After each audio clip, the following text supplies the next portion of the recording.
The matter pertains to a special bench. Your losses was hearing a contempt application Yes, yes. with regard to Bharat Petroleum matter, my lord.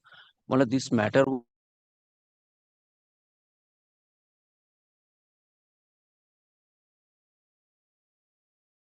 affirm the applicant complaints within the time, and we have served a copy also. We also filed an application. Your losses will see can number 1 is also there in the list for addition of National Highways Authority as a party to the proceedings, because they were not giving the permission. It's my fault, my lord. On the last Thursday, I missed the list. I could not appear, my lord, on the last Thursday, and losses has been. Let the authority come. Uh, Rule has been issued. Let they come. Kindly consider, my lord. It was How by sitting in singly? How I can consider that? Yes, yes, my lord. My lord, I appear for the applicant, my lord. How sitting singly I can consider your prayer? my lord, we are also filing a application also. File whatever you want to file. It is a contempt application. You are taking so easy. My lord, we So are that the court can adjourn the matter, and you file the affidavit telling up the affidavit. Who has affirmed the affidavit? Who has affirmed the affidavit? Any of the contemptors affirmed the affidavit? The person who in the contempt proceeding, any of the authorized representative can file affidavit. That to all 9 contemptors. Those are not no more there in the services. Okay, let them the come. party the Okay, come on. Let the rule be, let them come before this court. We'll see to that. kindly consider. Sorry, by sitting singly, it can't be. I cannot take a decision so motive without the other, my learned judge, brother. We shall also mention it before the. It can't be. It is a procedure. You mentioned the division bench one for one court, one for the another court. Whenever your losses may please to on that day we'll sit together. You mentioned that on the when the returnability is there, let they come before this court. We'll consider all these things. Yes. But returnability is on 24th of September, my lord. Before that, if your losses may please. Sorry. Kindly Yes. consider, my lord. By sitting, I cannot, sir. Yes. What is the another for? May I have my last item number 135 of today's list? This matter, your lordship will recall, is with regard to that money claim when the defendants has left during the lock-in period of the COVID. I have 135. 135. It has been argued on 2 fixed dates. Only just the notes on argument and 1 or 2 judgments which I need to just submit and close my arguments. If your lordship may kindly keep it as to be mentioned on Monday, then I can bring the notes along with the 2 judgments and just, if your lordship may. To be mentioned, how I can give the time for the argument? Or if your lordship may kindly fix just 10 minutes, your lordship, any rate. Because lordship has heard it on length on two dates. That's correct. It was fixed on 29th. It's running in the list. It's running in the list. There was no time fixed on 29th. It's running in the list.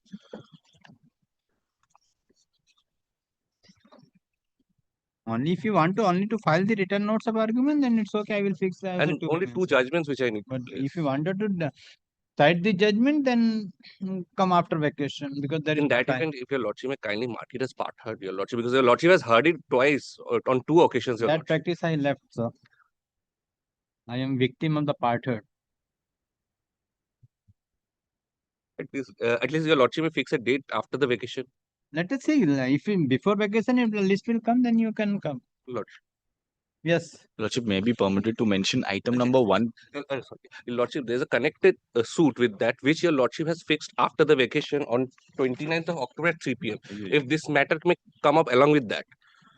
That has already been fixed on 29th of October. Same cost title is just a connected for the same property, adjacent property with this. Item number 135. No? It is submitted by the learned counsel for the plaintiff that the connected suit is pending, is listed on 29th of October at 3 p.m.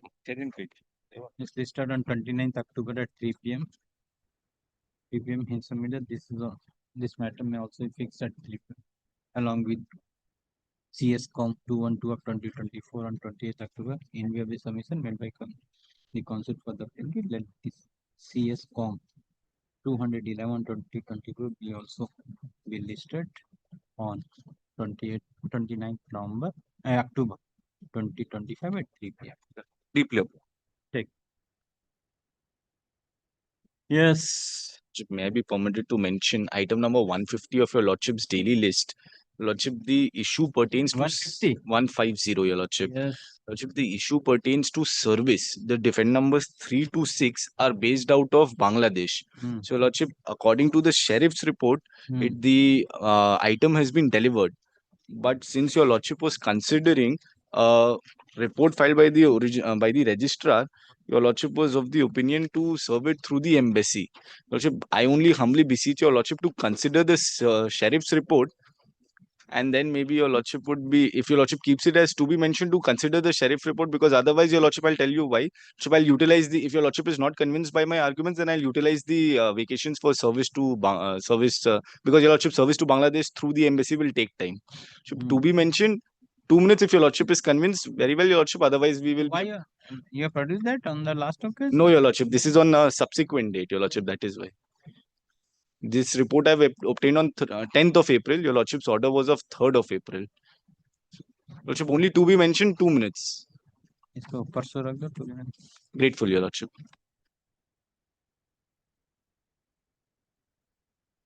Yes. Did I appear for the petitioner? My lord, my lord, your lordship was kind enough to, my lord, keep the matter today for filing of the notes, my lord. Yes. The Let- notes is ready, my lord.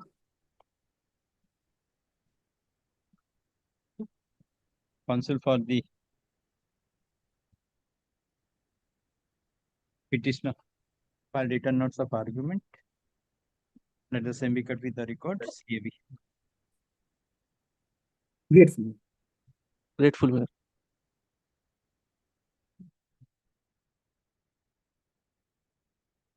Lordship, I'm appearing for the plaintiff in this matter. The examination of the witness was being done. It has been concluded. Your Lordship, I am for the defendants. Your Lordship, on the last date of hearing, I made all my effort to get the matter concluded, Your Lordship, but certain questions remained left. And in the meantime, Your Lordship, we had also filed an application GA4 regarding the jurisdiction of the Honorable Court, Your Lordship.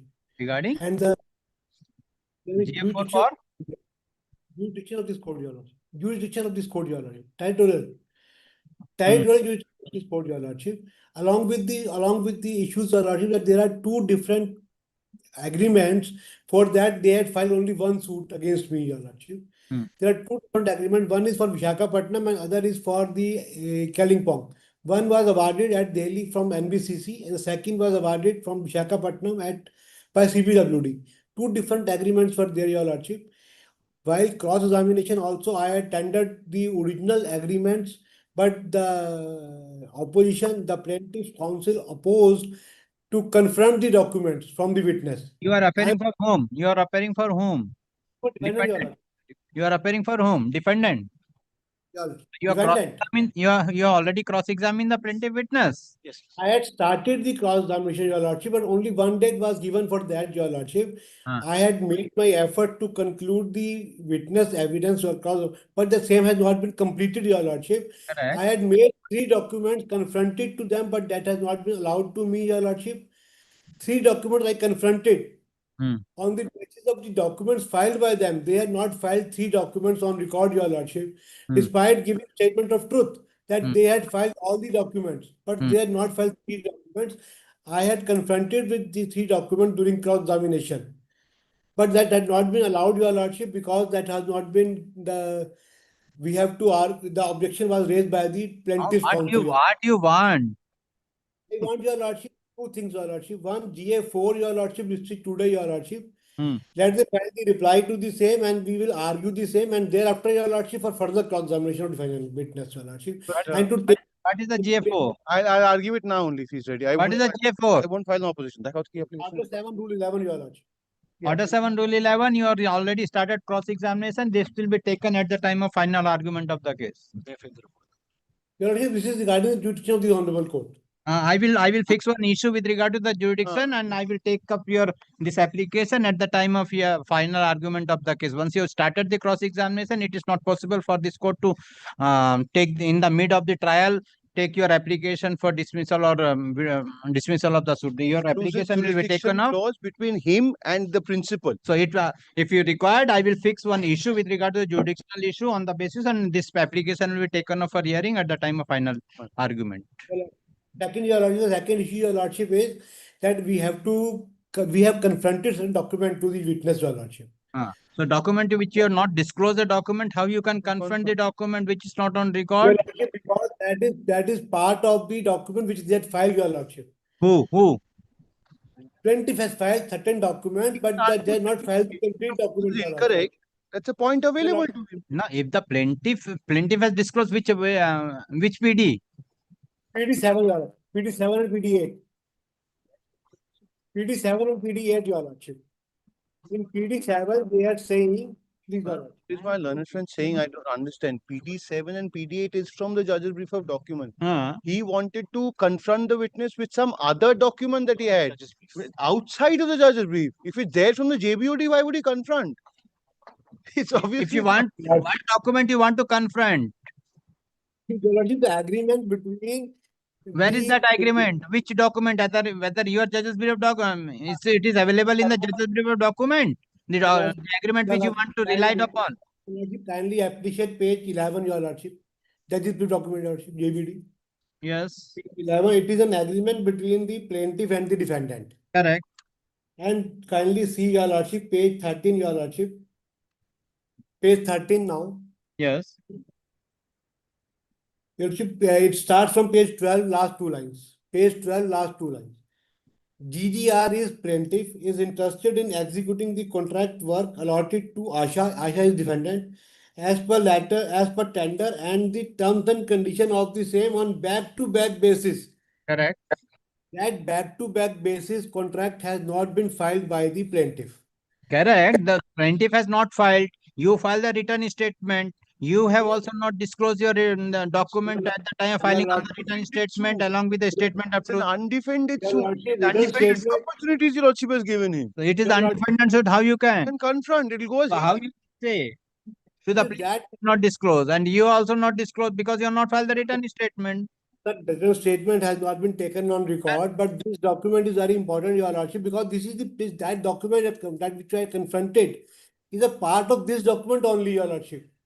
This document is on the basis of this document they had filed a suit, and this document contains back-to-back basis. If they have not disclosed and this case is based upon this back-to-back document, that the plaintiff will suffer at the time of final judgment if they will not disclose. And you also not disclose. How the court can, the plaintiff has not disclosed, you have not disclosed whether this is the law, the court can allow to disclose the document by the defendant at the time cross-examination of the plaintiff witness. Your lordship, in the cross-examination, we can confront the document from the plaintiff, your You lordship. can't. Unless and until the document is not on record, how you can confront, sir? Show me the law. And that too, it is a commercial suit. commercial and undefended. It will go as his Undefended, evidence you are if not you disclosed, you are not filed written Your statement. Lordship, How you can say? I will show your lordship the law, your lordship, on the issue. Your lordship. Plaintiff examination is over. Yes. So, your lordship, I want to cross further, your lordship. On Examination, cross-examination is concluded now. there is 3 yards I had argued, I had cross-examined the witness, but the answers is not very relevant. Therefore, I want one more date to cross, your lordship. This also So, as per the order, Bishop had granted as per only the- single day's cross-examination. Process That was the over. order. that I is have over. concluded. Around 3.5 hours. The matter is listed as to be mentioned for filing report by the commissioner. The commissioner has filed the report. Have you served the copy? I've given Yes, plaintiff what a is copy. Defendants are not here. I'll give them a copy. After serving the copy to the land counsel for the plaintiff, as the plaintiff and land counsel for the defendant is appearing through virtual mode, land commissioner submit that he will serve the advocate on record by tomorrow. Full stop. Land commissioner submit that the plaintiff's witness have been examined and cross-examined, and examination of plaintiff witness is concluded. Counsel for the defendant submits that he may be allowed further time to cross-examination. Full stop. Once the witness has been examined and cross-examined and concluded, it is not possible for this court for allowing the defendant to further cross-examine the plaintiff witness.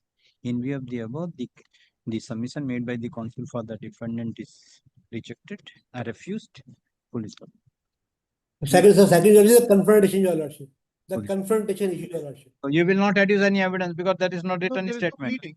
as the defendant did not produce did not file the written statement. Thus, the examination of the plaintiff witness is closed. This is the matter for argument. On. Give the date for argument. Sir, K4 also. भी आगे तो आगे. What number at? 640. Not so soon. Not so soon. She will give it a little second or third week of November, my lord, to get ready in the. It is specially fixed matter, your lordship. Last week नहीं है. ठीक है. दिसंबर कौन सा? First of December. 1st December at Very great. 2 p.m. Very great. At 2 p.m. Yes. Next. Sir, kindly make it second, sir, 2nd December. 2nd December. 2nd December. Sir. खाली. Okay, Sir, 2nd. okay, sir, first is also okay, sir. First is also. Let it be first. 1st of December. At 2, your lord. I'm highly obliged. My lord, in this matter, my lord, matter is appearing at my instance. My lord, in name of the plaintiff, in some of the order sheet, my lord, it is recorded incorrectly, my lord.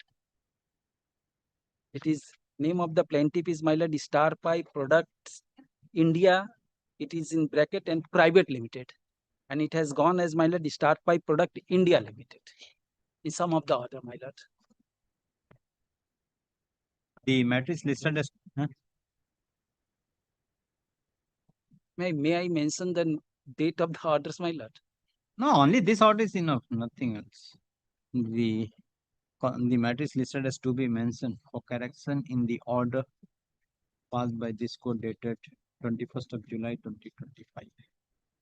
Then counsel for the plaintiff submit that the correct name of the plaintiff is Star Pipe Products within bracket India Private Limited, but in the order dated 21st of July 2025 and previously on several orders, the name of the plaintiff company is regarded as Star Pipe Products India Limited. According counsel for the plaintiff prays for correction of the name of the plaintiff in the cost title of the order dated 21st of July 2025. Consider the submission made by the counsel for the plaintiff, peruse the plaint. This court find that the correct address of the plaintiff is Star Pipe Products India India bracket में Private Limited. Accordingly, in the order dated 21st of July 2025, the name of in the cost title, the name of the plaintiff shall be read as Star Pipe Products within bracket India Private Limited instead of Star Pipe Products India Limited. In any of the order, if the name of the plaintiff company is not recorded correctly, the name of the plaintiff company shall be read as Star Pipe Products India within bracket India Private Limited. This order may be incorporated with the order dated 21st of July 2025. Next. I am from the plaintiff, my lord. This is how in my interest, my lord. My lord, upon scrutiny, my lord, certain defects has been found, my lord. My lord, upon scrutiny by the department, my lord, certain typographical errors, my lord, they have found, my lord. That needs to be corrected, my lord. How much time? My lord, 2 weeks, my lord. The matter is listed as to be mentioned on receipt of the report of the office of the London Master. It is found from the report that during scrutiny of the plaint, the department has found altogether 5 defects in the plaint. Accordingly, counsel for the plaintiff prays for 2 weeks time to rectify the defects as pointed out by the in view of the submission made by the counsel for the plaintiff. 2 weeks time is granted to rectify the defects as pointed out by the defendant. After correcting the defects, after rectifying the defects, the plaintiff is directed to lodge the writ of summons immediately thereafter. Next. Item number 5 was item 48 yesterday. While signing the order, then I find it is to be disposed of. Yes. My lord, Malad was going to dispose of, then suddenly changed. I was little bit signing the order. Malad, when I going back, I said that I am little bit shocked that when Malad was going to dispose it of suddenly. So Milad, at the time of rising, Milad, somebody told me that a hungry judge, Milad, is Need not be disturbed. dangerous than Milad a tiger.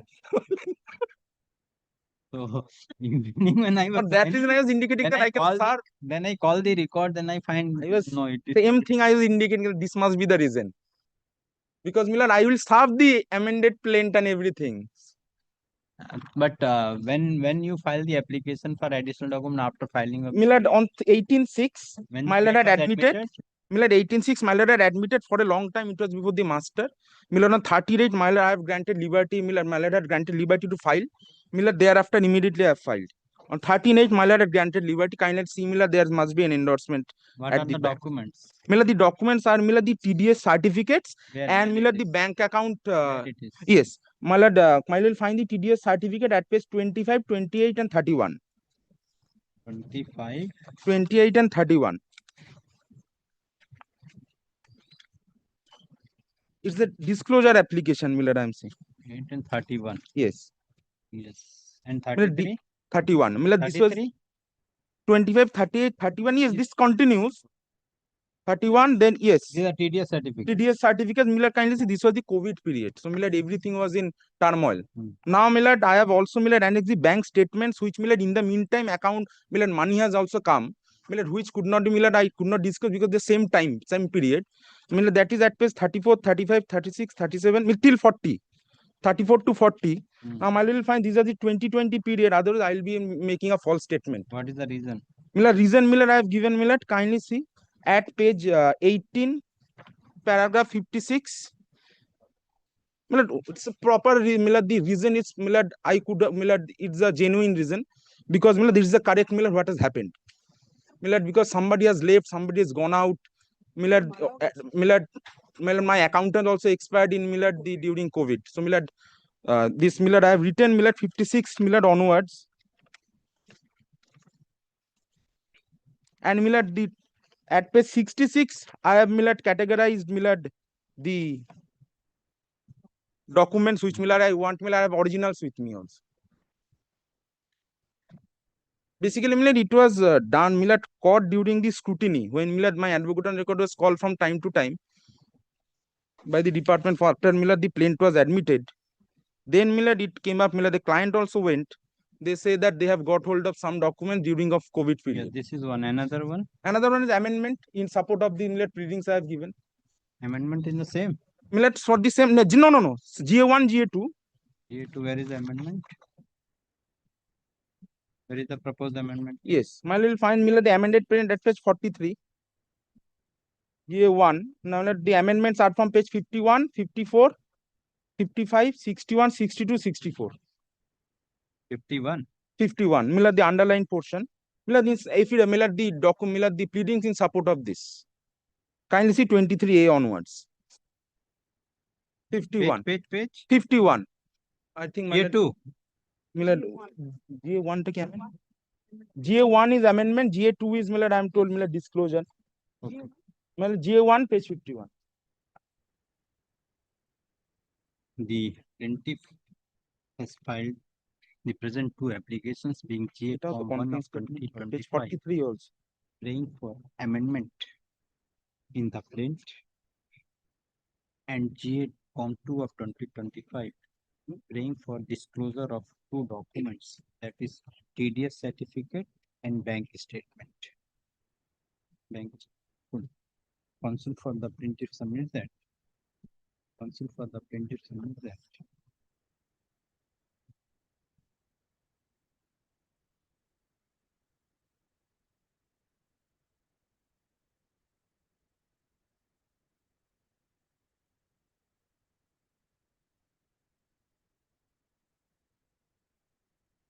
That on 18th June 2025, the plaint was presented and the same was admitted by this court.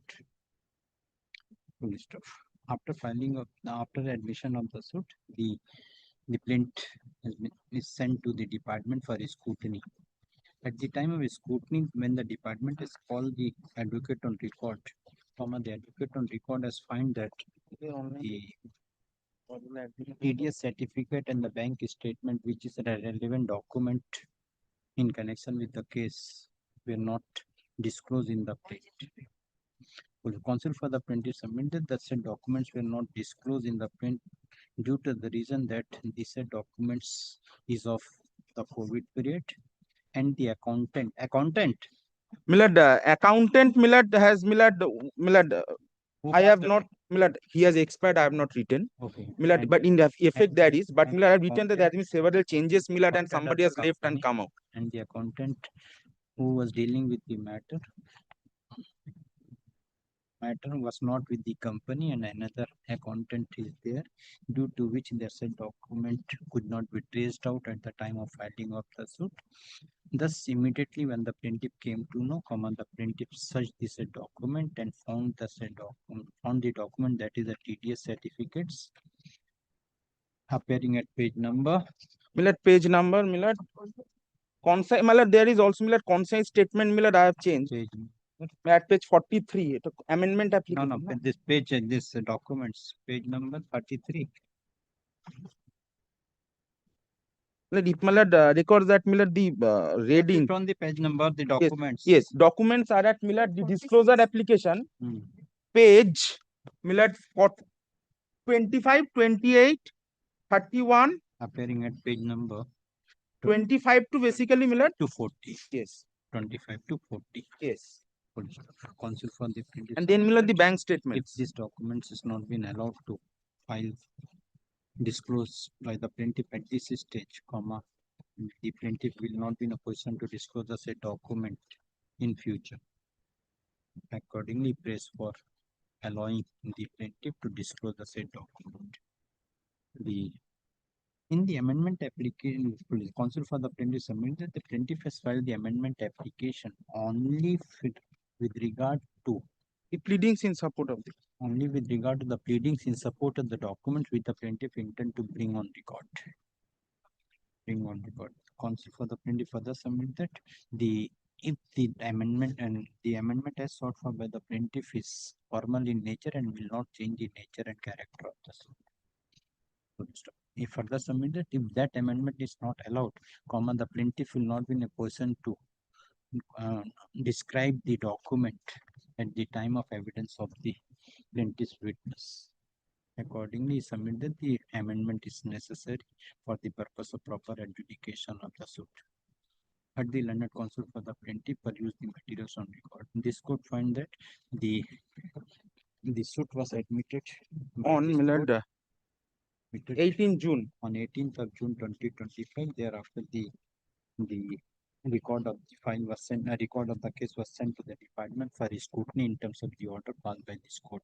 During the scrutiny, the counsel for an advocate on record of the plaintiff has been called for rectification of some defects, wherein the learned advocate on record has found that said documents which are very much necessary had not been disclosed, and subsequently they found that said documents were not in the hand of the plaintiff at the time of filing of the suit, and subsequently they traced out the said document and filed the present application.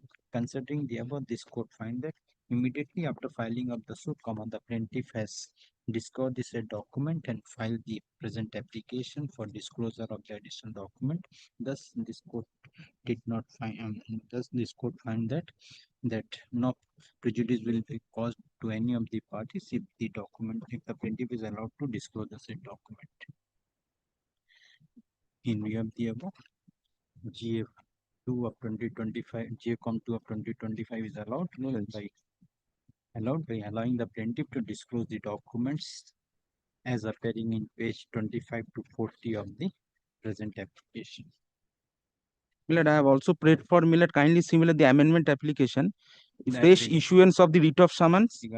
As regard the amendment is concerned, this court find that the plaintiff intend to amend the plaint only with regard to description of them to describe the document in the plaint.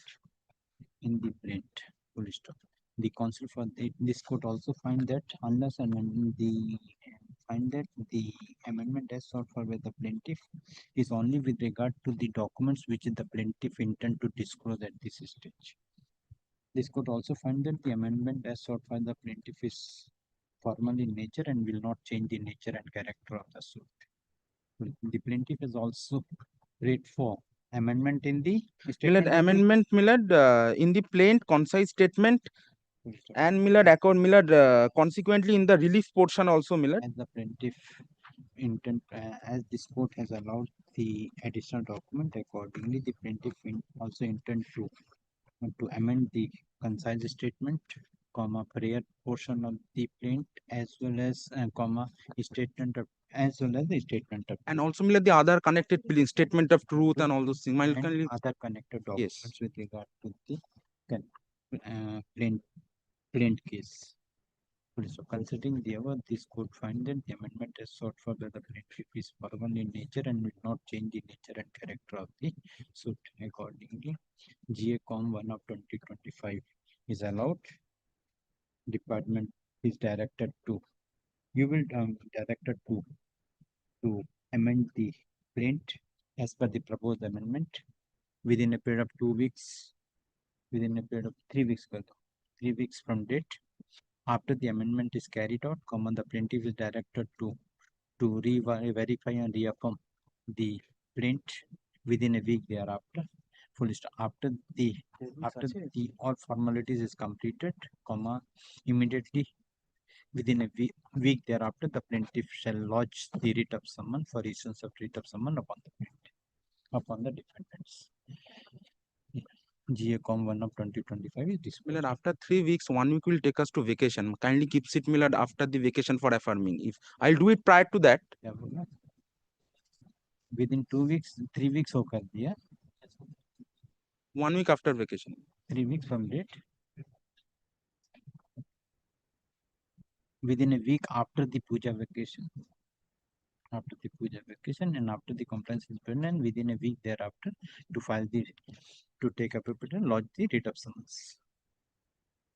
But yesterday order Malhar had not signed. Very well. And once Justice Shobhusachi Bhattacharya told me that as an advocate you should know when to stop. That was a lesson on that day. Yes. Next. Number 6. Your Lordship, I am appearing for the plaintiff. Yes. Your Lordship, after scrutiny, there were some defects raised by the department. One defect, most probably, Your Lordship. There are 3 defects, madam. Your Lordship. Your Lordship, the name of the... Not telling with the cost title and the signature. So you have to re-verify and reaffirm the affidavit portion also, because that is not telling with the cost title and the signature made by the party in the plaint. Yes, Your Lordship. We will do it, Your Lordship. The matter is listed as to be mentioned on receipt of the office report from the office of the London Master. It is found from the report that at the time of scrutiny of the plaint altogether 3 defects have been pointed out. Counsel for the plaintiff prays for how much time? Your Lordship, 2 weeks time. 2 weeks time to rectify the defects. In view of the after 2 weeks time to rectify the defect within 2 weeks. The plaintiff is also given liberty to verify and reaffirm the affidavit of the plaint within a week thereafter. Immediately after completion of the rectification and filing of the and re-verify and reaffirmation the affidavit, plaintiff shall take appropriate step for lodging of writ of summons. Yes. Grateful. Item number 7. Appearing for the plaintiff, my lord. Yes. My lord, after scrutiny, certain defects were found. Why you persons are not same? The matter is listed as to be mentioned on receipt of the report from the office of the London Master.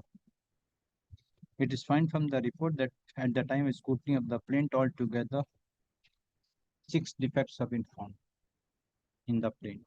Counsel for the plaintiff prays for 2 weeks time to rectify the defect. In view of the submission made by the counsel for the plaintiff, 2 weeks time is granted to rectify the defects as pointed out by the office of the London Master. The plaintiff is also granted leave to re-verify and reaffirmation of the affidavit within a week thereafter. Immediately completion of all formalities, the plaintiff shall lodge the writ of summons within a week thereafter. Grateful, my lord. Next. Even for the decree holder, I'm seeking Yeah. orders for attachment of the account, money lying in the account of Whose Reserve Bank account of you want to India. attach? Lordship, the state of West Bengal. Lordship will remember this is State the of West name Bengal, of which department? It will not be necessary, Lord. Kindly, Lord, keeps it, Lord. Today is good. He's telling that he is giving the security. Yes, no, Lord.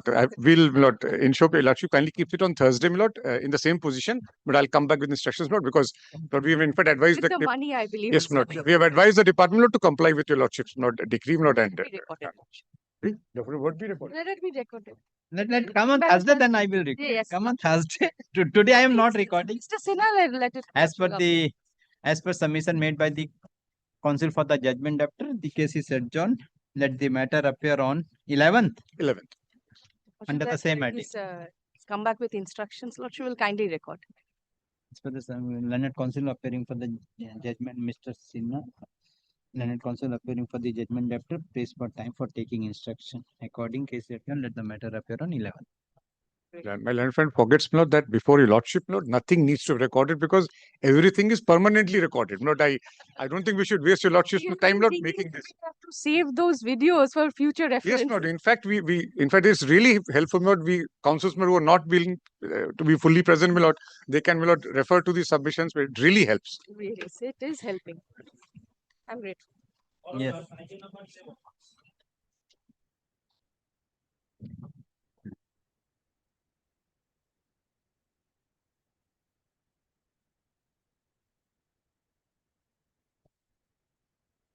Considering the above facts and circumstances, this court find that the plaintiff has made out a prima facie case and balance of convenience and inconvenience in favor of the plaintiff. This court also find that the defendants, their men, agents, servants, and assigns are restrained from changing nature, character of the property and alienating the property and interfering with the person of the plaintiff over the suit property till 28th October. Parties are directed to file affidavit. I'm great. My lord, I'm praying for a stay of the order, my lord. Actually, I'm opposing that. Add interim. Record an order. Later, huh? Counsel for the defend number. My lord, 1. Defend number 1. I'm praised for staying the operation of the order. Counsel for the plaintiff raised objection. Consider the submission made by the counsel for the parties. Prayer for stay of the operation of the order is refused. I'm great. No, 1 pray, stay. Hati Sala prays. Hati for stay. No, my lord. Lordship, Hati respond number 2 prays for stay. 2. I'm grateful. Number 12. My lord, Item 2 and 12, your lordship, is the execution application. Your lordship, there are 2 GAs, your lordship. One is GA2 and the second one is GA3. Now, in connection with GA3, your lordship was pleased to pass an order regarding, your lordship, the locking of the padlock. That, your lordship, this receiver, your lordship, has carried on, and your lordship, this order has been complied with. Against that particular order, they preferred an appeal before the division bench, and your lordship, the honorable division bench, has, your lordship, dismissed the appeal. Now, your lordship, we are the stage where, your lordship, the further orders are required. Now, in GA3, your lordship, there are 2 prayers. One is the attachment of the GA3. Yes, your lordship. GA3 is apni option. Thank you. Yes. Thank you. Nobody is appearing today also for your lordship, the state of Madhya Pradesh. He is only for the State Bank. State Bank. They have, your lordship, complied with the decree. So, now, your lordship, kindly take your lordship GA number 3. Yes. Prayer A was allowed. B was further allowed. No, B was not allowed. B, C, and D, your lordship, if your lordship kindly considers. Or I am also saying, your lordship, it's a lordship's discretion. Lordship, kindly take GA2 also. GA2 is, your lordship, for with regard to the appointment of receiver for taking possession. A I have got. A is over. Yes. B is, your lordship, regarding the inventory of the movables. C, your lordship, is attachment of the movables, and D, your lordship, is for sale. Yeah, this is one part of the prayer, but I should be fair, Your Lordship, kindly take What is the GA2 two? also. What is the two? GA2, Your Lordship, is the direction upon the Forest Department, State of Madhya Pradesh, to file, Your Lordship, the affidavit of assets. And in default, Your Lordship, the personal presence. I leave it to Your Lordship, whatever Lordship thinks fit. ये J2 को क्या है? Master summon?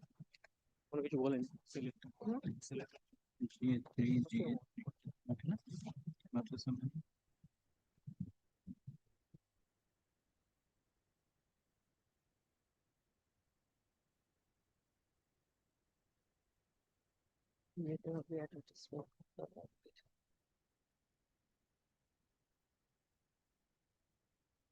Yes.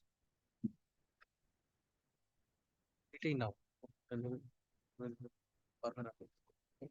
By which order this court has passed an order for Yes, sir. position? That is the order dated 20th June 2025. By an order dated 20 June 2025, this court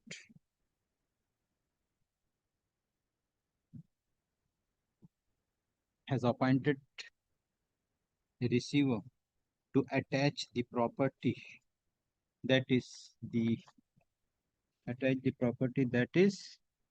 There are two properties. One, Your Lordship, is the office of the Chief Conservator. Chief Conservator of Forest within bracket Balaghat Circle, at Seoni, Seoni, Seoni Road, before Gara Railway Crossing, Balaghat, Madhya Pradesh, and Office of the Divisional Forest Officer, South Production, at Seoni Road, Balaghat, near Kalipat, Madhya Pradesh, by putting padlock in the said offices. In terms of this order dated 20th June 2025, the learned receiver has submitted the report wherein it reveals that the receiver has put the lock in both the offices. Full stop. Now the plaintiff now the decree holder has filed two applications, being GA-Com 2 of 2025, praying for a direction upon the Secretary of the Forests, State of Madhya Pradesh, for filing affidavit of assets in Form 16 capital A of the Appendix E of the Code of Civil Procedure, and GA-Com 3 of 2025, praying for. These are applications filed earlier, Your Lordship. Yes. Praying for appointment of receiver, praying for directing the receiver for making an inventory of the mobile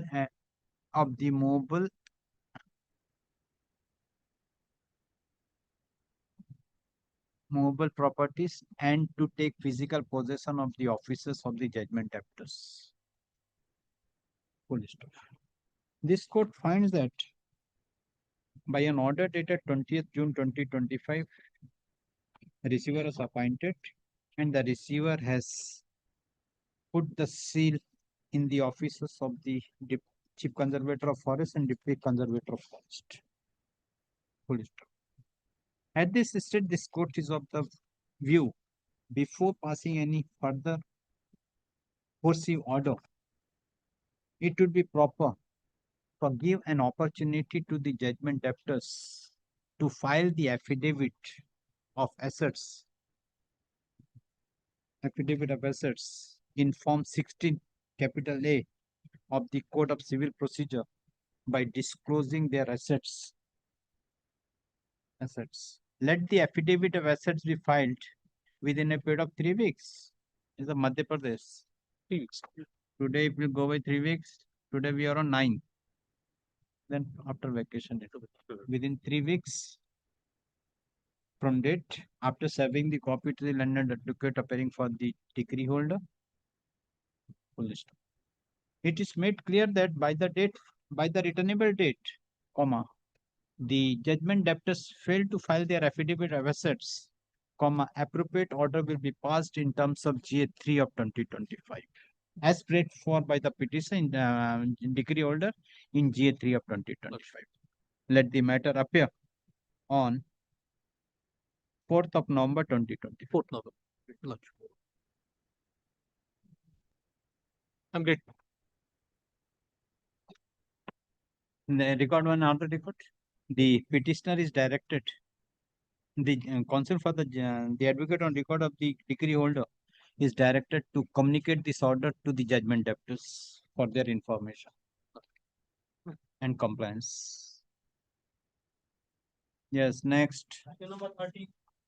The decree holder, My lord, I have received notice, my lord, of the my lord execution proceeding now. I'm appearing for the judgment data, my lord. I know my lord lordship's view in execution matters, my lord. I have very limited my lord submissions, but my lord, I want some time before from your lordship. This decree was passed ex parte on 12th of August 2014. For 11 years, they do nothing. Then, my lord, within the period, of course, of limitation, my lord, they have, my lord, filed the execution proceeding. Lordship was pleased to pass order in terms of prayers A and C of the tabular statement. My lord, that protects, my lord, the decree holder's interest, because one is injunction on assets and one is, my lord, injunction on the bank account. So far as assets are concerned, they have given particulars in paragraph 21 of the affidavit filed in support of the tabular statement. My lord, out of the assets which have been described, appearing for judgment debtor. judgment debtor. My lord, now I have to take steps under the, my lord, provisions of order 9. Since the order, my lord, of injunction both on account and, my lord, immovable properties is subsisting, I was only praying before your lordship kindly keeps it after vacation. I will take whatever, my lord, remedy is available or recourse is available in law to my client. We'll try, my lord, to take that. And if we succeed, my lord, we'll come back, my lord, before your lordship. Keeps this pending, the order continues, so decree holder also does not suffer. Only one more point, my lord. This is being tried, my lord, as a commercial dispute. My lord, decrees of 2014 when the act was not there. My lord, whether, my lord, it would be, my lord, filed in the commercial division or... 2014. Yes, my lord. This is what I saw. So? It could not possibly have been, my lord, filed as a commercial dispute, my lord. Yes. Well, those are my submissions. My lord, let them file their asset, my lord, in the meantime. But if it is not a decree of this court, the commercial, how you can file the decree in the execution in the My lord, it commercial? was before 2011, my lord.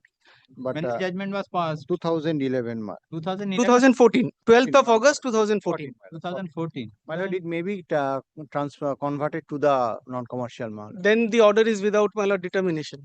So you withdraw and file afresh. My lord, kindly do not take. What do you want? I cannot pass further order once it has been brought to the notice. Let me come after vacation, my lord. In the meantime, I'll check. So otherwise I am transferring it. Even otherwise, my lord, since it is, my lord, after 2 years, under the provisions of 21, 22, I was entitled to a notice. That also, my lord. That was given. It is only your lordship directed that notice should be served. Otherwise, they were, my lord, otherwise required to, my lord, serve notice on me because they are moving it after 2 years. Refused, my lord. That was okay, given. whatever it may be. So what is your contention? What do you want? I'll come back tomorrow or day after tomorrow. Let me check.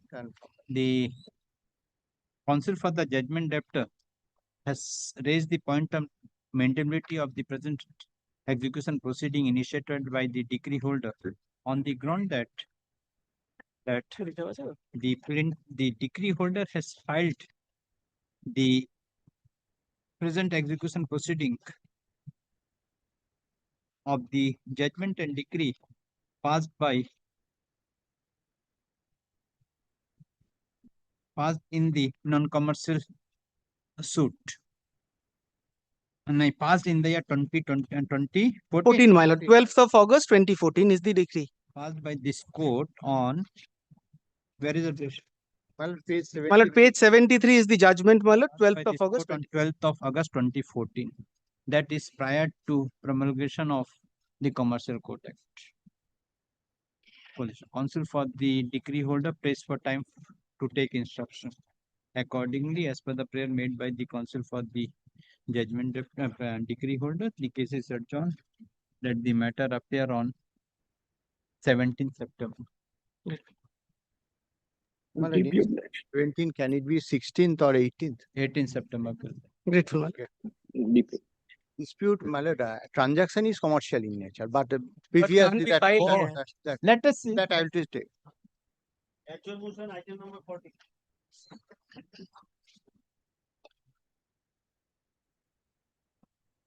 Item number 30, no? Yeah. Again, it's changed, my lord. Only Mr. Mukherjee, my lord, could change it. But I am quite happy, my lord. I'm sorry, my lord. I have just one thing, my lord. I'll, my lord, start my arguments. But I'm just making, my lord, a request, my lord. Insofar as, my lord, item number 11 was concerned, my lord, very little, my lord, the clarification, my lord, with that order, my lord, has it, my lord, Merlin one, my lord, is it restricted, my lord, to the plaintiffs, or, my lord, we have also been, I was appearing, my lord, for defendant number 2, my lord, whether, my lord, I've also been injuncted, my lord, from, I'm so sorry, my lord, before I could. I have passed an order not to alienate the property and not to disturb the possession of the property. But not to alienate the whole property, my lord, as passed it on. So that's the order. Very well. Before Mr. Banerjee starts, I appear for respondent number 4 and 5, but there's no relief claimed against me, Which man? Same, item 14, Okay. Now, I only, I'm out of time. I want to bring on record my opposition, Mr. Thakkar, on the last occasion said he wants to make a oral denial of the allegation, I have no difficulty, let me stand be on record, there's no relief claimed against me. I've served as such, I not say that reliefs are not claimed against him. What do you want? Naturally, my lord, together, my lord, there should be no reliefs claimed against them.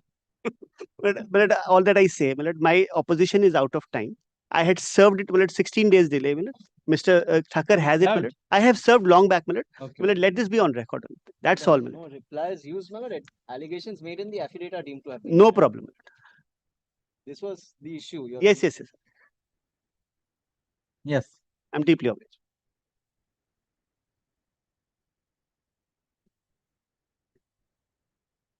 Plain touch, my lord, plain touch or petition. GM1 is fine. My lord, we have a section 8 application. But I'm for respondent number 2. GA2. GA2. GA2 there. Yes. Okay, Judge.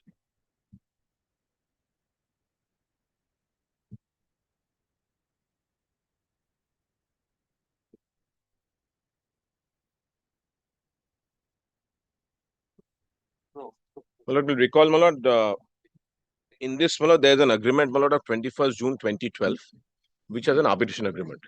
My lord, the transaction is like this. My lord, this plaintiff, my lord, first, my lord, defendant number 2, who's my lord Jagriti, was to, my lord, buy, my lord, certain shares, my lord, in defendant number 1. You are appearing for the defendant number? I'm appearing for defendant number 2. Jagriti. Yes. 2 and 3, really. 3, my lord, is the director, my lord, of defendant number 2. My lord, 2 and 3, my lord, were to buy, my lord, shares in 1, along with, my lord, 4 and, my lord, 6. The shares, my lord, were owned by, my lord, defendant numbers 8 onwards. 8 to 19. We were supposed to, my lord, acquire, my lord, 100% of, my lord, defendant number 1. My lord, the ratio was, my lord, about 33%. 36, 46 and 18. My lord, we were supposed to get 36% of, my lord, the shares. My lord, there's an original agreement, my lord, between me and, my lord, defendant number 1 and, my lord, the other defendants who I mentioned, my lord, with regard to, my lord, purchase of shares. That's one agreement. And there, my lord, we had claimed, because this is important, my lord, because we had claimed that, my lord, we had paid the entire share consideration for the 36%. The other side, my lord, in that agreement came and said, no, you have not. There's much more which was outstanding. Out of the consideration which I paid, my learned friend claims that he paid part of the consideration. And according to him, he was to acquire half of what I was to acquire, 18%. He was to acquire, my lord, half of what I used to acquire, yes, 18%. from, my lord, defendant number 1. And, my lord, he has, according to him, he has made, my lord, some direct payments to me, some payments to me, and, my lord, some direct payments to defendant number 1. So this is the case, my lord, he comes with. Now, very important, my lord, the agreement, my lord, is of 2012. there was an arbitration in relation to the other agreement which took place because I came and complained that I was not given the shares. So I had asked for specific performance of the shares. That arbitration was concluded and the direction was that I should be paid back the money which I had put in. No specific performance, but I should be returned the money which I had put in. Position is plaintiff was not a party to that arbitration proceeding. There was a section 34, which we won, they lost. Then division bench, again we were successful, they lost. And finally the other side went up to the Honorable Supreme Court on two issues. One is whether the money should be returned, which has already been returned to me, and whether interest should be given on that money or not. Because that is you and between defend number one. Correct. No, because it is interrelated. Correct. Because I want to show two things. First, on the face of it, we'll find, because I'm first want to argue GA2, and then I will also address on GA1 if required on that. Now, GA2 is on the basis that whatever rights he claims against me can only arise out of the 2012 agreement. And this is very important. Because that he has made others a party and he wants to give it a larger color will not defeat, and that's the law now. Has seen the amendment of section 8, which says notwithstanding any order or judgment of court, which is really taking care of Sukanya holdings. Because Sukanya had said that if the other parties you should not refer, you cannot. But now if you try to defeat the arbitration agreement by making others a party or trying to make it a bigger issue, that will not work. Because his relief against me is only on the basis of the 2012 agreement. 2012 agreement. Only. Because there's no other. He has no contractual relationship with anyone else. Yes, clause 9. That's right. Clause 9, he's correct. To return the amount when you will receive the amount. That's the clause. Of course, I claim there's been already from 2012, he wouldn't have been sitting quietly and waiting for the arbitration to happen. He's not so altruistic. They're business people. There have been other transactions with him which has been all squared up. When the time comes on merits, we will answer that. But today, the question is whether he can defeat the arbitration agreement by making others a party. I will show the plaint because that's the most important. If that be so, then why you have filed the suit? I have not filed a suit. Earlier filed the suit? I have not. It's one who has filed a suit. What the one did, and that's on the question of he was aware of it. What one did, one filed a suit saying that one is not liable to him. And alternatively, he is bound by the arbitration agreement. The award. And that is filed sometime in last year, September, August or September, it was filed. Because that will go into the question of delay. And kindly see, today I have got the money on the basis of the direction of the Honorable Supreme Court. Now, he was aware of these proceedings. At least from the time when the suit was filed. He did not take any steps. When the arbitration. Correct. Now to come and say on a 2012 agreement. But that arbitration proceeding, he was not a party to that agreement. He's aware of it from September, he's aware of it. Admitted position is September, he's aware of it. He waits till yes. And he also does not participate in the other arbitration. In the other suit. Because he should have also gone there and said, what are you saying? I want my money. He quietly lets that suit be on board. Because that's why I said he's paid some money to one and some money to me. He should have filed proceedings there saying, I paid money to you. Defendant number one, I paid money to you. And here, interestingly, I find the prayers very interesting because he actually asked for his 18% shares. Yes. The 18% shares, I'll just show the reliefs.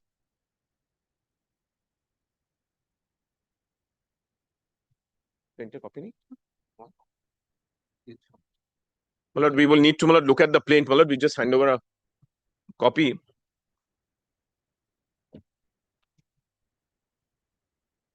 Yes. My lord, first, my lord, I want to show the relief. Then, my lord, I'll come back, my lord, to the body of the plaint.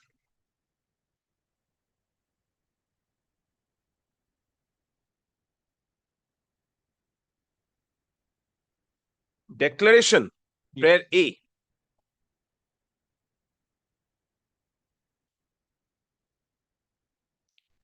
Declaration that the award dated 29 June 2023 made in the arbitral reference between the defendants is not binding on and does not affect the right, title, and interest of the plaintiff in respect of 18% shares of in the defendant number 1. Now, let this prayer, my lord, is extremely significant. What does he want, my lord? Two things he wants. First, my lord, that the award is not binding, and he says he has a right over 18% shares of in defendant number 1. My lord, if that's his case, where is the question of having any money claim?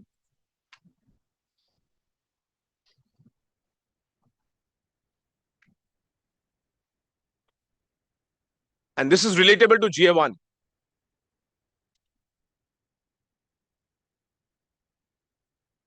I'll show the plaint, my lord, what he asked. And then, sorry, my lord. Yes. Then, my lord, decree for rupees 26 crore 92, paragraph 32, decree for 25 crore, paragraph 34. Then, my lord, D. Alternatively, inquiry into damages and decree for such sum must be found upon inquiry. So, his claim is for damages. Either 18% shares or damages. And then E, very interesting. Perpetual injunction restraining the defendants from withdrawing any amount deposited with the registered original side of the Honorable Court pursuant to orders made in AP 664 without making payment of plaintiff's name.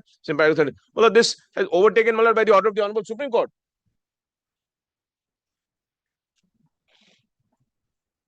Yes. I have withdrawn this amount on the basis, my lord, of an order of the Honorable Supreme Court. Then, my lord, sees amount deposited with the registered original side pursuant to orders made in sunset be made over to the plaintiff pursuant to satisfaction of the claims. Because this, my lord, when we come to the scope of, my lord, interim orders, my lord, we will have to, my lord, look at this prayers, my lord, in more detail, my lord. Yes. Now, kindly see, my lord, their plaint in the cost title, my lord, will find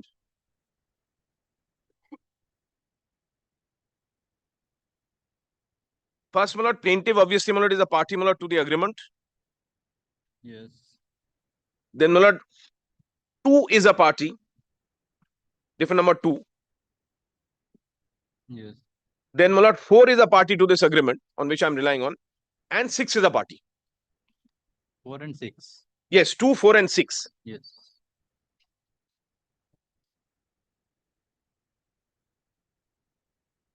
Yes.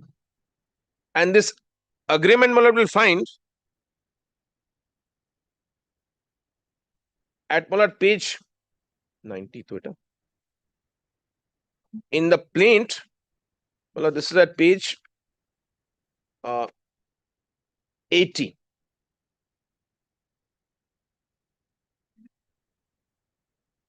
Yes.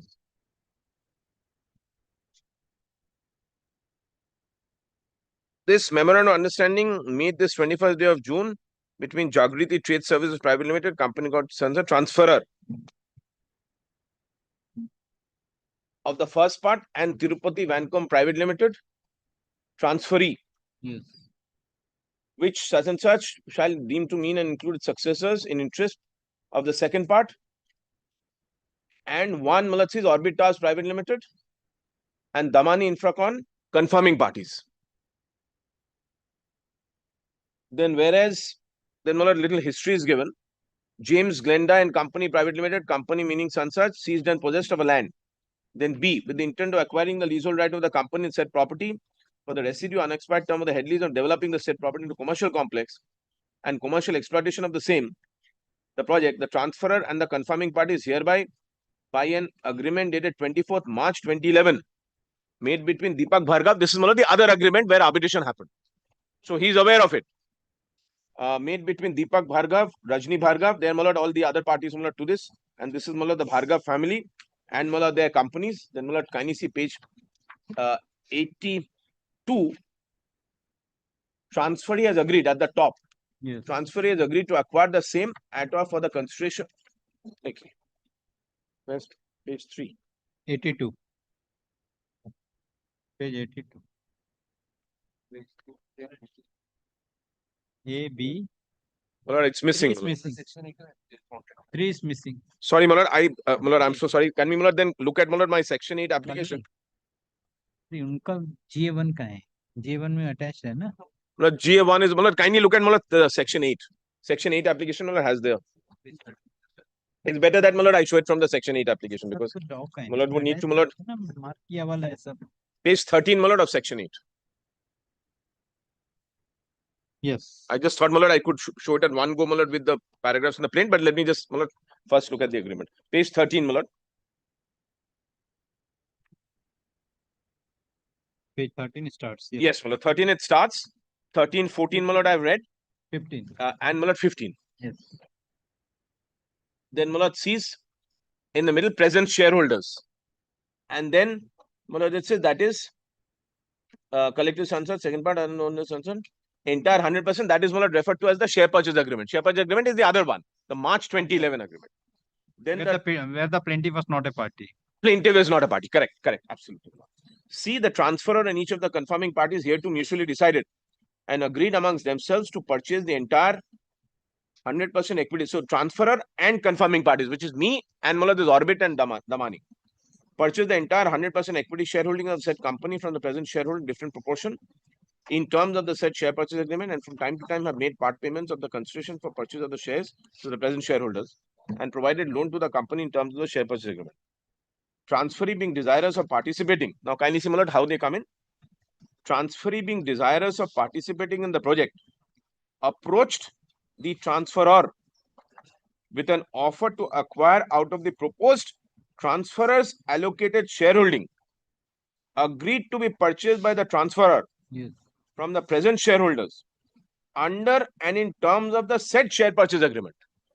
18%. 18% of the entire shareholding of the said company, to which the transferor has agreed on certain terms and conditions, and the transferor and the transferee desired to record the same into writing as hereinafter contained.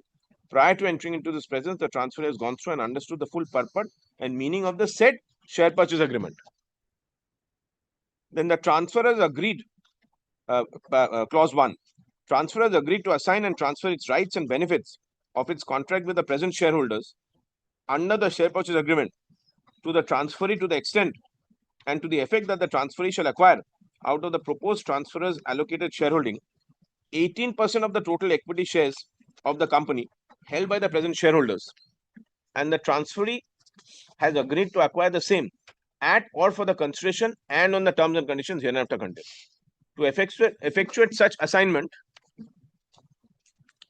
similar, very important one, Malad says when I am allocated out of my 36%, he will then have 18%. And I will then, Malad, only when I have 18%, then only I can agree. Because at that moment, I do not have at this moment.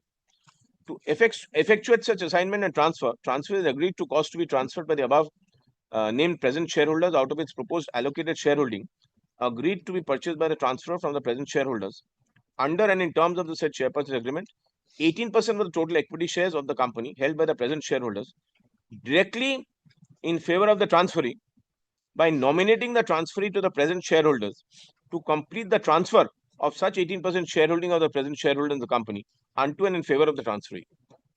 The consideration payable by the transferee to the transferor for such assignment and transfer has been agreed to be 14.76 crores only, out of which 3.60 shall be towards the consideration for purchase of 18% of total equity share of the company, and the balance sum of 11.16 shall be towards 18% of the total loan amount agreed to be provided to the company under and in terms of the said share purchase agreement. Said consideration of 14.76 crore shall be payable by the transferor to the transferee as follows. 6.03 crores is paid as earnest money before the execution hereof, receipt whereof the transfer doth hereby and also by receipt and memo hereunder written admit and acknowledge.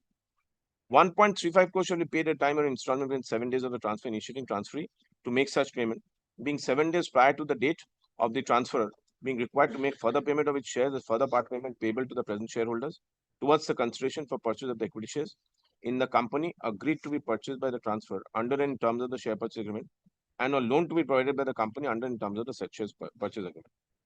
Balance consideration of 7.38 crore shall be paid at or before the transferor, nominating the transferee to the present shareholders to complete the transfer and causing the present shareholders to transfer 18% shareholding of the company to the transferee out of its proposed allocated shareholding agreed to be purchased by the transferor from the present shareholders under and in terms of the share purchase agreement, and simultaneously therewith, transferor shall complete the purchase of its balance proposed allocated shareholding of the company agreed to be purchased by the transferor from the present shareholders under and in terms of the said share purchase agreement. In the event the proposed transferor's allocated sharing in the company is transferred in the name of the transferor, transferor undertakes to have 18% of total equity shares of the company transferred to the transferee within 2 days from the date of acquisition of shares of the said company by the transferor. Then 3.2, in addition to the said consideration rupees 14.76, transferee has agreed to pay to the transferor 18% of all costs, charges and expenses to be incurred for the said project. Can you see? Transferee has agreed to pay to the transferor 18% of all costs, charges and expenses to be incurred for the said project, including inter alia including sanction fee, brokerage, architect's fee, solicitor's fee, costs relating to construction project, etc. Within 7 days, a request to such effect being sent by the transferor to the transferee. It being recorded 18% of all costs, charges and expenses incurred by the transferor towards the said project till the date of execution hereof has been reimbursed by the transferee to transferor at or before the execution hereof, receipt whereof sunset. Then in case 3.3 we can ignore. Then 4, it has been expressly agreed between the transferor and transferee here to transferee shall not be entitled to any share of the realization from sale of debris of the existing building and structures. Then 5, transferor covenants with the transferee that subject to the transferee performing its obligations in the period stipulated herein, transferor shall not do any act, deed or things whereby the equity shareholding of the transferee in the said company is diluted below 18% without prior written consent of the transferor and transferee. Covenants with the transferor that upon completion of the transaction envisaged between the transferor and transferee or observe and full and perform. I'm just showing this clause to see what were the obligations and mutual obligation required under the agreement itself. Then paragraph clause 6, page 18. The transferee shall not be entitled to transfer or assign its rights and obligation under this presence or any part thereof in favor of any of the nominee and nominees without the prior written consent of the transferor, save and except in favor of Mr. Sansach Agarwal. Then 7, in case the transferor is ready and willing to comply with its obligations herein contained and transferee fails to make payment of the balance consideration within the period mentioned in clauses 3.1.b and 3.1.c above, transferor shall cause to be transferred to the transferee such reduced proportionate number of equity shares of the company on pro rata basis as be equivalent to the consideration amount paid by the transferee to the transferor hereunder. Example, in case the transferee pays rupees 7.38 crores out of consideration of 14.76 crores, then the transferee shall be liable to cause to be transferred proportionate 50% of the 18% equity shares of the company to the transferee. And in such event, transferee shall be liable to pay the proportionate amounts mentioned in clause 3.2 and 4 above and be entitled to the profits from the project to the extent of its reduced shareholding in the company and shall be liable to observe, fulfill and perform and take over all obligations liabilities transferred under the said share purchase agreement to the extent of its such reduced shareholding in the company. Then 8, in case the transferee is ready and willing to comply with its obligation herein contained, spite of the present shareholders completing the sale and transfer of the shareholding of the company in favor of the transferor and the confirming party, transferor fails to cause to be transferred the said 18% shareholding in the company, favor of transferee, transferee shall be entitled to sue the transfer specific performance contract envisaged herein. Then 9, in case due to any reason share purchase is cancelled or terminated, transferee shall be entitled to the refund of the entire money until then paid by the transferee to the transferor immediately upon the transferor receiving the same from the present shareholders and of the company as the case may be. Now, my lord, clause 9, according to the plaintiff, has not yet happened. Yes. Clause 9 has not happened. Because my lord, he is asking, he's saying you set aside the award and you transfer me 18%. No, his contention is that the award is not binding, but you have received the amount, so he is entitled to get. Sorry, my lord. Prayer A, can you look at prayer A of the plaint?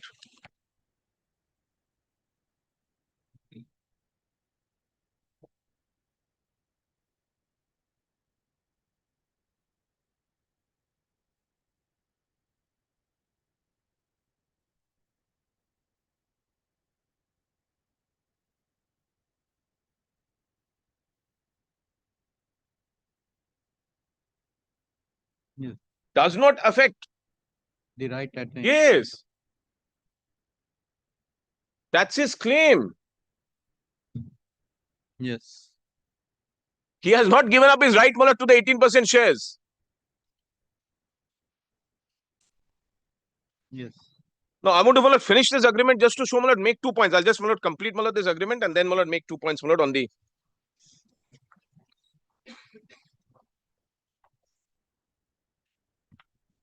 Then 9, my lord, has seen page 18. Then 10, it is made clear that the transferee has hereby agreed to purchase 18% of the total equity shareholding in the company and not the 18% of the shareholding of the transfer agreed to be purchased. Quite naturally, no, there's a third, not 18 or 36%, but 18.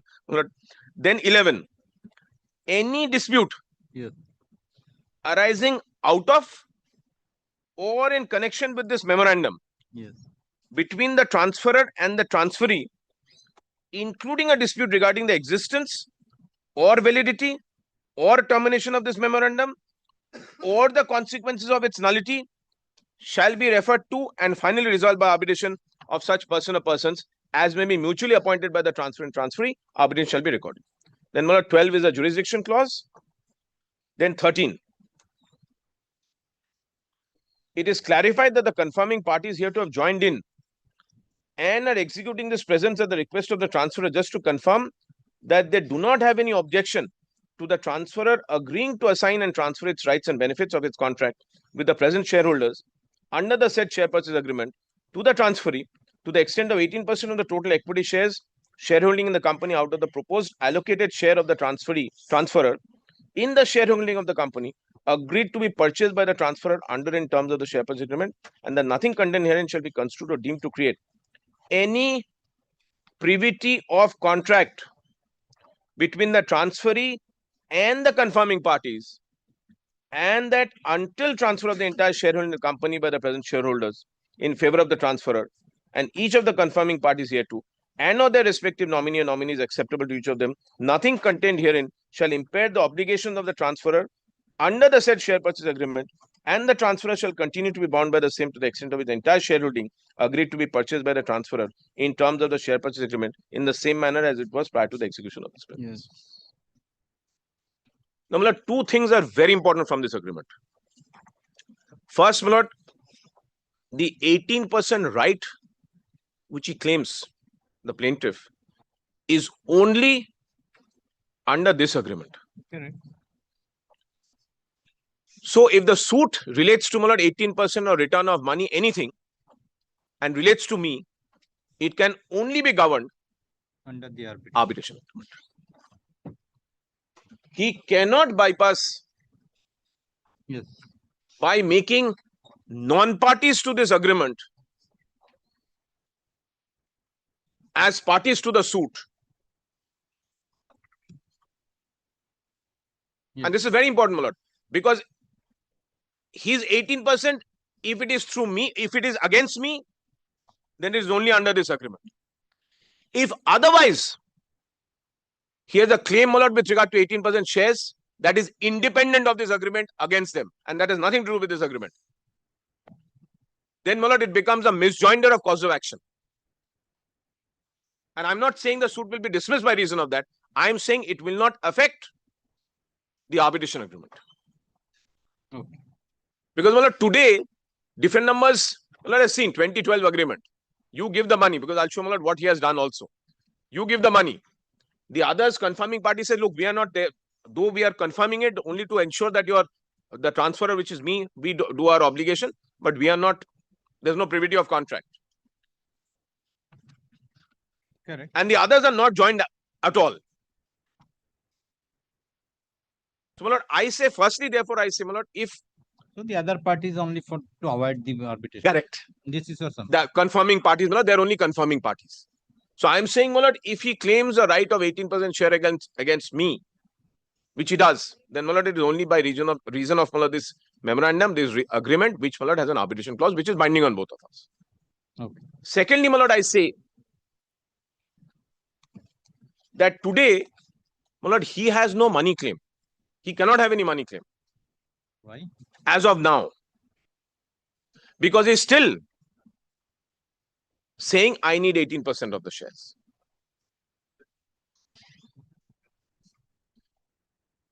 Because prayer A is my lord directly contrary to my lord the suit which has already been filed, my lord, by defendant number 1. He is a party to that. But in the prayer, he is not claiming with regard to the 18%. He is claiming the money decree. Yes, my lord, kindly look at my lord. Now, my lord, let's come back, my lord, to the plaint, please. Prayer B and C. Yes.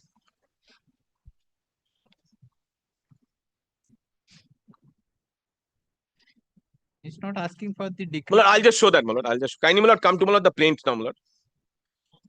I'll show that. He says he has an independent right to the shares. He can't have both. He can't say I'll have the shares and I will also get the money back. No, that's why. If he is not claiming the share in the prayer portion, because in the prayer portion he is claiming the 26 crore and no, my lord, the first prayer. First prayer with regard to that is the award. No, and then after that is not binding and does not affect the right, title, and interest of the plaintiff in respect of 18% shares of and in defendant number 1. That's his prayer.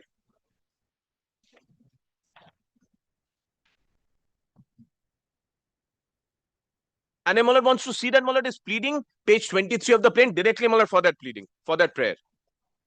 Part of Mullah, paragraph 31.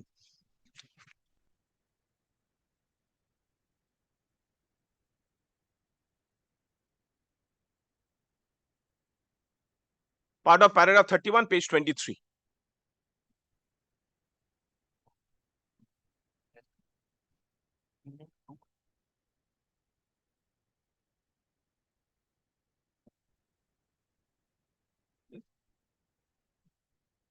This is his plaint. I am not Mullah.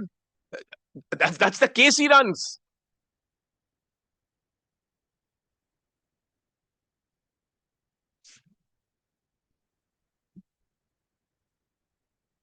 Yes.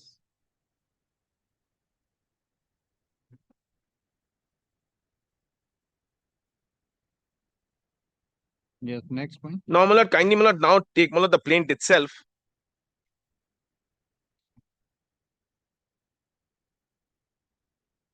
And Mullah, kindly see Mullah, I'll quickly Mullah take Mullah through the plaint Mullah with the relevant paragraphs Mullah. I'll just try and highlight.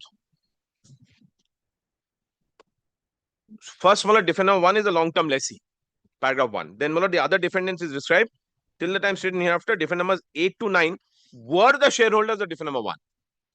Defendant numbers 4, 6, and 8 to 9 are ostensibly still the shares of defendant number 1. Sorry, Mullah, paragraph 1. Yes. And this is very important. Defendant numbers 4, 6, 8 to 9 are ostensibly the shareholders, because Mullah, he says they're still holding on to the shares because I've not got the shares. Me, Mullah, who I was to get 36% of the shares, the award sealed my right and said I'm not to get the shares. What has happened after this agreement? Nothing. After this, he's paid the money. Because he paid the money. He paid money, Mullah, some directly, Mullah, to one. You have not transferred the share or whatever. I have not got the shares. Mullah, what happened? The other agreement, Mullah, the other arbitration which I was referring to, that Mullah, I'll show the award as well. There, Mullah, we said that give me specific performance of Mullah, the agreement of March 2011, Mullah, will recall. Between the you and between me and one. And one, no, and all the other defendants. All the other defendants were parties. Correct. All the other defendants parties, there, Mullah, I claim that give me 36% of my shares because I paid you the entire consideration. The tribunal held that no, sorry, the agreement which you rely upon and the agreement which the other side has been relied upon are different. Because the share consideration and Mullah, in fact, Mullah, we also wanted to rely on this to show there that his version actually supports my version with regard to Mullah, how much consideration I paid. Be that as it may, Mullah, the arbitral tribunal said that no, sorry, whatever money I have paid will be returned to me. And they also made a submission, very well we are returning the money to. So on that basis, the award was passed, saying that the money will be returned to me. And that's Mullah, what got sustained, Mullah, before the section 34 failed and the division made. If you received the money and you admitted that you have received the money from the plaintiff with regard to the 18% shares, so why the plaintiff is not entitled to get back the said amount? Because Mullah, the plaintiff has not claimed for it yet. Plaintiff is claiming right with regard to the 18% share. And I'm saying, Mullah, he's not entitled to because we have had other transactions. He is, my lord, that's why I said, no one, my lord, would wait from 2012 to wait till the outcome of the arbitration, pretending not to know the arbitration. Because here, my lord, there are 3 or 4 issues. My lord, that's why, my lord, I'm only trying to first address Section 8 and then, my lord, on the question of GA1 I'll come. Because as per the agreement, you have to return the amount when you will receive the amount. When the suit is adjudicated And when you and receive no, my lord, the not, amount will come to you, then you will return the my lord, settlement. his cause of act, no. My lord, that's 9. But, my lord, he claims that he wants, my lord, shares. No, that is different. That is important. That is important with regard to the no. Yes. As per the claim, My lord, the plaintiff has framed his suit with regard to what you are telling with regard to 2012 and 2025. The Correct. plaintiff has framed the suit. Yes, as per the clause 9, only he is entitled to get the money back from you when you will get the money back, or you will having the money back from the other parties. So as per his contention, you receive the money as per the Supreme Court order or as per the award Look. in the month of May 2025 only. Perhaps, my lord, I'm not being, my lord. He will get the money in terms of clause 9 only when the share agreement stands cancelled or terminated. Correct. He is still persisting his right in respect of the shares. That's one issue, very important. Secondly, my lord, he getting back the money is, my lord, a question of, my lord, the suit. If the suit survives, my lord, the Section 8. It is not, my lord, in interim stage, one can come and say that, my lord, give me back the money. So that, my lord, has to await my defense as to why, my lord, he will not get the money at all, my lord, on merits. Okay. Because today, my lord, it's not that, my lord, I've got the money, therefore he should get the money. My lord, what about, my lord, I've got no interest. I've spent, my lord, crores, my lord, to have that arbitration proceeding.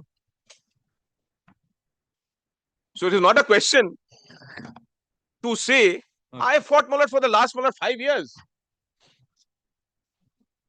It's not a question of saying, oh, now that No, that's why that is the he's making it. He said, now you got the fruit, you give me the fruit. Forgetting that what I had to do to get, my lord, that fruit. Okay.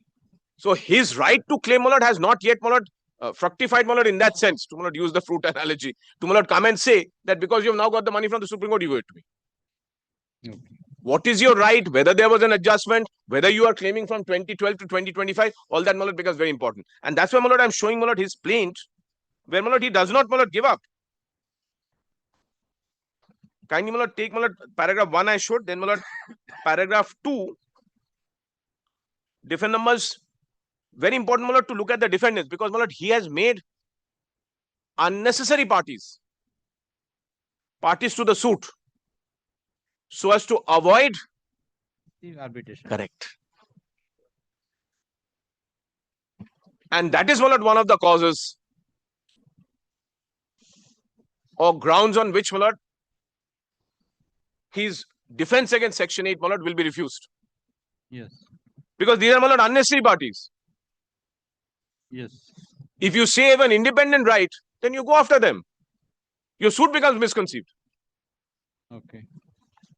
My lord, kindly see paragraph 2, defend numbers 2, 4, and 6 are companies, been meaning of companies at 2013. Defend numbers 3, 5, and 7 are the principal officers and directors and a persons in control of defend number 2, 4, and 6. Now, my lord, no reason why, my lord, 3, 5, and 7, who are, my lord, principal officers, my lord, will come in. The agreement, my lord, was with, my lord, the companies themselves and were responsible, liable for the transaction which forms the subject matter of an instant suit. Defender number 5 is also the managing director of the defender 1 and is in control of the latter. Then, my lord, 3, my lord, is the history. Sometime in January 2012, Sansas approached the plaintiff director and represented as follows. Directors now understanding. Then, my lord, kindly come to D and E at page 6. Yes.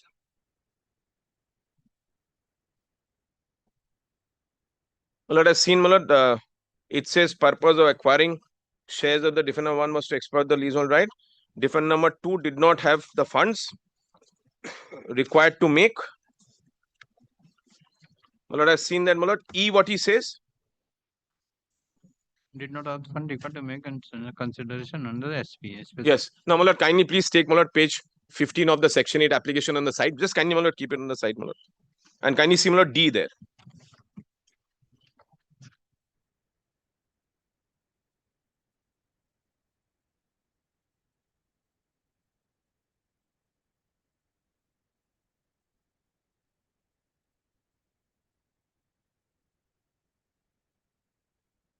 Directly contrary to, my lord, what they say. Yes.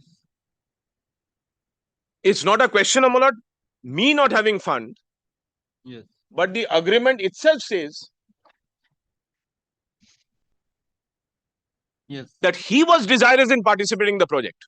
Because, my lord, this really in effect, my lord, this agreement, my lord, is really in effect an agreement to enter into, or, my lord, agreement to acquire the shares. Yes. Then, my lord, sees E, and then in this regard, defendant numbers 3, 4, and 5, 7 made over a copy of the share purchase agreement. True copy, answer. Copy of the revised understanding between DSM dated 4th August 2011, made over plaintiff's annexure marked as annexure B. Then, my lord, paragraph 4.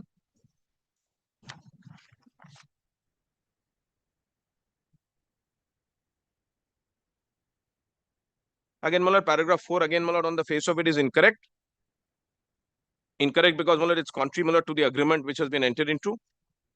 Because he was desirous. Then, my lord, kindly see paragraph 5.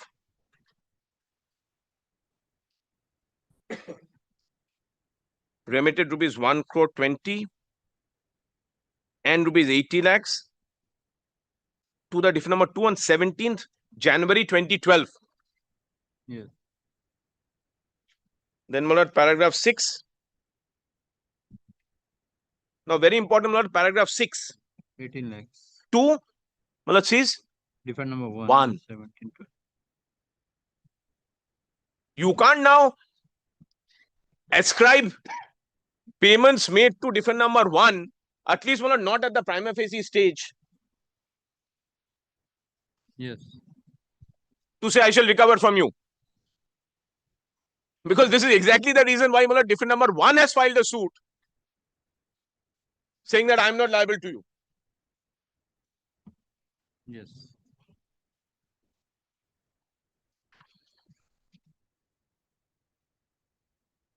Then, my lord, 7, my lord, again payments to me.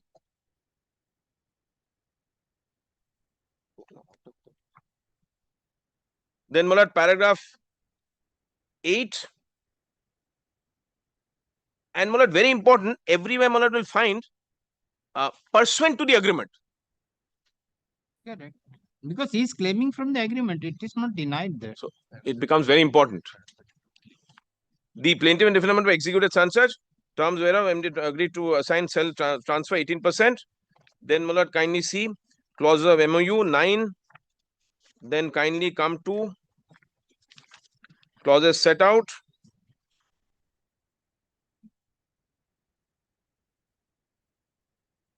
My lord, page 12.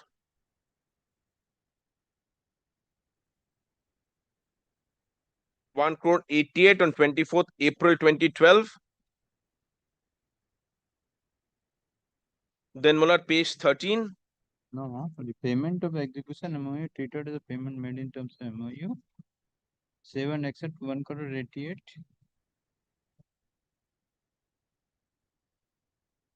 Which was paid to the defendant number 2 by check.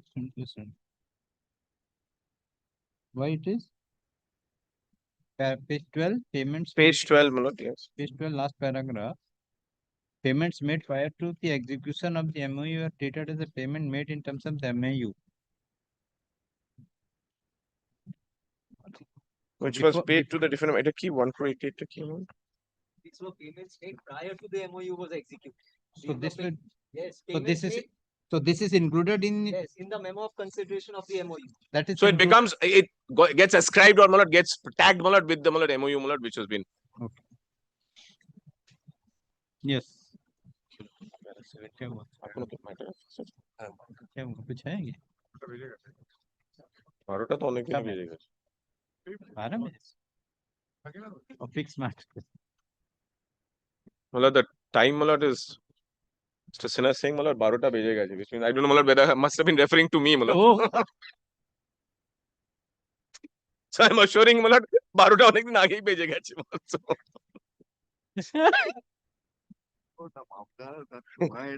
Ratnakar 12টা বেজে গেছে, মামলার 12টা বাজবে কেন? Malad will come back Malad. It is in the midst of his arguments, Lordship can give us a time if your Lordship. Next week Malad, I have some difficulty Malad tomorrow and day after Malad. Tomorrow, day after. On next week Malad, anytime Malad 5th. Lord, he's acting like a Pada Gunda. He's threatening your Lordship. I'll be back again next week. No, coming tomorrow, day after. Next week, he will not come. And counsel for the defendant number 2 has argued the matter at length, but due to paucity of time, hearing could not be completed. That the कल है क्या कुछ? Malad, that's why I said Malad. हाँ है. 7:30 है परसों. Day after tomorrow. वो भी है. 16th to এখানে number court 12.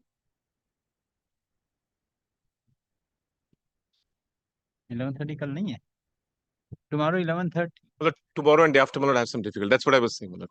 Next week Malad. Next week में कब रहेगा? So sorry Malad. 17. 17th at 11:30. 17th I'm so September at 11:30. Malad, that's why I was saying Malad, I have so many friends Malad. One is saying 12টা বেজে গেছে, one is saying Parar Gunda.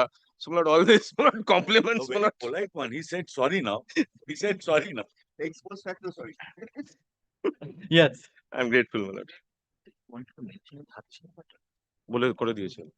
Happy birthday. Mr. Sen Malad should be treating all of us Malad. His birthday is today. So His birthday today. Birthday?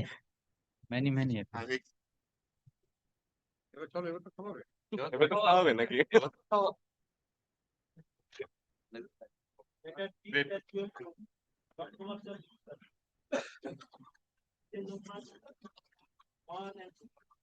One, two.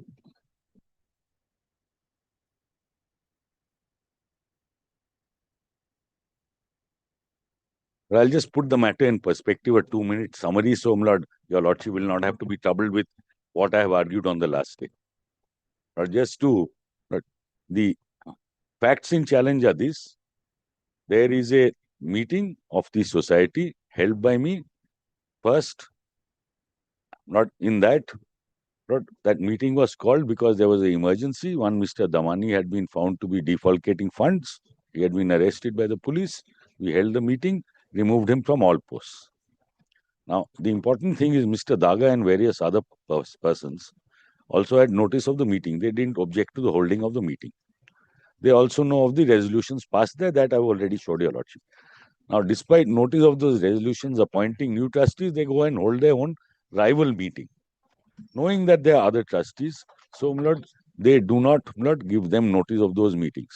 So, Lord, if our meetings are upheld, then, Lord, his meetings will automatically go for lack of notice. And I'll rely on the same judgments that they have relied on for lack of notice. So, Lord, this is one part. Now, his suit, Lord, challenges my meetings. My suit challenges his meetings. Lord, if your Lordship holds that the first set of meetings is good, Lord, that's the end of the matter. It decides not both proceedings, which is why they were not willing to push their applications and suit. I had not started off. And Lord, I had finished last year in June, and thereafter, Lord, your Lordship has heard them all through. I had started on the last day. Now, Lord, I'll put it in a very short perspective. I've showed your Lordship the judgments, Lord, relating to this very matter.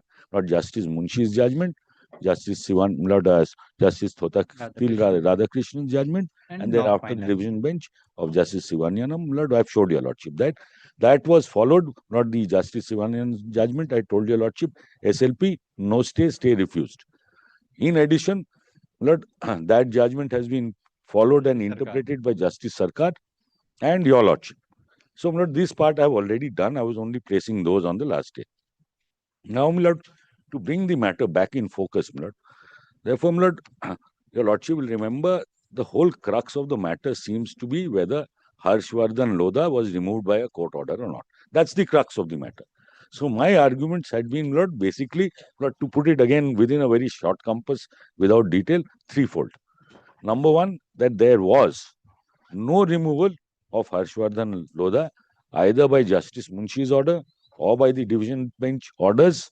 And in any case, if any doubt remained, Justice Radhakrishnan's order took care of it. So therefore, my lord, number one, no order removed him. This was my first point. Yes. There is no order of removal by any court Yes. of law, as contended by the resolution, Lord, or by the letter sent by the APL. That I'll trouble your lordship briefly for 1 minute. In a while, I'll just summarize my point. So this was my first argument. Second argument which I had made was there is no independent resolution of removal of HVL. Lord, I'm calling him HVL. Lord, saves a little breath. So there is no independent removal either. No court order, no independent removal. Yes. Third was, Lord, if this argument of mine is right, Lord, their suit goes, my suit will succeed. Apart from one small point which Mr. Mukherjee had brought up, I also have to show that the meeting held by us is otherwise regular and notice had been given. So these were really the three points, Lord, within which the whole thing falls. Lord, there are a lot of details, but this is the long and short of it. Now, in answer, Mr. Mukherjee had said, Lord, from what I can make out, Lord, number one, that HVL, Lord, stood removed pursuant to Justice Munshi's order. This was his first leg of submissions. He stood removed. Second is, my lord, in any event, assuming there was no removal and assuming Justice Radhakrishnan's division bench order did not clarified it as we allege, then, my lord, in that case, he says there is an independent, my lord, resolution removing HVL. This was his second leg of argument. And third leg of argument was our meetings are bad for three reasons. Number one, my lord, one of the persons was in jail, so he could not have received notice of the meeting. He tried to show some judgments. I'll show that. Second was, my lord, he relied on, my lord, Ruby General Hospital to show what's the effect of lack of notice. And lastly, my lord, he said one of the persons who we allege is on the board had ceased to be a trustee because he did not attend 3 consecutive meetings. But that part I took care of very shortly by showing your lordship their pleading that he was and continues to be a trustee. I've showed it from their plaint. So, Lord, this is really, and my lord, the last point they had was our meeting is bad because we did not give notice to some other trustees apart from the APL appointed ones. So this is not the background of the matter. Now, let me just take this one by one. Then to justify, this, what he says is, he says that, look, assume Justice Munshi did not remove him, or did not, rather, my fault, did not have the power to remove him. But he has done so. That is not an error without jurisdiction. It is an error within jurisdiction. So the court had the jurisdiction, therefore that the actions are not a nullity. And they have to be challenged by way of an independent suit. Without an independent suit, HVL cannot claim to be a trustee. So that is the other big chunk of his argument. Now, my lord, on that, my lord, now if I may just deal with these submissions one by one. But I'm not troubling your lordship again with the orders. But to the extent, my lord, I'll need to show 1 or 2 paras again, I'll do that, not just to cut out time. So, my lord, if I may first trouble your lordship, first with that resolution. Let's deal with, Lord, was he removed or not? That's the first point. So look at the, Lord, stand first in his plaint, para 6 of his plaint, para 8 of his plaint. CS 16. CS 16.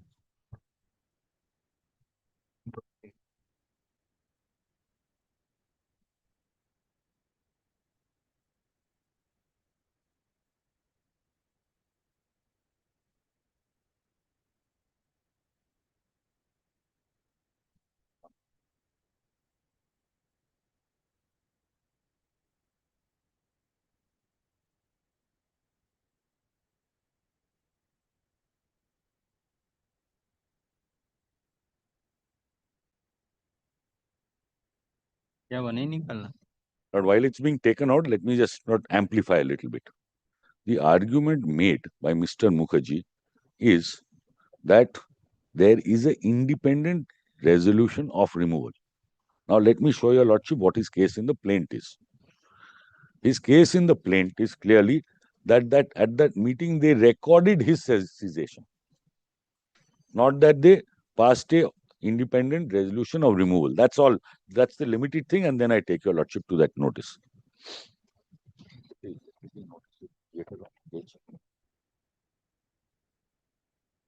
Then let him have both. Let him have both. Put a page. Yes. But if your lordship takes para 8 at page 6,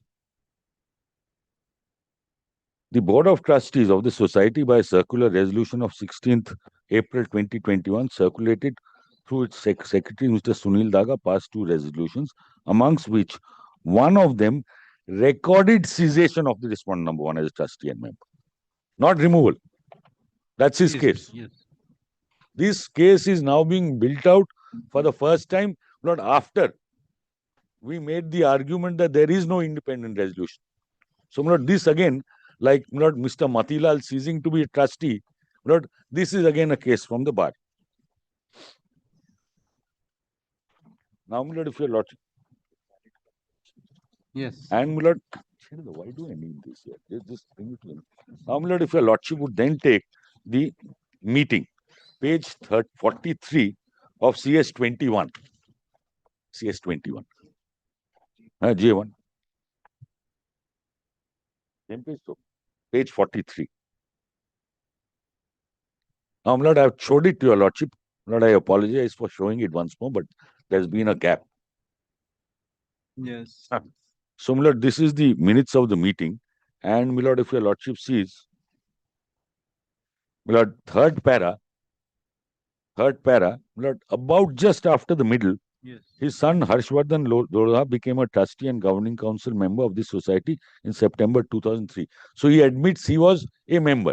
It is not recording that he has ceased anywhere in between. Yes.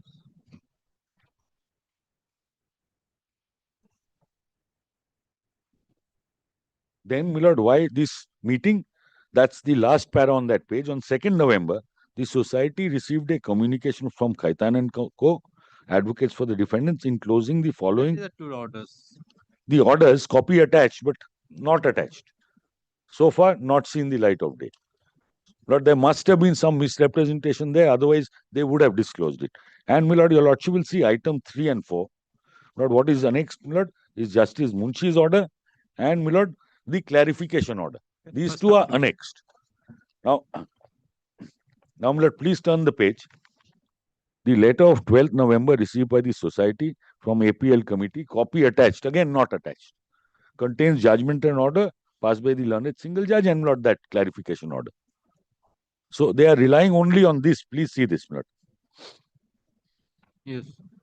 Then, my lord, if your lordship goes down, lord, towards the bottom of the page, or my lord, midway down, 2 societies had obtained, my lord, opinions. I am not troubling your lordship. There were 2 questions. Yes. And then, my lord, the opinion of Justice Ganguly on the above 2 queries is affirmative. A copy of the opinion is enclosed. Again, not enclosed. Yes. In view of the above, your consent is hereby sought on the following resolutions which are intended to be passed. And this is the only thing, my lord, which is necessary for deciding this issue. Resolve that the cessation, not removal, my lord, please mark the words. The cessation of Shri Harsh Lodha as a trustee and president member of the governing society, council of the society, consequent to the judgment of those 2, my lord, judgment, Justice Munshi and, my lord, Justice Division Bench, Justice Radhakrishnan. Passed in the matter of probate proceedings in respect of the estate of Priyamvada Birla as communicated by the office of the joint APL of the estate by their letters of 12th November and 27th February B, and is hereby noted, confirmed and taken on record. So, my lord, what is being noted, confirmed and taken on record? That he has ceased pursuant to the 2 orders. They have not taken any resolution, only taken the this decision on the opinion that he has been No, removed, no. not remove cessation, No, not even cessation. My lord, I'm sorry. because Yes, my lord. he dissolved the session of Harshvardhan Lodha as a trustee and the president member of the Consequent to the judgment. is noted, confirmed, and taken on Correct. record. So they they are have noting interpreted the judgment that correct he has been ceased to be the president or pursuant member to the orders. in terms of the order. Yes, my lord, that is all. That is all. So just quieten down. Just hang on. Arey Baba, it's done. Hey, yes. So, my lord, very clearly it is noting, confirming, and taking on record what a communication of the APL as communicated by the office of the APL. Correct. So it is taking on record and confirming a communication of APL saying that he has ceased by virtue of the High Court order. So this is the resolution. So, my lord, I say there is no not removal by the resolution independently. The letters on which they or which are part of the resolution clearly could not have not said that he stands removed. Those are not disclosed. Not disclosed. But what we do have are the two orders. The two orders are not orders of removal. I've showed your lordship that completely. Not, I don't think I need to trouble your lordship with that. I can summarize. Lord, the only restriction, yes, the two restrictions which were there in Justice Munshi's order, your lordship may make a note of this. One, Justice Munshi did not remove Harshvardhan Lodha as a member or president of any society, let alone South Point. Two, the operative portion of the judgment which your lordship has seen. If your lordship wants, I'll read it out. The operative portion of the judgment says that Harsh Lodha will be not disqualified, yes, restrained from holding any, the language is restrained from holding any office in the entities of the MP Birla Group during the pendency of the suit. Now, this is passed on 18th September. 18th September. Within 10 days, it is clarified. By the just That makes it clear that this personal disqualification, if at all it related to societies, because my first submission is even this did not relate to societies because in 14 places in the judgment he has said it cannot bind any third party. He has said that in 14 places and the division bench upheld that.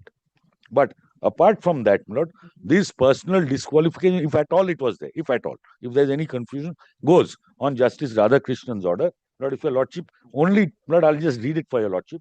Not just the operative portion. Which page number? Not page 212. 212 of Volume GA1? 4. Volume 4. CS16. CS16, volume 4. GA4. Or GA4. Yeah, GA4, CX16. And this is the crux of the matter.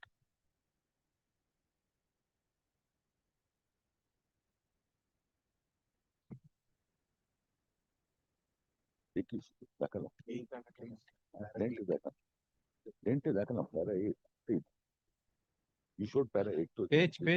But page 212.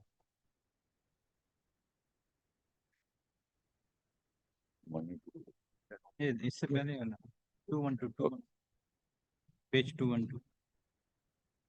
But in that case, if your lordship would first see page 194, the operative portion of Justice Munshi's order, since your lordship is opening the, but it's the same volume. But page 194, Justice Munshi. Yes. The first para, last line, passes the following orders. B is plaintiffs are restrained from interfering with any decision of the APL which may be taken in future if the same directly or indirectly relates to estate. And further, plaintiff number 1, HVL, is restrained from holding any office in any of the entities of the MP Birla Group during the pendency of the suit.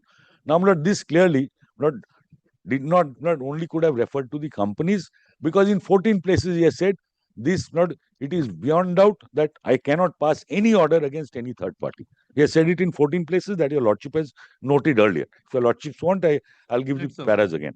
Now, my lord, from here, if your lordship comes to the clarification, straight to para 212, page 212. I'm sorry. This is the division bench judgment. So this is clarified within a fortnight. Now the date is important. The date is 1st of October. And if your lordship sees para 20 at page 212, we may, however, clarify that the word implement occurring in para A among the three directions issued by the learned judge means abide by. We are not concerned with that. Then the next portion. It is further clarified that the operation of para B among the directions would be a restriction on the plaintiff Harshvardhan Lodha to the extent of it being a restriction from holding any office in any of the entities of the MP Birla Group during the pendency of the suit. Now let's see what is stressed. On the strength of shares referable to the estate. So it has to be companies. Not societies don't have shares. It's also held in all these judgments that shares, not control and societies and trusteeships are not heritable. Yes. And another factor, not all the courts take note of the affidavit of assets. Societies were not part of the affidavit of assets. Not assuming for a second, although I dispute it as a matter of law, not that the probate court had jurisdiction. It can at most be over what is mentioned in the affidavit of assets. So these societies are not mentioned in the affidavit of assets. Not a number of judgments inter se the parties says not trusteeships are not heritable and therefore cannot form part of estate. Yes. So, after this order, now please come back to the minutes which I had showed your lordship at 16th of April 21. That was GA1 in CS 21, page 45. Now the dates will now make sense. So it is after Justice Radhakrishnan's order, after the clarification. Could anyone in their sane mind have said that he has ceased? See the resolution at page 44. Cessation consequent to the judgment could not be correct because he's also relying on Justice Radhakrishnan's judgment. So, that puts an end to this line of argument, perhaps.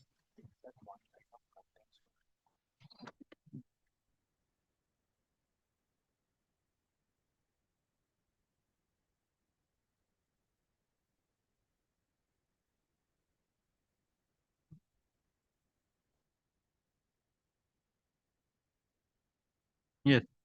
So, if any doubt remains on this, I can clarify or get into further detail. But according to me, this simply takes care of it. So your submission is that this resolution is only with regard to the interpretation of the two orders of the court. One is it's not even based on it. It is merely recording. It is only recording. No, they are not even they are recording. They are taking no view of their own. They simply say resolved that the cessation of Lodha consequent to the judgment that's why as communicated by APL is taken on record. Is taken on record. Correct. There is no independent decision of any kind. They simply say, I take it on record. And it's a cessation, not a removal. These are the 2 points which I'm making from here. Okay. Other than para 8 of the plaint, also para 18, also record the same thing, cessation. That's their case. There is no case made out of independent removal. Correct. So,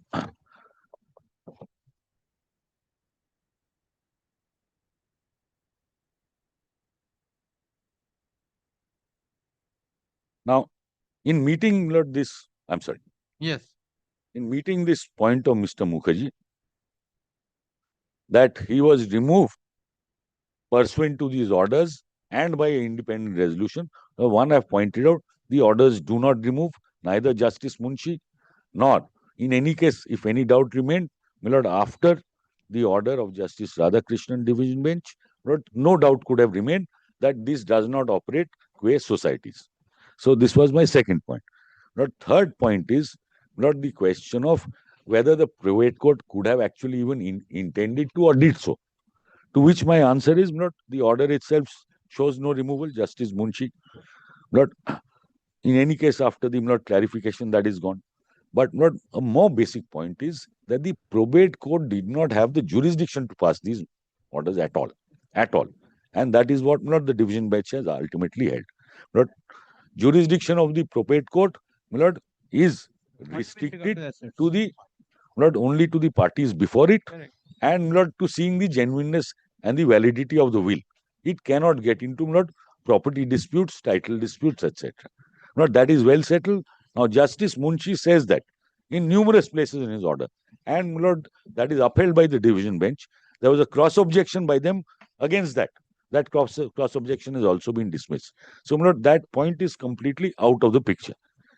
Now, if I may just trouble your lordship with, although I said there are 14 places where he said no jurisdiction, let me show your lordship any one, and then construe it. What did he mean when he said that? Just take Justice Munshi's order, which will be at page, same volume.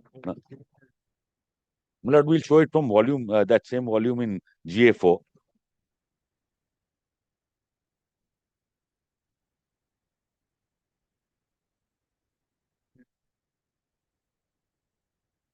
If your lordship would take the inner page numbering of Justice Munshi's order.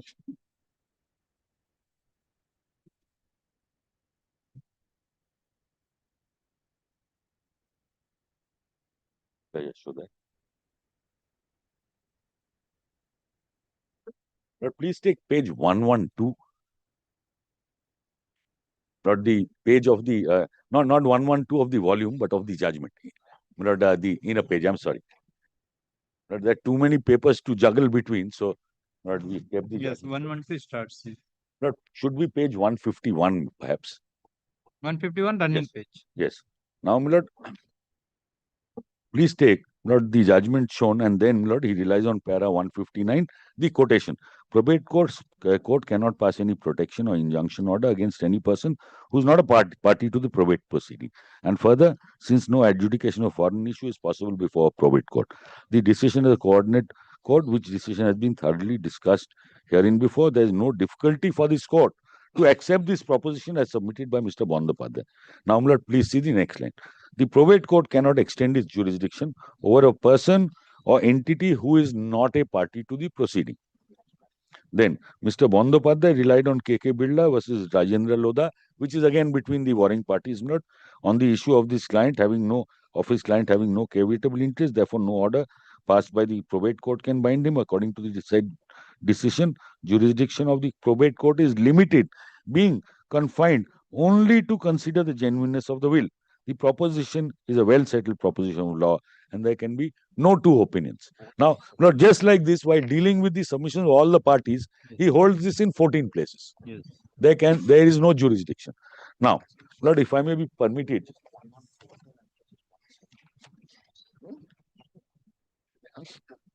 please also see the next page, page 153, which is inner page 114.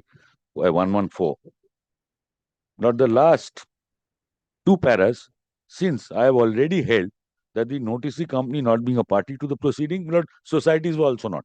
No order can be passed against it. I do not wish to discuss the other issues raised by Mr. Bandopadhyay, and any observation may prejudice his client, whether APL has authority to take steps against him or not. Summing up the submission that has been made on behalf of three noticee companies by Mr.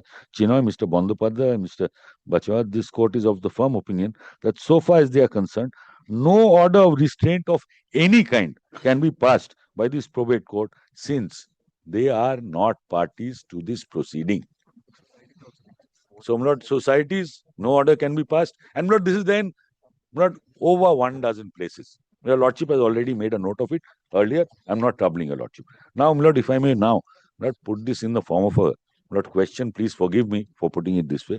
Now, when he is saying that the court lacks jurisdiction, can it be said that he was saying the court did not have territorial jurisdiction? Was he saying that the court did not have pecuniary jurisdiction? Answer is very clearly no. So, the only jurisdiction that he's talking about is subject matter jurisdiction. So, if I am correct in my premise, and your lordship accepts this argument, lack of subject matter jurisdiction upheld by Justice Munshi, upheld by division bench. Cross appeal against these findings, thrown out. Now, so, if I am correct in my submissions, then, I rely squarely, on official trustee's case, which I showed your lordship on the last day. Yes. Now, my learned friend tried to distinguish it.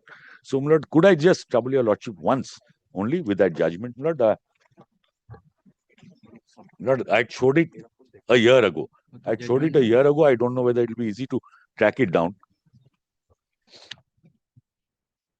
Shochendra.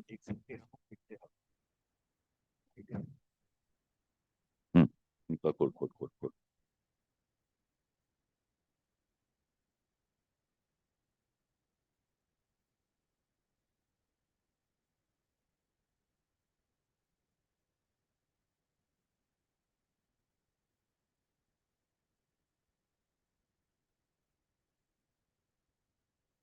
Who are the other parties here now to argue? I think everyone is up. No? No, Mr. Mitra has already argued. Mr. Mitra already argued. For the reply, A reply, okay. because my application is also.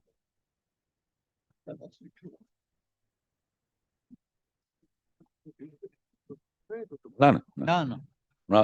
But I had to argue. I was shocked.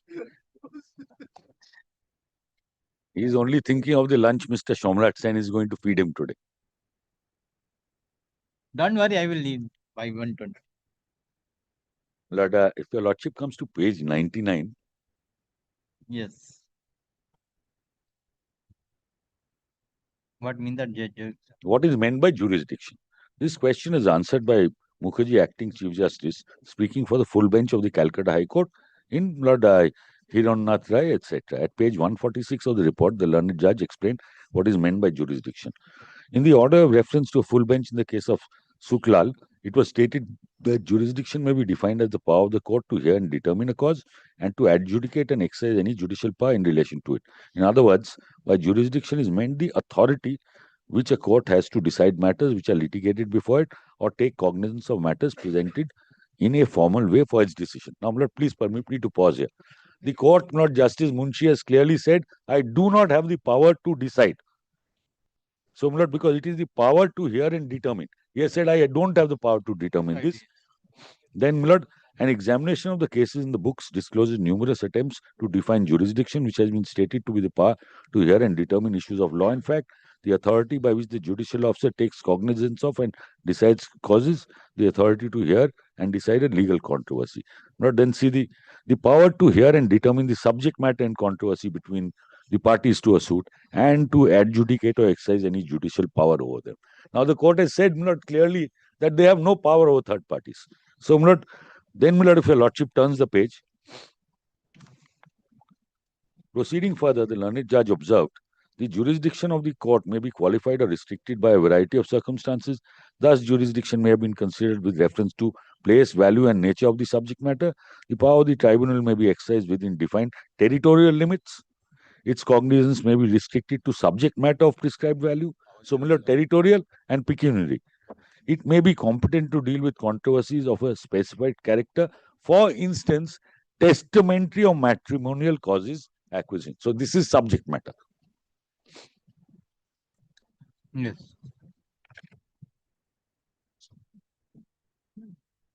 And Lord, if your lordship goes to Placitum D, one line I'll read from them, Lord. The authority to decide. The authority to decide a cause at all and not the decision rendered therein is what makes up jurisdiction. And when there is jurisdiction of a person and subject matter, the decision or all other questions is then in exercise. So this exercise of jurisdiction, when my learned friend says error of jurisdiction, no. If you don't have the jurisdiction at all, then that's the end of the matter. Then, Lord, please turn the page. Lord, it's made clearer on the next page at 101, second para. From the above discussion, it's clear that before a court can be held to have jurisdiction to decide a particular matter, it must not only have jurisdiction to try the suit brought, but must also have the authority to pass the orders sought for. Now, the learned judge has said, I don't have that authority. It is not sufficient that some jurisdiction in relation to the subject matter of the suit. Its jurisdiction must include the power to hear and decide the question at issue, the authority to hear and decide the particular controversy that has arisen between the parties. Now, the court, Miller, I've showed your lordship at least two paras which says, look, I can't. Jurisdiction of the probate court is limited only to this. Then, Miller, if your lordship turns the pages, I'm not showing your lordship the other parts, but the effect of it. Now, Miller, if your lordship comes to 106, Lord, a third para against Placitum C. From what? I'm sorry. Yes. From whatever angle we may examine the validity of the order made by Ramfrey J, it appears to us, clearly to us, that the said order was outside the jurisdiction of the learned judge. It was not merely a wrong order or an illegal order. It was an order which he had no competence to make. In this case, admittedly, it was not merely an order that he should not have passed, but it is an order he could not have passed and therefore a void order. Void order. So, Lord, this is the effect of it. And Lord, this is based on Lord Justice Munshi's judgment on which they rely. Yes.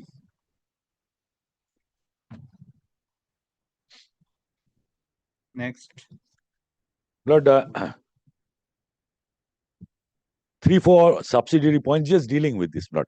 I think the main legal point I've dealt with on this first point. Yes. But Lord, there are subsidiary points.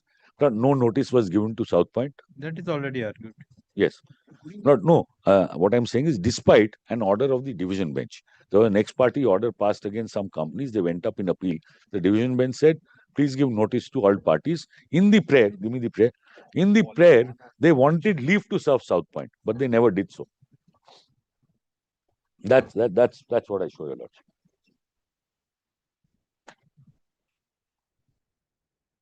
Yes. But if your lordship turns to volume 1 of that same volume, page 47, A4. A4 volume 1.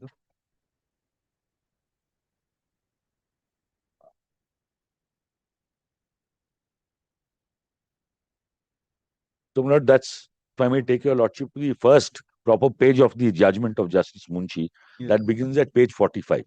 At page 46, the prayers are set out. Prayers of that application which was being heard. Yes. And if your lordship turns the page, page 47, if necessary, notice be issued to the concerned companies, trusts, and societies. Some people has mentioned. It is the prayer of. Now, this is the prayer that prayer of the just. No, this is the application which was being heard by Justice Munshi. The GS 173. Yes, 1735. So they wanted not notice leave to serve notice. Now the division bench said, any person who is going to be affected, please give him notice. Not that also I'll give your lordship not portion of that order. Just make a noting, your lordship need not go to it. I'll read it out. Yes. Lord, judgment dated 4th of May 2020. But we had handed it over separately. I'll just give your lordship a separate copy. It's not in the compilation. The division of the order of Lord, Justice Shambhuddha Chakraborty and Justice Arindam Mukherjee. Lord, there was an ex parte ad interim order against that Birla Corporation, Vindhya Telelinks, and others went up in appeal. That order was set aside. And it was held that go back to the trial court, give notice to anyone against whom you intend to take orders. They gave notice only to the companies, they didn't give notice to us. So, Lord, order could not have been binding. This is all I'm trying to show, Lord. I'll give you a lordship a copy of that order, Lord. So, Lord, this is the next point.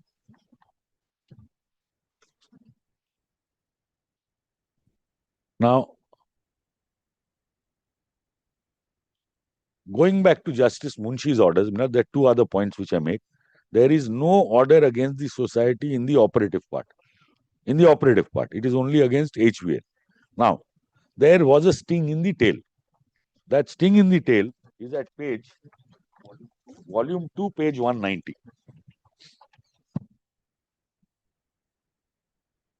Now, after saying, Lord, in 14 places that I have no jurisdiction, Lord, this one sentence came in. Lord, page 190, has your lordship got it? Yeah. Now, Lord, please come to the bottom.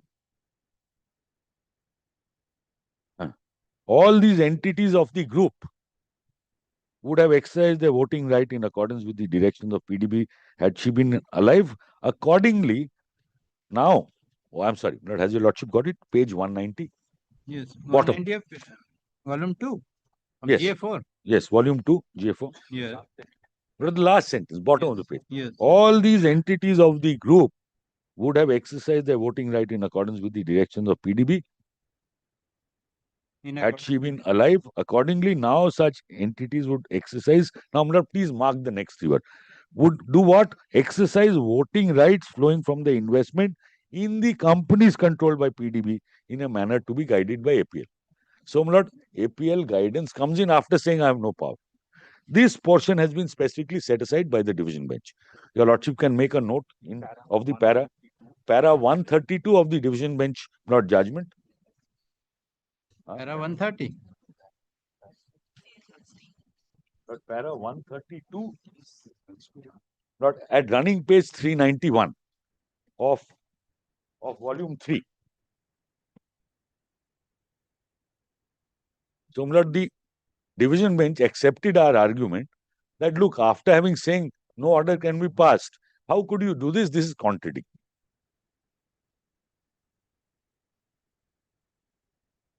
Yes. But para 132 at page 391.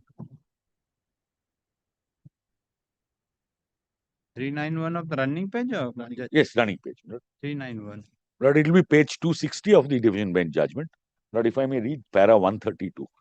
On going through the order impugned in this appeal, we find that the learned single bench has held that no order can be passed against the companies. It has also been held that the court is not deciding any of the points urged by the companies. Further, companies would exercise voting rights flowing from the investment in the companies controlled by PDB in the manner to be guided by APL. Further, learned single judge was of the clear view it's not deciding any point urged by the company and also recording a finding that no order can be passed against the companies. In our view, the observation that the companies controlled by PDB in the manner to be guided by APL is contrary to the other findings recorded in the impugned order. Therefore, the finding appears clearly inconsistent with the findings recorded by the single judge in more than one place in the impugned order. Yes. When such inconsistent findings are tested by the Honorable Supreme Court, they've been interfered with and orders set aside, etc. But I'm not troubling you a lot. Hey, good enough. We've showed these. We've showed. But the point that this is the only point I'm making, Lord. Okay. Now, Lord, to go back, not to page 191 once. Not there were 3 words which I'd asked your lordship to underline. Now, such entities would not be guided by APL. Not that their operation will be taken over. Not that they can appoint members there or remove members. They will only exercise voting rights from their shareholding in other companies in the manner APL directs. So, limited right, limited right is only with regard to how the societies which own shares in other companies will vote at meetings of those companies.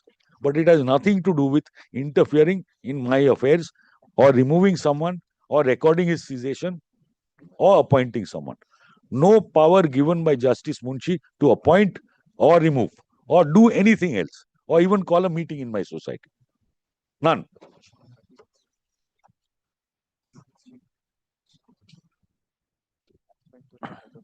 Yes. It is only to guide them when it comes to voting. When voting, if they say vote in this manner, they'll have to vote in that manner, nothing more. And that part, like I've showed your lordship, Lord, it's gone by virtue of Justice Radhakrishnan's order and ultimately set aside by the division bench. And my Lord Justice Shompa Sharkar and your lordships have also followed that view. Yes. Now, there were 2 other points which I had made. If your lordship will remember, I had cited 2 judgments. If an order is clarified, what is the effect of the order of clarification? That you already cited. I had cited those judgments. So it is as if the earlier order did not exist and it dates back. Now, this dating back. So if I am correct in my submission and your lordship accepts the principle in these judgments, dating back means dates back to Justice Munshi's order. Now, when did these notices come? Post Justice Munshi and post Radhakrishnan. So, my lord, it could not have at all expounded this view. It could not have said that he stands removed or any such thing. What have you handed? What? Oh, you've taken it out from there. Okay. My lord, if it's not necessary to show, I will not, but not. But just give me 1 minute to show it. Not. Yeah, I have it here.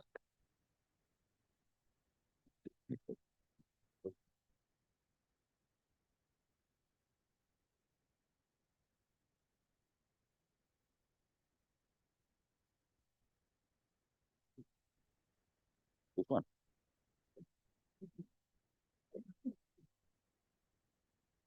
Then 2008, 2007. Yes. But if your lordship has got which one have we got? 2007. 2007. But if your lordship comes to para 20.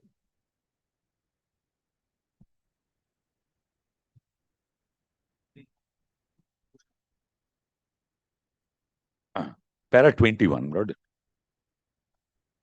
Para 21. Yes. The ratio laid down by this court, as noted here and after, categorically shows the effect of a decision which has not been directed to a prospective operation.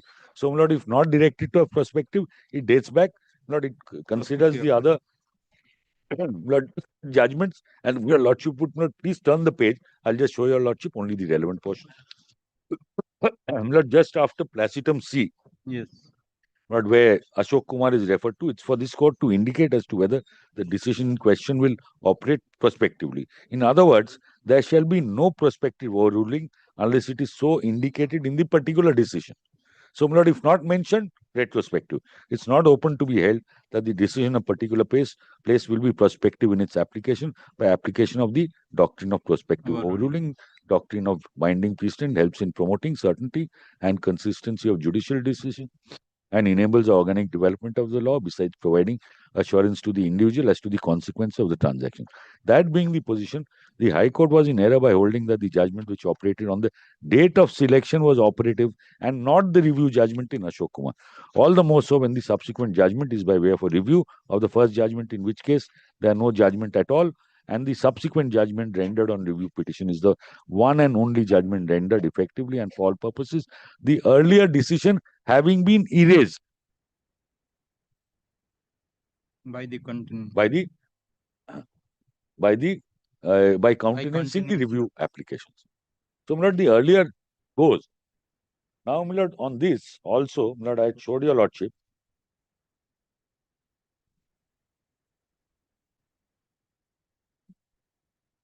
Okay. You sure?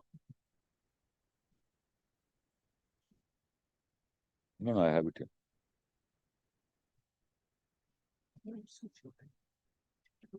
Lord, if your lordship 2012 to this one, you've given it. But if your lordship takes 2012 3 SCC, yes, not again shown by us earlier. Yes.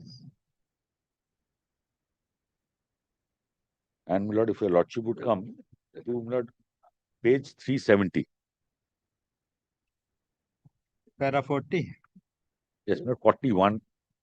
40.1, Lord, your lordship sees 40.1, the OM dated 3/3/2008 is in the nature of clarification to the earlier consolidated instruction.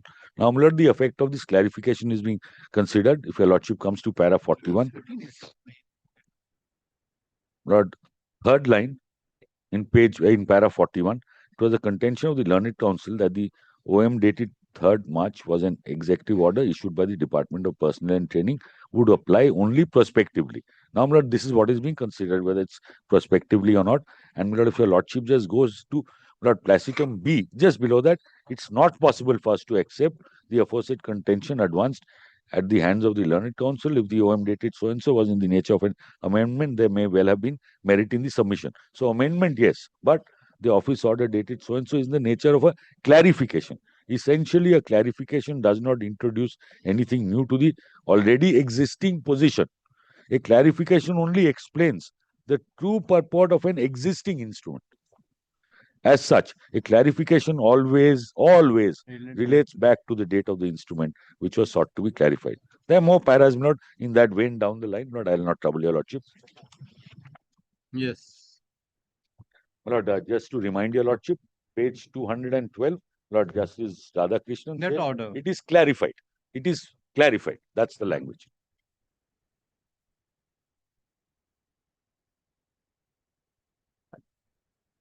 So, Lord, this clarification put an end to any dispute, not dating back to Justice Munshi's order.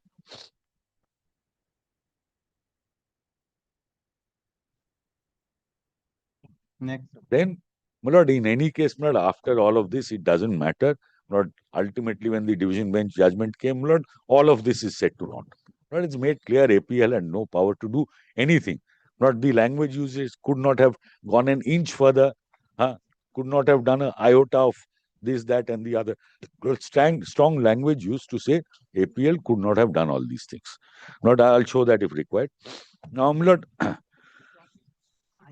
the point now, Lord, to go back and tie this argument up is this circular resolution by which they claim HVL seized is post the order of clarification. So, Lord, given that factor, Lord, nothing remains, Lord, of that resolution unless there is a independent resolution of removal. Now, apart from that resolution, no other resolution has been shown to your lordship that there is a removal, nor is it the case that there is a removal. They simply say they seized by virtue of Justice Munshi's order as communicated by APL's order dated so and so. That is taken on record and confirmed. So that's, but this is the situation. So there is no independent removal. Lord, if I am right in that, then we'll have to go back to not where I started. If I'm correct in that position, HVL was in a position to hold that meeting, to attend it, and not everything is fine. Their meeting, on the other hand, admittedly did not give notice to HVL. Then notice, not their meeting, should go. So, Lord, this was the first plank. Now, my learned friend, Lord, on this aspect also made Oh, yes. No, that point will come to later, no? We'll come to it later. Or you want to do it now? Very good. Let's finish it. Lord, now, Lord, on independent resolution of removal. Now, Lord, the rules of this society have been referred to. That you have shown. No, they have shown. No, Lord, I am giving, Lord, I'm just pointing out, Lord, their argument and how it's dealt with, CS 16.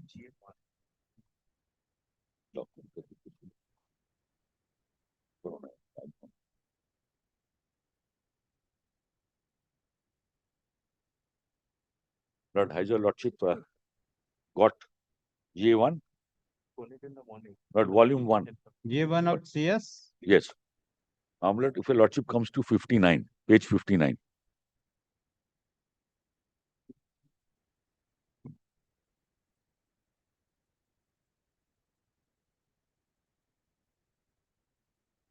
Yes, member. Now, my learned friend relied on not rule or regulation 5. A member shall cease to be a member of the society if he relied on F.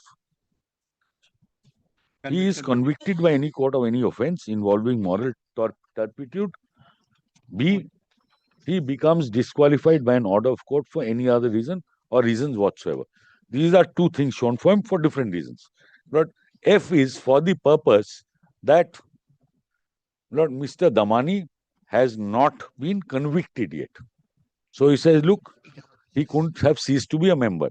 Now, the point is, Lord, we are not saying he has ceased to be a member. We have removed him under a different rule, which I'll show your lordship.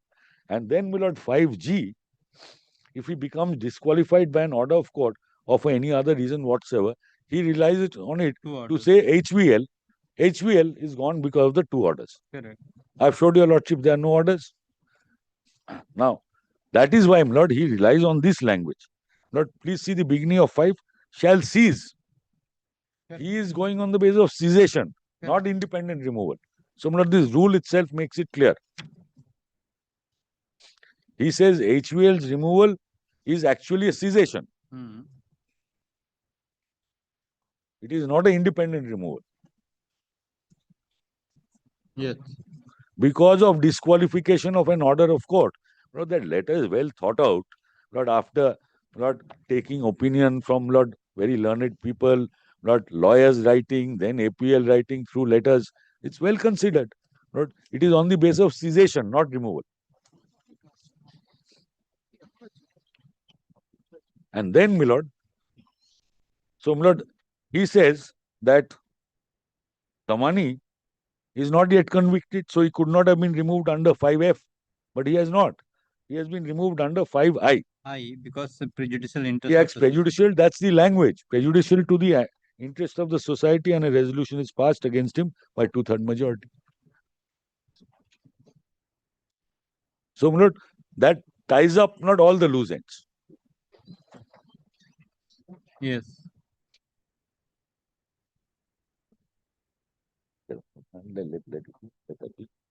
One sec, I've lost track of what I was Then J also Yes. they have taken. He fails to attend the consecutive meeting without Yes. the notice. Now, my lord, he relied on this, my lord, to say that Mr. Matilal ceased to be. Lord, on that, let me just show your lordship. Lord, please take the same volume. Please take, Lord, page 6.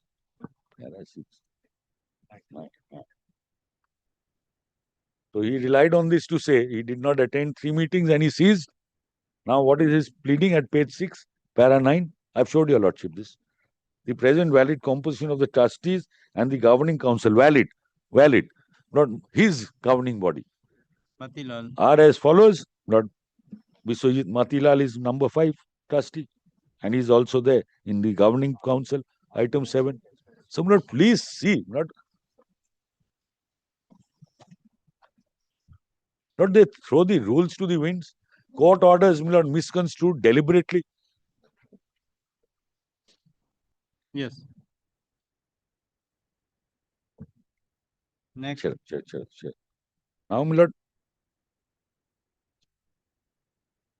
lord, being aware, therefore, that not this simple link of my argument creates a little difficulty for him, that there is no cessation, there is no removal, either of them. So, my lord, he tried to then, my lord, give a new spin to it. So he says Justice Munshi's order had nothing to do with the societies. It only related to the companies. And therefore, any clarification by the division bench also relates only to the companies. Now, look at the first fallacy in this argument. But then it proceeds on the basis that the court had no jurisdiction against the society. It has said nothing on the society. Then why are you saying that he is removed by virtue of court order? He can't have it both ways. Yes. Now,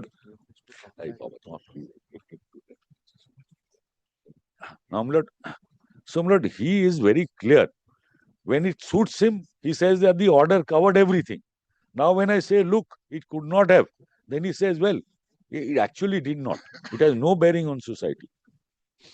So, therefore, you now have to file a suit and declare. This is the argument now. Now, so, when he says, therefore, two things. Number one, Justice Munshi had nothing to do with the societies. And number two, therefore, Justice Radhakrishnan's order has nothing to do with the societies. That itself may be erroneous. I've already showed your lordship the clarificatory portion. Lord, please come to the clarificatory portion once more. Page 200 and what was it?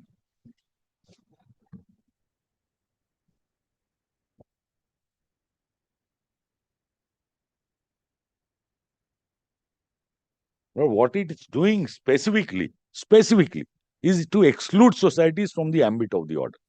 Page 212 of GFO, which your lordship was seeing, CS 16, volume 2. Yes. Now, please come back to the clarificatory portion, para 20, second sentence. It is further clarified that the operation of para B among the directions would be a restriction on plaintiff number 1 to the extent of it being a restriction. So, I'm not limiting it to the extent of it being a restriction from holding office in any entity. Now, please see use of the word entity, not company, of the MP Birla Group during the pendence of the suit on the strength of the shares. So, where earlier all entities were covered, now only entities which have a shareholding are covered. So, societies have now been left out. As it says, now the restriction is to the extent. What is the meaning of any of the entities? Of the MP Birla Group. Now, according to them, the entities of the MP Birla Group were several companies. Your lordship will remember that tire chart, tire 1, tire 2, tire 3, tire 4. And those shares your lordship has seen are held by also other societies, trusts, etc. So they use it to say that entities includes all of those, not companies alone. That was the argument before Justice Munshi. I'll show your lordship those portions. So now the court makes it clear, look, it will not include this. The disqualification on Mr. HVL is restricted only to the extent where it relates to shares belonging to the estate of PDB, i.e. those mentioned in the affidavit of assets. So, societies don't have shares. So, it is clearly not excluding control of societies, which I showed your lordship that line in Justice Munshi's order which created the confusion. Yes. Societies, all entities will now be guided. And that too with regard to voting. So, that takes care of this argument. Now, your lordship will not also see the division bench judgment of Justice Sivanya on this aspect. Now, please take volume.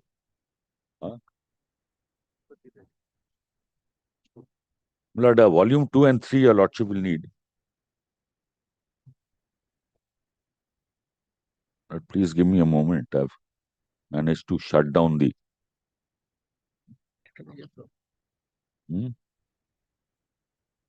Yes, got it. Now, if your lordship will come to the para number. Para 104, which would be at page.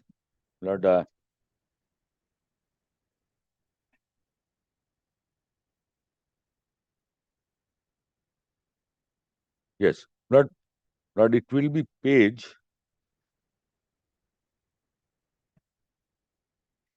441 of your lordship's volume. No, not doing anything. No.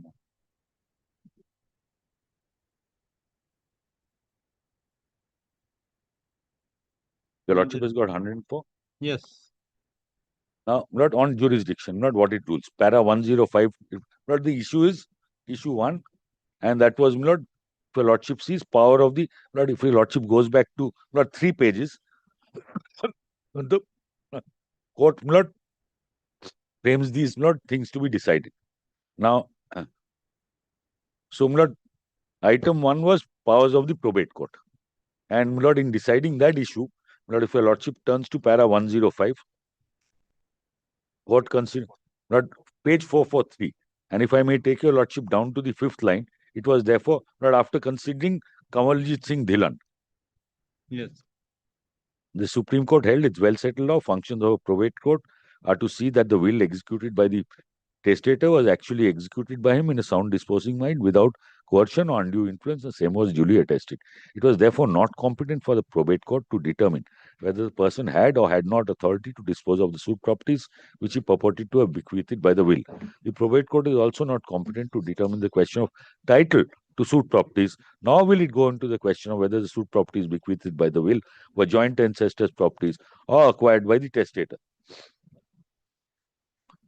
And then, if your lordship also goes to the bottom of that page, thus it does no more than establish factum of the will and the legal character of the executors. The probate court does not decide any question of title or existence of property itself.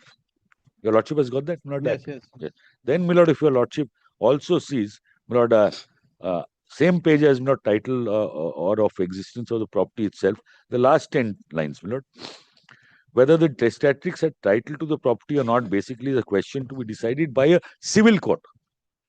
Since after proceedings relating to adjudication of civil dispute between two sets of adverse parties. Further, it was held that grant of probate by itself does not confer any right or title upon any person in respect of any property, since all such questions are subject to adjudication by an appropriate court. In the light of the above, so now this is the finding. In light of the above settled proposition, we cannot approve the findings rendered by the learned single judge, having ventured to go into entitlement of the estate to exercise control of tier 3-4 companies. Yes. Then, please also see 106. Control over tier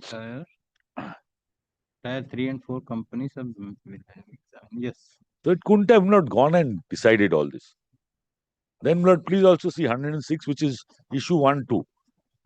Third-party injunctions can be granted in exception cases by the probate court. Now, Lord, please mark the next few lines. For the limited purpose of protecting the estate. Then, Lord, see the next line. However, the internal affairs of third-party companies cannot, in normal circumstances, be interdicted by the probate court.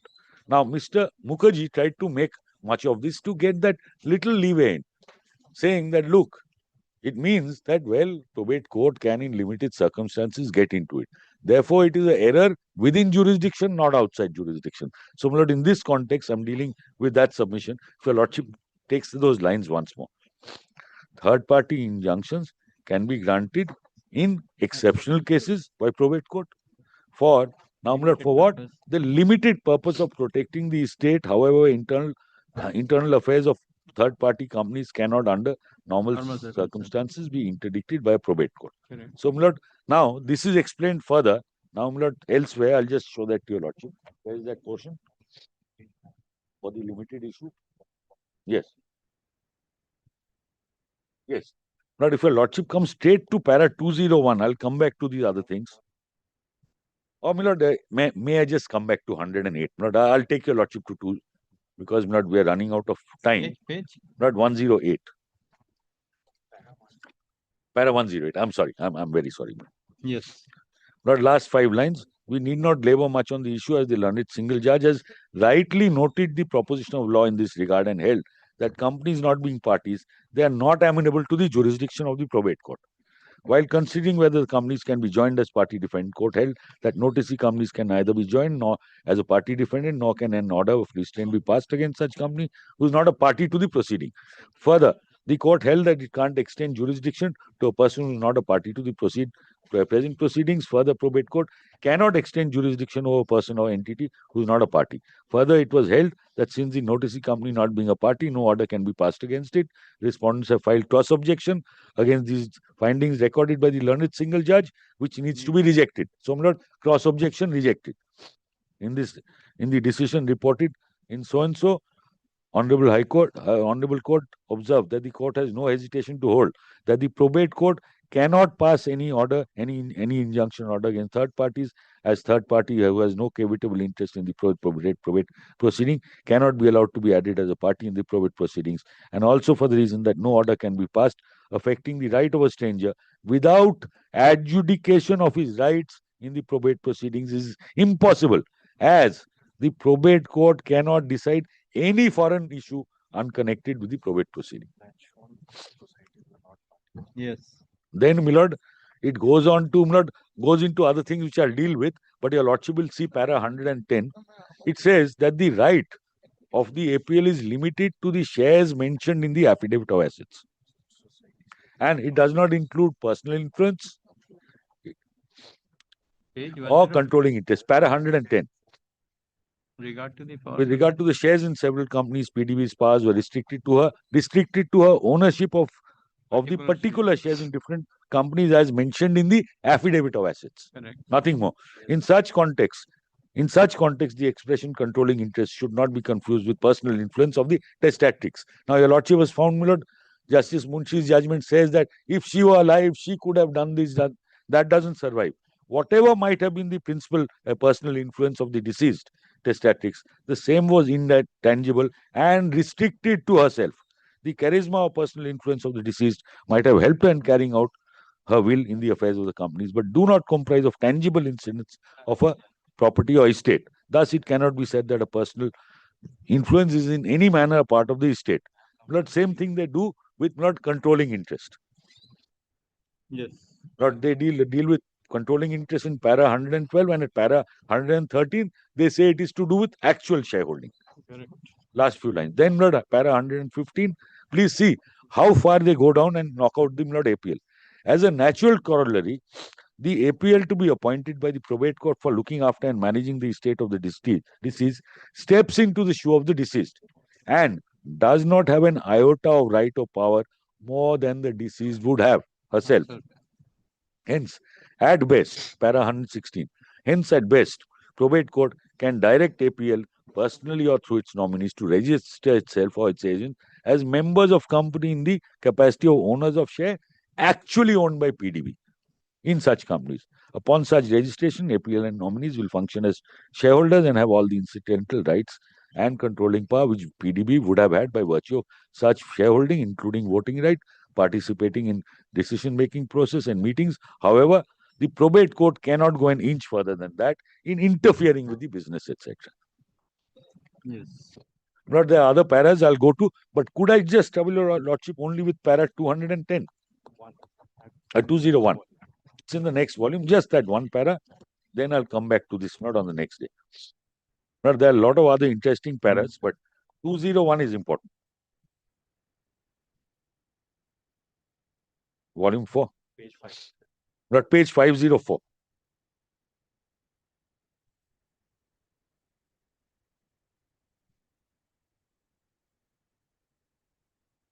Yes. Now, this is the line Mr. Mukherjee relied on.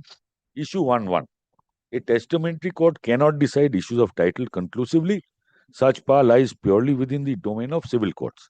However, now, Lord, please see this. While deciding an application under 247 of the Indian Succession Act for, please mark the next words, for appointment of administrator pendent lite, the testamentary court may decide the extent of estate of the deceased testator prima facie. So he relies on this to say, well, prima facie, Justice Munshi could have gone into it, therefore error within jurisdiction. Now, let's see what's wrong with that. Not it can do it. Testamentary court may decide it for what purpose? For the appointment of APL. At the time of appointing APL, not at any other stage.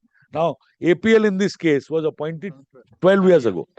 In 2012, Justice, there was no application for appointment of not APL pending before Justice Munshi.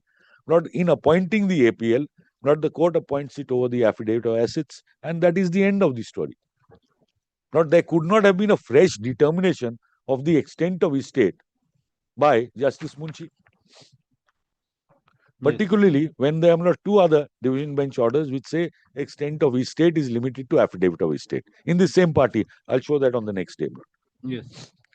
So, this little loophole which Mr. Mukherjee tried to creep in by, look, Justice Munshi could have crept in by, or rather, Justice Munshi could have decided this prima facie, but that is only for the purpose of appointing an APL and nothing more. Could not have done it in this.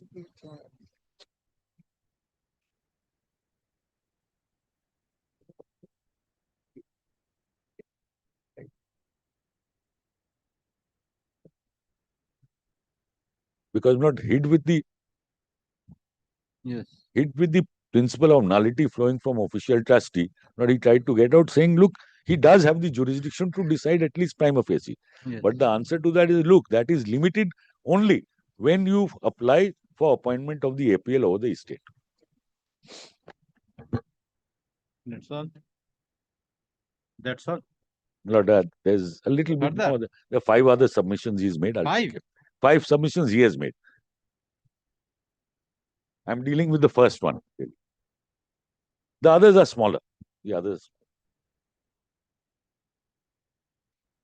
And then, Lord, then I will be dealing with his submissions. Well, I'm a convict, my Those are. I'm a convict, so those, he has to. Those are juicier submissions, Yes, but full of flesh. Counsel for the meaty matters as this.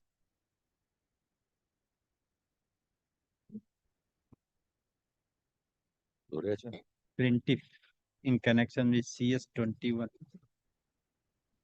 and defendant number 2 in CS 16 has argued the matter in length, at length, but due to paucity of time, hearing could not be completed.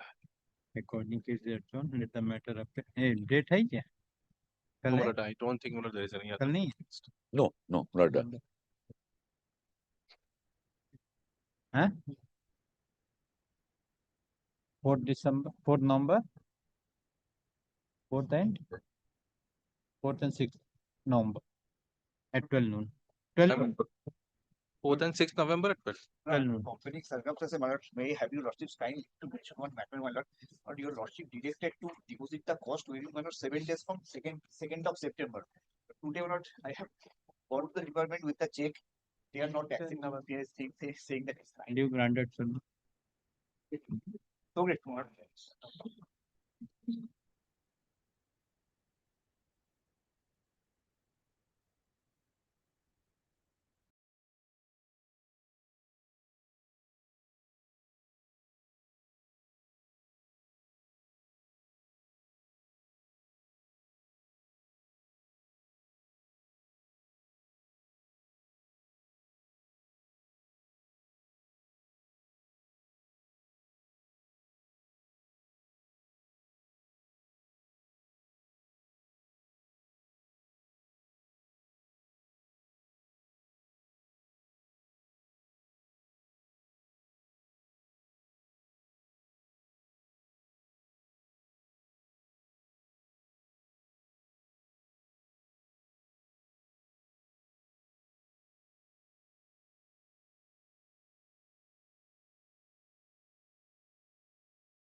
February 10, 2025. If I may draw your lordship's kind notice to the second page of the order of 10th February 2025, Yes. the last paragraph. Appoint an advocate. If the defendant is not able to appoint an advocate for herself, she may pray before this court, and this court will appoint an advocate. Yes. I leave with your honorable, with this honorable court, my lord. With this submission, I leave it to your lordship. Yes. Your lordship, there are several difficulties which I think my mother had already conveyed to your kind. So your lordship, Yes. I would be conducting the matter in person on behalf. Who are of my you? mother. I am the constituted attorney for defendant number Attorney 6. cannot. Your lordship, I've been appearing in these matters. And we have, you're the defendant. Yeah, I am the constituted attorney for her. I'm her attorney How can holder. be? That's why on the last occasion you are not able to cross-examine. That's Your why I ask you to appoint Your an lordship. advocate, or if you are not able to pay the advocate fee, then because you are the lady, and the court will appoint a legal aid. Your lordship, on the last occasion, your lordship. That occasion you are not present. She has stated that appointed an attorney. But you are not the advocate. How the Your court can lordship, allow you? if your lordship may kindly allow me to, if there is a, if I cannot convince your Already lordship. there is an order. You are not challenge this order. I've already challenged this order. The Yes, where is matter the did order? not come up on the list, your lordship. So what can be done? There is an order. Because the court category said the so representative the defendant number 6 has cross-examined the defendant number 3 in person, but this court found the representative is incompetent to cross-examine the witness. According, cross-examination is deferred. Your lordship, there was And the one. defendant number 6 direct to appoint an advocate. If the defendant number 6 not able to appoint an advocate for herself, she may pray before this court, and this court will appoint an advocate from the legal aid. Your lordship, there are a couple of issues which we are facing in Might be I will appoint an advocate for the legal aid, but I will not allow you. The court has no time to waste the time. Your lordship. And they have also, my lord, I do not want to join issue, my lord. They have also, my lord, appealed from this order, which is still pending. They have Maybe appeal, but there is no they have stay. not taken any steps. So, Your lordship, I will face. I am closing your cross-examination. Your lordship, I am closing. Nothing can be done. lordship, on the last February, the court has passed. Last, yes, I remember. She was present. She told that I have given the power button to my daughter. He is not. It is not that the court has allowed that your power button can contest the case. Yeah. Kindly read the order. Read the order. Yes. Your lordship, in that case, just kindly allow me to move my application. I'll mention that, and I'll. What application? The I will not allow you, rectification madam. You are how I will. This court will allow you. Your This court will not allow. I was allowed. Your lordship had allowed. Maybe me that's why this court find that you are incompetent. आपने कहा कि आपकी daughter कब आएगी उस हिसाब से नहीं तो आप You are If your incompetent to lordship- cross-examine the witness. If your lordship permits. By an order dated 25th of February, 10th of February 2025, this court recorded that, inward comma, the representative of the defendant number 6 has cross-examined the defendant number 3 in person, but this court found that representative is incompetent to cross-examine the witness. Accordingly, cross-examination was deferred. Full stop. The defendant number 6 was directed to appoint an advocate. Full stop. If defendant number 6 not able to appoint an advocate for herself, she may pray before this court, and this court will appoint an advocate from the legal aid. Full stop. Today, when the matter is called and the witness is present, Witness is present, yes. When the witness is present, again, the same lady, namely, what is her good name? Neha Khemka. Neha Khemka is present and praying before this court to further cross-examine the witness of Defendant number 3A. Defendant number 3A. Full stop.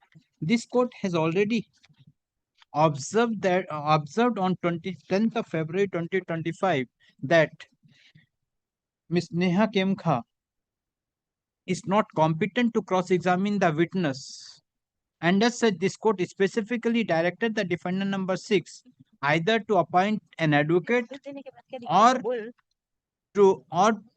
to pray before the or to inform this court if she is not able to appoint an advocate, so that this court can provide an advocate from the legal aid. Instead of complying, full stop. The defendant number 6, along with her representative, Ms. Neha Khemka, submit that the order dated from 20 when the defendant number 6 has preferred an appeal against the order dated 10th of February 2025, but it is not yet listed. Full stop. By an order dated 25th of July 2025, this court has specifically fixed the matter today at 2 p.m. for cross-examination of the defendant number 3A and defendant's witness defendant number 3A. But the conduct of the defendant number 6 finds that instead of complying with the order passed by this court dated 10th of February 2025, either by appointing an advocate or praying for an appointment of an advocate from the legal aid, again the defendant number 6 has brought the same representative to cross-examine the witness of the defendant number 3A. In such view of the matter, this court finds that the defendant number 6 is not in serious to conduct the case. Accordingly, cross-examination of the defendant's number 3A witness by the defendant number 6 is closed. Yes, who is for the cross-examination? The other Anyone? The other defendants have not started any cross-examination. Other defendants are not now they are present perhaps. So what is the stage? You will have this evidence? Your Lordship, if Your Lordship may kindly permit, just Sorry. Your Lordship. Sir आपने मेरे को उस दिन बोला कि आपकी daughter कब आएगी उस दिन हम और आप I have not said the daughter come and examine. Whatever the 10th of February, and you inform this court that you challenge the order dated 10th February on that day. वो sir भी ये बोले कि वो challenge की लेकिन list में नहीं आया है. Okay. Yes, so any witness? No The more defendant number 6 also not inclined to give witness. आप witness देंगे? Your Lordship, I will be praying for a recall of the of this order. I will not pass. Recall. You challenge it. Your Lordship, kindly. You will adduce any evidence or not? Your Lordship, I will. But today we are not. We have prepared for cross of 3A. You are not bringing the witness out. Witness, Your Lordship, advocate, how okay, the Your Lordship, the counsel for the defendant number 6 submit that she will adduce evidence. Accordingly, case is adjourned. Let the matter give the date. Your Lordship. 1st December at 3 p.m. for evidence of the defendant number 6. Your Lordship, one prayer. Yes. Your Lordship, just one prayer. I'm not so far as my lord, item number 4 is concerned. I am led by Mr. Thakkar. My lord. That is a contempt application. Which is also fixed. Yes. Application. The contempt Nicole. This is with regard to the 3, huh? Bench में लेके जाना. Item number 3, CS 58 1990. तो ऊपर करो. Last में लिखो. This order is passed by this court by taking into consideration of the conduct of the defendant number 6 and the age of the case, as the case is of 1991. Your Lordship, there have been subsequent developments, Your Lordship. They have usurped her share in the property. Yes, what about the contempt application? They've all encumbered. Your Lordship, at least my application be heard, Your Lordship, which I've just taken out. Will I be Yes, what is the application? My lord, this Contempt is a application? contempt application, my lord. Yes. There's this premises in Howrah, my lord, which is in which, my lord, during the pendency of an injunction order made by this honorable court, the vendor, one of the vendors of this family, my lord, purported to sell and transfer the property to an outsider. Now, how it was done was, my lord, so as to circumvent the order of the honorable court, they went and filed a collusive, got a backdated agreement for sale, executed, which was unstamped, and they filed a collusive suit in the Howrah court. First suit for specific performance. The purchaser claimed that the vendor is not transferring the property, so from suppressing the order of this honorable court restraining any alienation, a consent decree. Who is suffering for the contempt? They appeared, my lord, on the Mr. Gupta appeared, my lord. They were present in court also. Yes, she's the relevant person, my lord. आप चले जाइए madam, आपका हो गया है matter. हम भी इसमें हैं. 2 and 3. अच्छा. कंटेम्नर नहीं है, हम इंटरवीनर है. इंटरवीनिंग में है. Shivratan Bajaj and Saraswati. Yes. Chand Bajaj. These are the And orders have been made from time to time in this matter by your lordship also. Yes, then what about the other defendants? They are not, contemners, they are not appearing. I'm not aware, my lord, whom my learned friend represents. Principally now, my lord, it is against the so-called purchaser, my lord, Sugriv Singh and Lakshmi Complex Private Limited. Navratan Bajaj, my lord, is the gentleman who had sold during the pendency of this proceeding. The others are the other defendants. Now, Sugriv Singh and Lakshmi Complex, my lord, they are in actual physical possession of the premises. 3. 2 and 3, my lord. And 4 died, 4 has been replaced. 4 has substituted. Substituted, my lord, on death. Veena Devi, Sarmila Agrawal. Yes. No.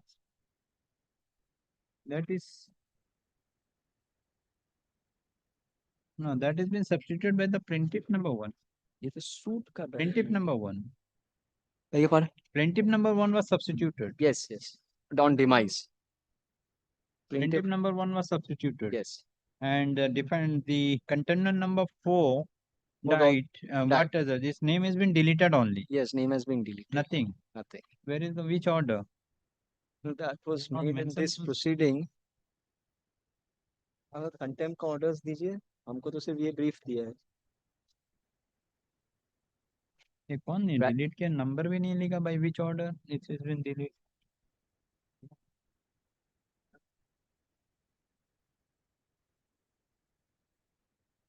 Yes.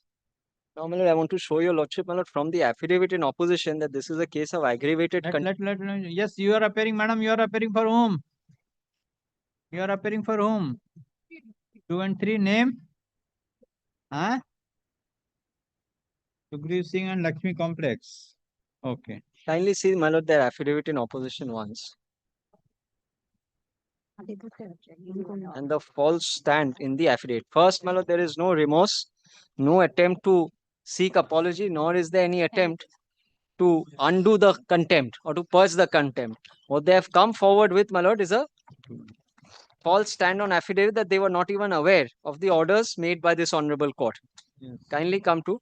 This is affirmed by Sugriv Singh. Yes, my lord. And on behalf of the 2 and 3. Yes. This is also not permissible, my lord, under our rules. Each contemner has to affirm a separate affidavit. Yes. So now, my lord, even if I don't go into that technicality, kindly have, my lord. Yes. He claims to be contemner number 3, and then he says, your lordship sees paragraph 1, I am the alleged contemner number 3. I am also one of the directors of the contemner respondent number 2. And the affidavit of competency. So now he wants to file on behalf 2 and 3. Now, my lord, kindly see paragraph 4. Paragraph 3, he says, pursuant to the rule which was issued, my lord, he's filing this affidavit. Paragraph 4, the violation of the order dated 21st August 2008. Paragraph 4. Paragraph 4, my lord. He's fully, I'm just taking a lordship through his opposition because the facts, so-called facts stated in his opposition would show the blatant falsehood, my lord, and why severest punishment should be meted out.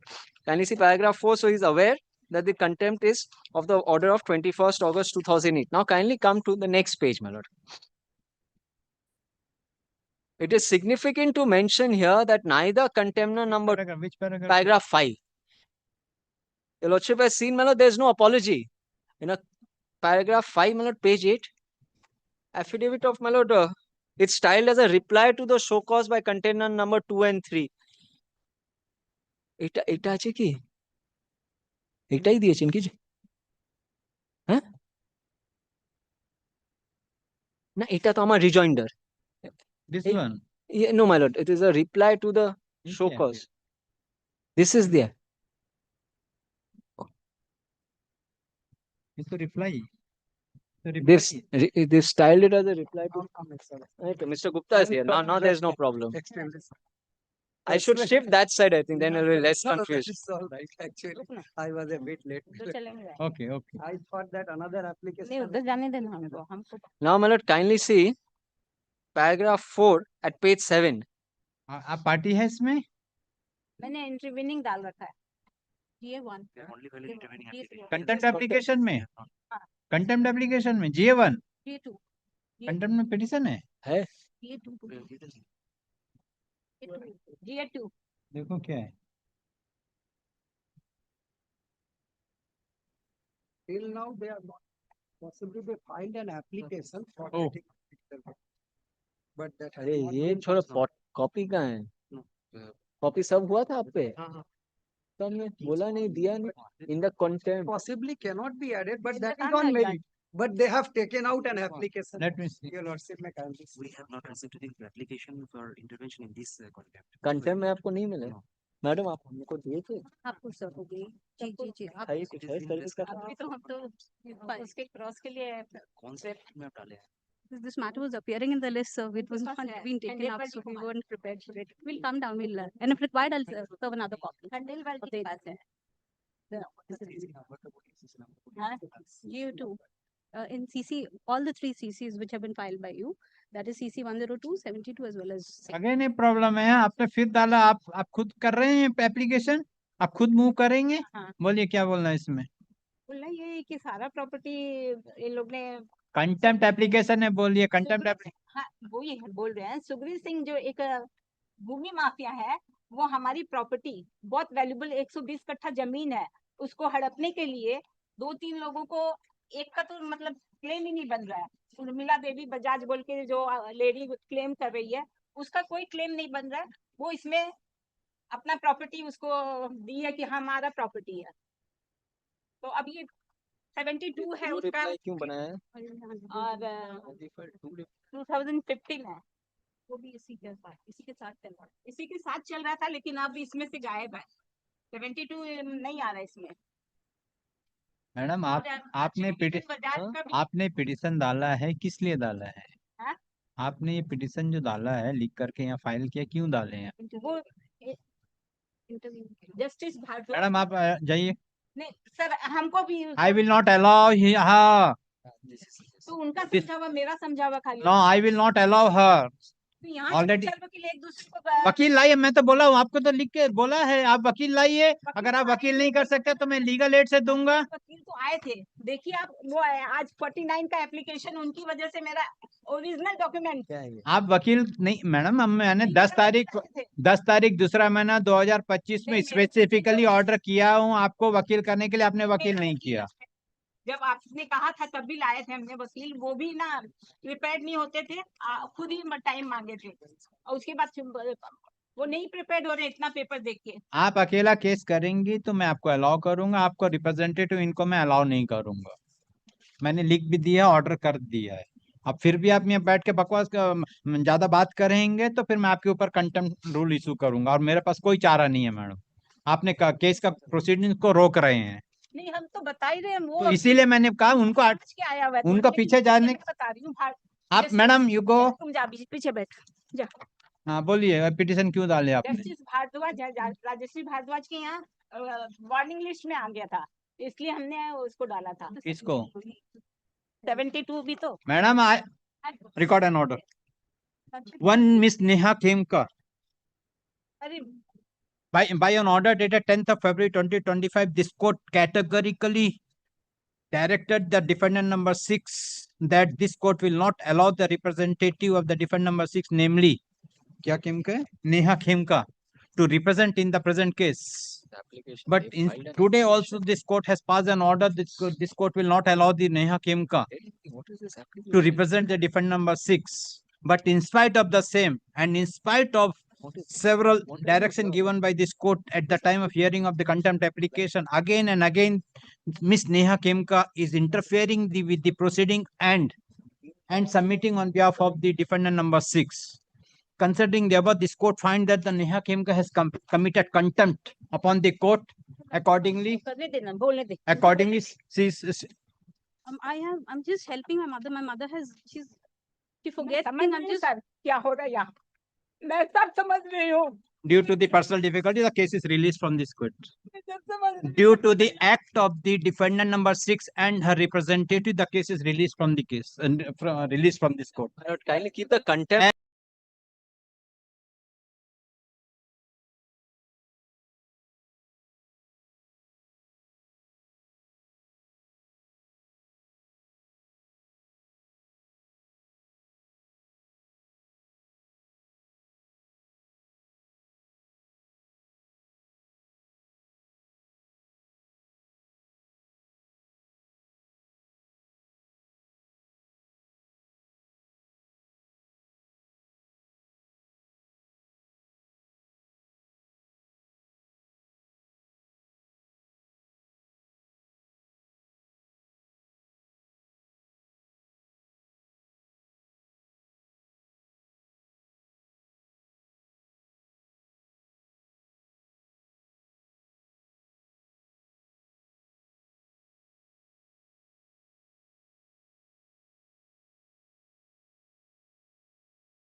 तो हर court में जाके यही होगा फिर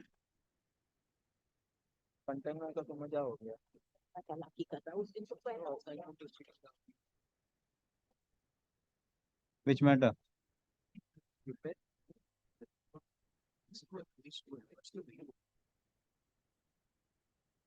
yes But item number 15, my lord, this is a matter where my lord, Mr. Bose was making a submission with regard to the partnership, but substitution, my substitution application. The heirs, my lord, Mr. Devnath Bose has made a submission.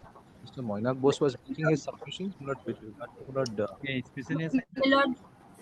My lord, I'm appearing on behalf of the defendant number 2. I'm being led by Mr. Moinak Bose. My lord, Mr. Bose is not available today. I'm asking for a simplicity or not today. Let the matter appear tomorrow. My lord, we'll continue with the submissions. Substitution application is being, my lord. My lord, Mr. Bose has started submissions, but he's in the middle of submissions, distinguishing judgments, my lord. My lord, he's unavailable today. when you have check the list madam My lord, check the list of this court up to date list my lord, yesterday, but my lord, as per instructions, I've been asked to take or not today, my lord. My lord, he's not available today, my lord. let the as per the prayer made by the constable let the matter appear after the puja vacation Great. yes next one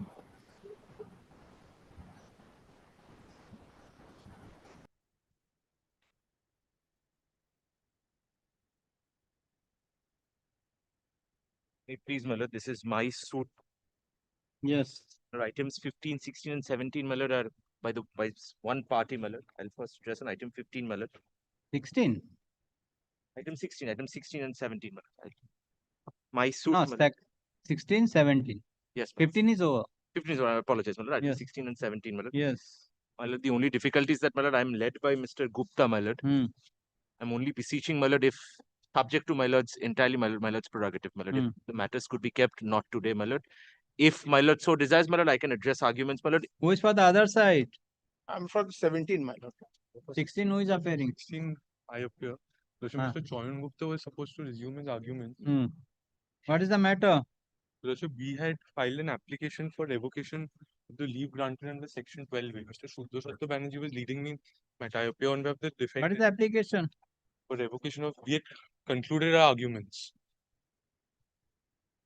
Lordship caused that this is not a commercial suit, and the other ambit of it was that the leave granted under section 12 ought to be revoked because there was no pleadings for urgency, and we relied on. They have concluded their submissions, my lord. Concluded our Mr. submission. Gupta was giving in reply. only reply Yes, my lord. you are ready I am ready, my lord. I'm only requesting, my lord, if it comments to my lord's convenience, not Not today. today. Grateful to. next Question number 18. 17 no, not My lord, may item 17 may also be not to respond. I'm deeply obliged. I'm deeply obliged. Lord, item number 18, I appear for the plaintiffs, my lord. My lord, the defendants have taken out an application for disclosure of further documents. My lord, the pleadings are complete, my lord. Mr. Dutt was making his submissions for the defendants. GA6. yes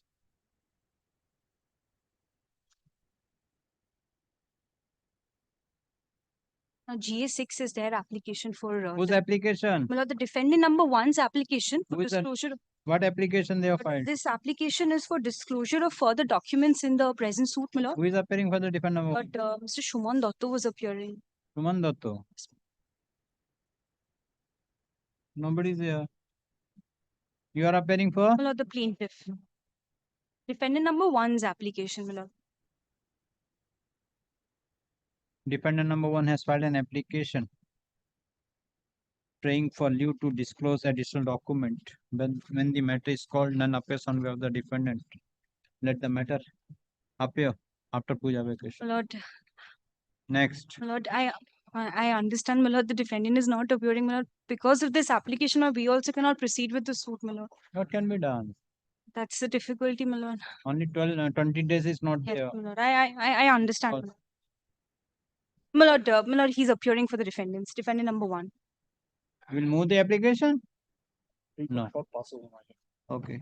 Come after puja vacation. Lord. Next. Call the next. Number 19.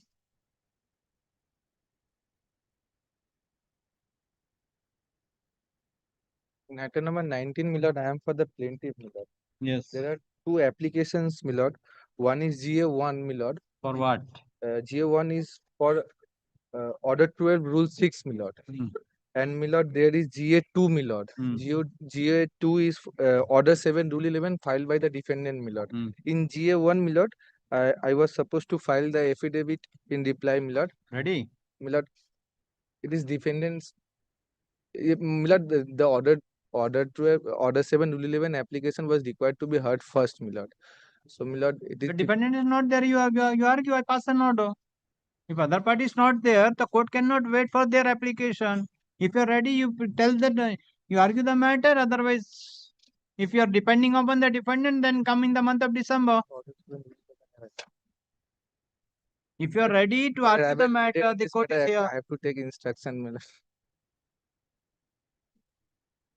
What you are filing? I am filing Counsel for the plaintiff has filed reply to the affidavit in GA1. reply in connection with GA1 of 2021. Let the same be kept with the record. None appears on behalf of the defendant. Plaintiff and counsel for the plaintiff has filed the affidavit in reply. Let the same be kept with the record. None appears on behalf of the defendant.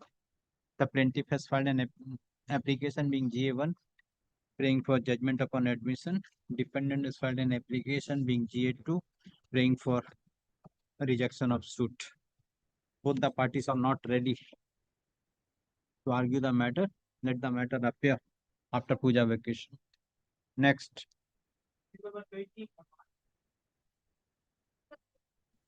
All right, item number 20, I am for the plaintiff, my lord. The defendant has taken out an application under section 8 of the Arbitration Act, my lord.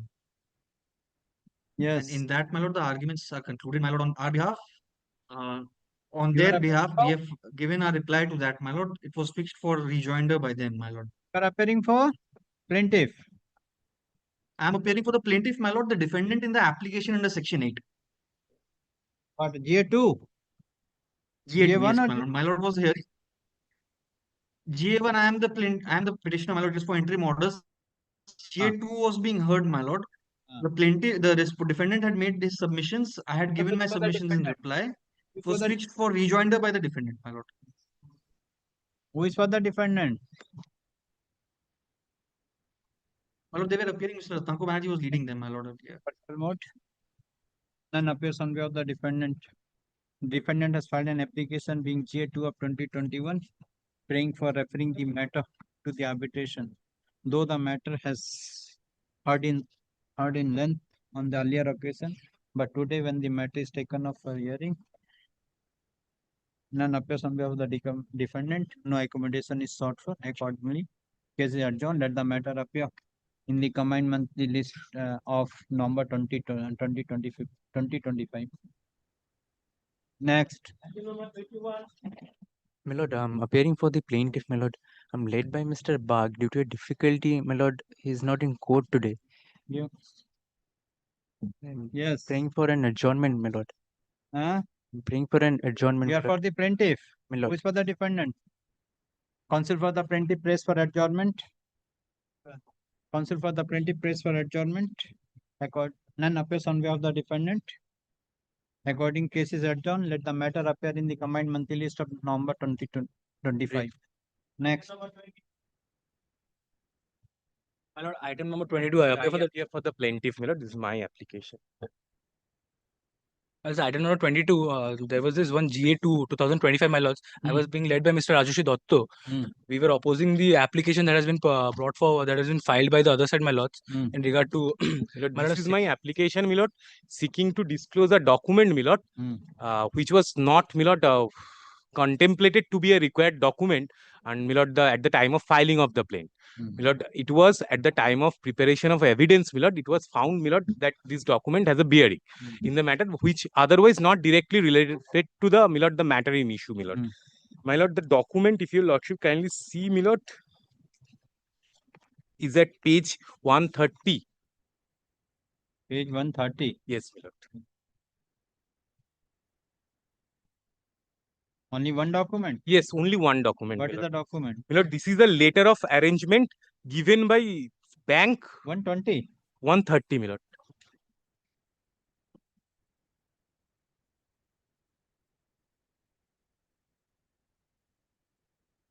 Yes. My lord, this is a letter of arrangement given by State Bank of India, my lord, Reshmi Metallics Limited.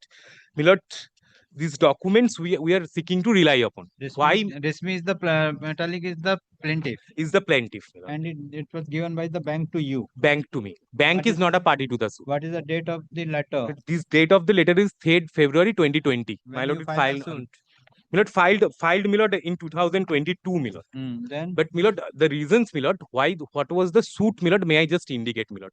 With the defendant, my lord, the plaintiff before your lordships entered into a contract for, my lord, purchase of lamb coke, my lord. The lamb coke, my lord, they could not deliver. Subsequently, my lord, upon exchange of my lord, correspondence, we prefer a writ petition before this honorable court for my lord, direction upon them to my lord, return my lord, the consideration amount which has been paid for. This writ petition, my lord, ultimately dismissed, went up in appeal. In appeal court, my lord, pursuant to the order of the division bench, my lord, they refunded, my lord, the amount. Only one thing was left open is to, my lord, the interest, whether I am entitled to any interest to be adjudged, my lord, in a appropriate proceeding. This is a suit, my lord, for, my lord, recovery of money on account of interest only. So, my lord, therefore, my lord, may I just indicate, my lord, the order, my lord, by which, my lord, I was granted leave to file this suit is at, my lord, page 115 of that petition. 115? Yes, my lord. Yes.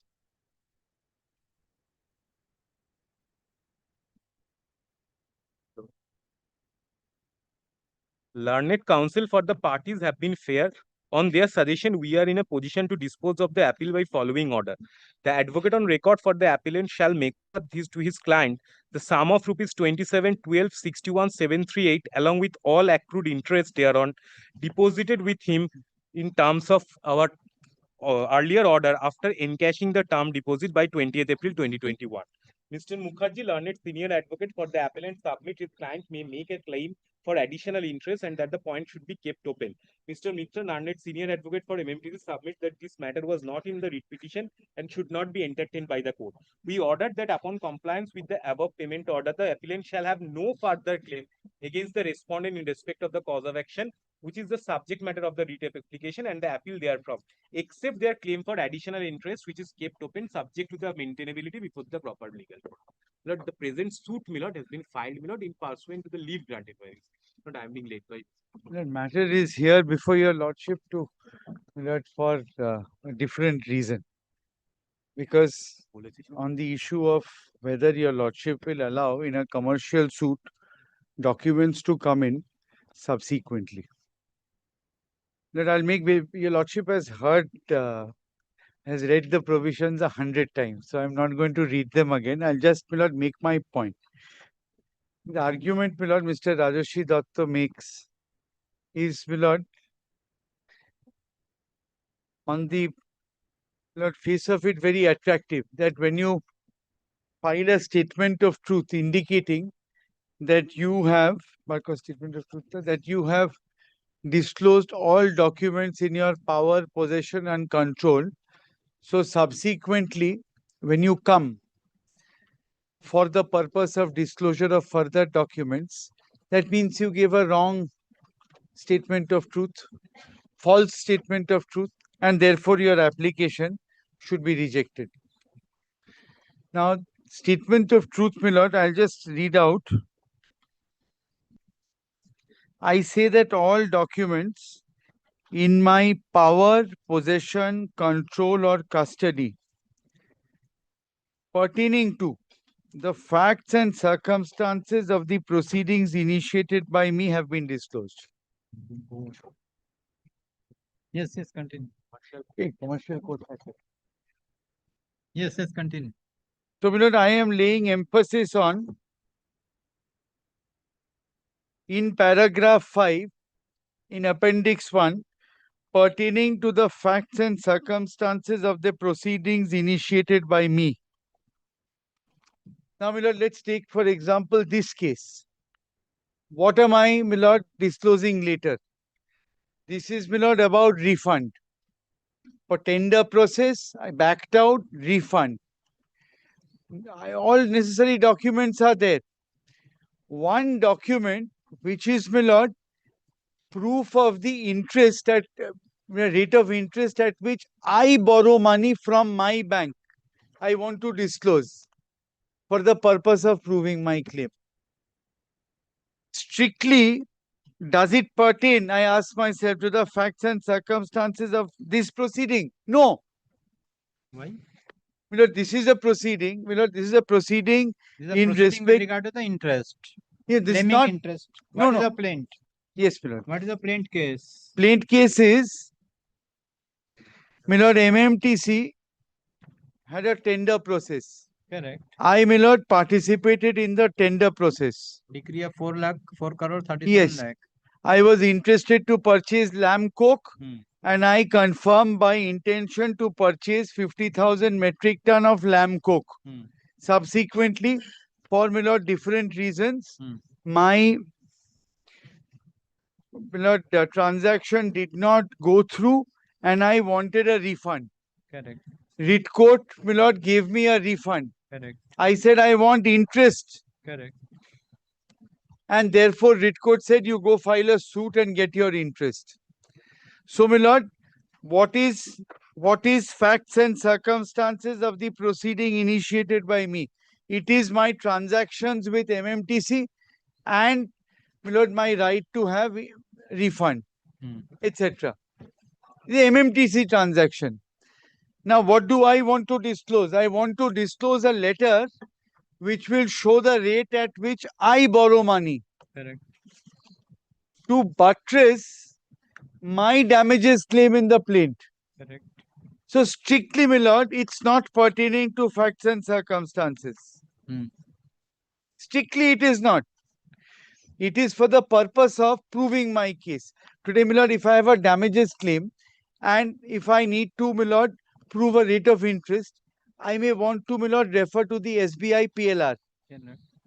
My lord, that has connection because I needed to prove my case. But that is not a document per se relating to the facts and circumstances of the case. Relating to the facts and circumstances is, my lord, document pertaining to MMTC, etc.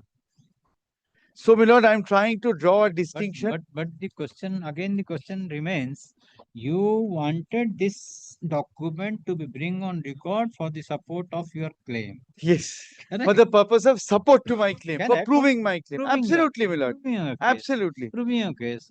Now, this is your aspect. Yes. Proving your case, you want to bring the document on record. Yes. But statement of truth says the statement of truth, all documents in my power, possession, control, custody pertaining to the facts and circumstances proceeding initiated by me has been disclosed and copy annexed with the plaint. Yes. Correct.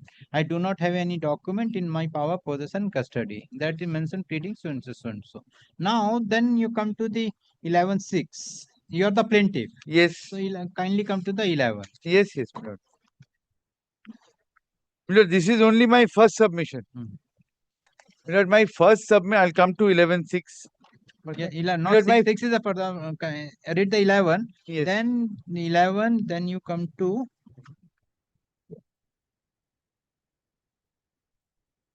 11.5. 5. Yes. Plaintiff shall not be allowed to rely on documents which were in the plaintiff's power, possession, control, or custody and not disclosed along with the plaint or within the extended period set out. That is not case here. Save and accept leave of the court, and such leave shall granted only upon the plaintiff establish reasonable cause for non-disclosure of the disclosure along with the plaint. Yes. So what is the cause you are shown why you are not? My lord, my advocate did not tell me that you had to disclose this. Fact. But is it enough for being disentitled? I have come to a court for justice. My claim will be dismissed. So, my lord, now please see the second portion. Save and accept by leave of court.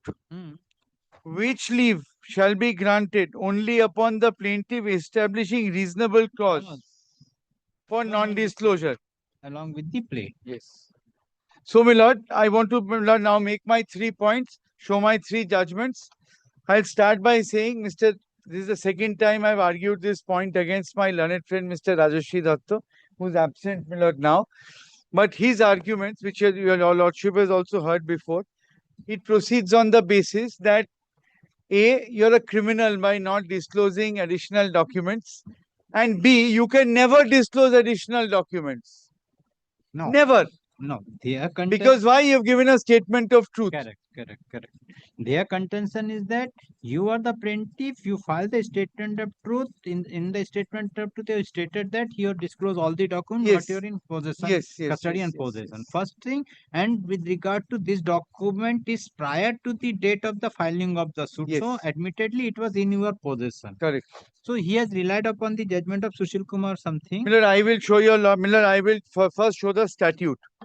Miller, I can't understand why, Miller, when the phrase is plaintiff establishing reasonable cause, why, Millards, they're making such a hue and cry about it, or why such a hue and cry is made? Millard, let's differentiate between two classes of cases. I have disclosed, Lordship has done suits as an advocate. Lordship knows what happens. At the time of trial, when you go and brief a senior, there are 20 documents which are required to be disclosed to establish something. In 99% cases, 18 documents are disclosed. If the junior has been good, 18 documents are disclosed. 2 crucial documents are not disclosed. Now, let's create a distinction with a case like this, with a case where a plaint in a commercial suit has been filed and no document has been disclosed. The second shows an overt act of negligence on the part of advocates. And sometimes negligence of advocates would percolate down to clients. I submit that in such cases, that overt act of negligence is uncondonable.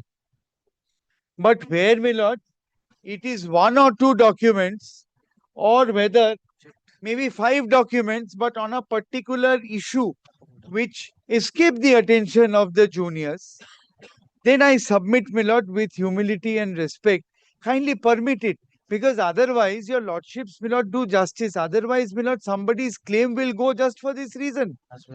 And so that it does not go, that's why the legislature has said, except by leave of court, and such leave shall be granted upon the plaintiff establishing reasonable cause. Now, Section 5, your lordships are liberal.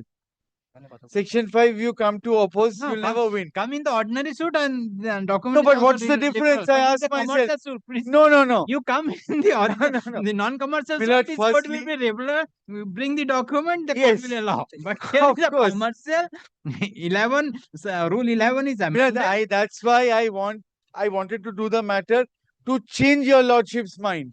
Please. That's why I'm trying. Kindly come to your paragraph 5. Yes, 5. Kindly come to the paragraph 5, which you have shown the cause. And this cause, we read with the Sushil Kumar judgment. I'll now read with Sushil Kumar judgment. In that case, it has been taken into consideration. This was the voluminous document. That's why it could not be produced at the time of filing of the disclosed at the time of filing of the court. Now, Supreme Court said no volume. That's reckless. So now kindly that's come here reckless. also. Till that time, it had not been appreciated that the document was relevant for the purpose of present suit. So, admittedly, but it was in your in possession of the document, correct? And all documents, whether it is necessary as per the statement of truth, whether it is necessary or not necessary, it is the duty of the party either because the defendants. So, my lord, so therefore, your lordship is, my lord, laying down the law that if a document is in my possession and control, and if it is, my lord, relevant for the suit, and I don't disclose it, I can never disclose it.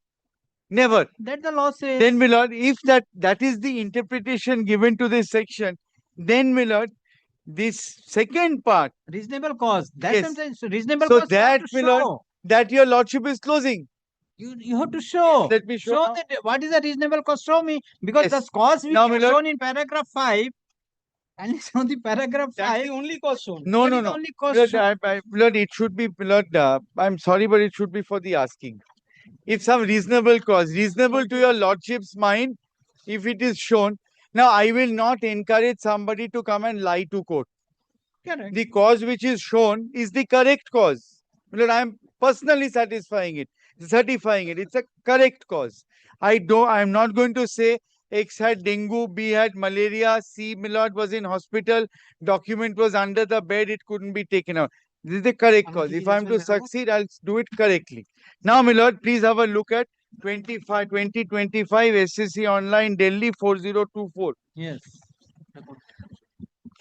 My lord, please see paragraph 19. The aforesaid provision of Order 11, Rule 1(5) CPC comes into play when the plaintiff, despite having power, possession, control, and custody of any document, fails to place the same on record along with suit or within extended period. Yes. In case of belated filing, these documents can be permitted to be placed on record by court if the plaintiff establishes reasonable cause for non-disclosure. Correct. No It problem. is important to mention here that cause which is to be shown by the plaintiff is reasonable and not sufficient or good.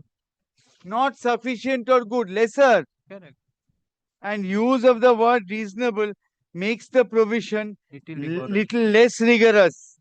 Of course, plaintiff should have been careful and should have placed on record these emails along with his plaint merely because there was voluminous exchange of emails between the parties would not, generally speaking, absolve any such party. However, at the same time, the importance and significance of these emails cannot be undermined. The court is conscious of the fact that when the suit reaches at the stage of evidence, these emails can always be confronted during cross-examination. And since trial had not yet begun, the court does not see any real prejudice being caused by defendant to such belated filing. In Sudhir Kumar versus S. Balian, situation was different. Plaintiff had withdrawn first suit. After a gap of 10 months, he filed another suit. During pendency of the suit, it had moved an application seeking permission to place additional documents, which also included certain invoices. Honorable Supreme Court held that at the stage of granting any such leave to place on record additional documents, court is not required to consider genuineness, which needs to be ascertained during trial only. Oh. It further declined the request. Huh? Further declined the request of the plaintiff for some such documents, observing that there was sufficient time gap between filing of the first suit and filing the first and second suit, and therefore, when second suit was filed, plaintiff was having sufficient opportunity to file such suit with the plaintiff. It held that therefore there cannot be said to be reasonable cause and non-disclosure. In the case in hand, no such situation exists. Immediately after filing of written statement, application has been moved and therefore no real advantage can be dug out from the judgment. In Anita Chabra, the court had merely held that negligence of counsel could not be equated with reasonable cause. In the present case, it had been not pleaded that documents could not be placed on record on account of negligence. I am also not pleading that. No doubt, timeline provided for any such suit involving a commercial dispute are rigid and binding and are required to be strictly followed. And to that extent, there cannot be any qualm that with respect to observations appearing in such and such. Fact, however, remains that if there is belated filing of any such document, which was even under the control, possession, custody of plaintiff, permission can be granted if plaintiff is able to disclose reasonable cause. Reasonable cause is an elastic term and cannot be put into any airtight compartment.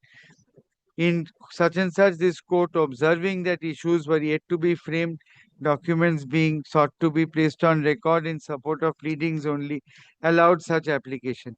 Reliance was placed upon such and such, and it was observed that phrase reasonable cause would require even lower degree of proof as compared to good cause. Yes. Milord, my learned friend has, Milord, changed the statute with his, Milord, compelling arguments. Why? He says, Milord, it's absolute. The argument... Not absolute. The reasonable clause. Law provides There is nothing new. And So you but have to but show the law. What the the law- reasonable is because, easy. because you have you filed the writ petition. In the writ petition, you have been given liberty. On the liberty, you have filed the suit. In the suit, you have not disclosed the document. Now that No, but now the inspection question is is- over. At the time of evidence, only you are bringing the document. So one document, is it One or such two or that Milord, okay, no problem. Proceed. yes, let me try. Yes. I proceed. always try. Proceed. That's what I'm telling. Now, Milord, let me Milord, this is the judgment which I primarily অন্য এগুলো বার করে দাও একসঙ্গে করে দিয়ে দাও Milord, now let me just summarize. I'll just complete.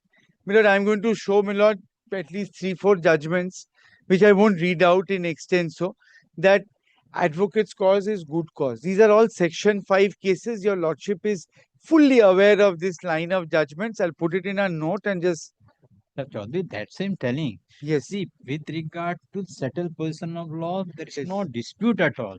This court is also not telling that you have. No, but your but lordship puts a very strict test. That I want to ease the test. The strict test is what is the reasonable cause? Because kindly come to Milord, your any paragraph. cause- Paragraph. You satisfied this court. The paragraph 5 is the reasonable Milord, cause. Milord, I'll tell your lordship, practical terms, any cause which is not mala fide should be reasonable cause. Any cause not mala fide and which will not delay hearing of a commercial suit should be reasonable cause in the interests of justice. Okay. Because why, Milord? I am not mala fide. I've spoken the truth. I'm not saying advocate is negligence. Advocate is negligence. I am saying that advocate did not advise me. So I should not suffer for advocate. So it's not Milord mala fide. Number one. Number two. Is the suit getting delayed because of me? Answer is no. Therefore, Milord, is it a crucial document? Answer is yes. So therefore, Milord, allow me. This is my argument. Milord, these are the cases. I'll just, Milord, cite them quickly. 1983, one Guwahati Law Report. For reasonable cause. Justice Hansaria's judgment. Reasonable cause. Yes, Milord.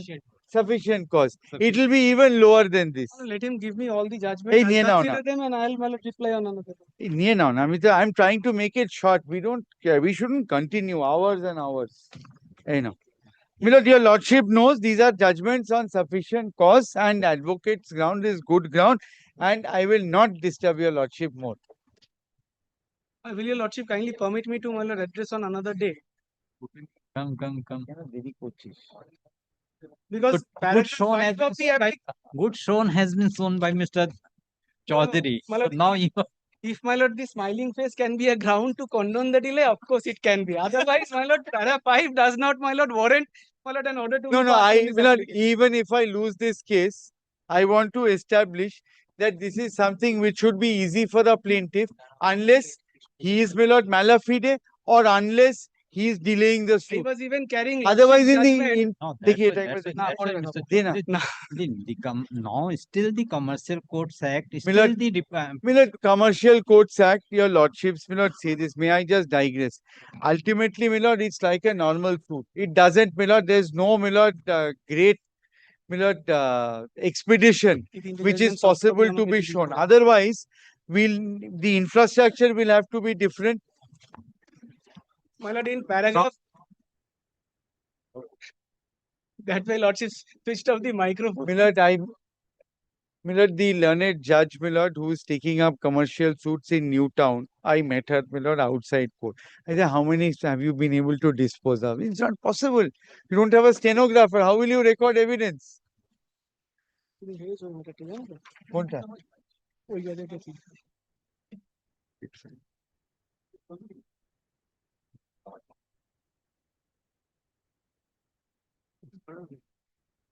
কালকে বললে কালকে করবো।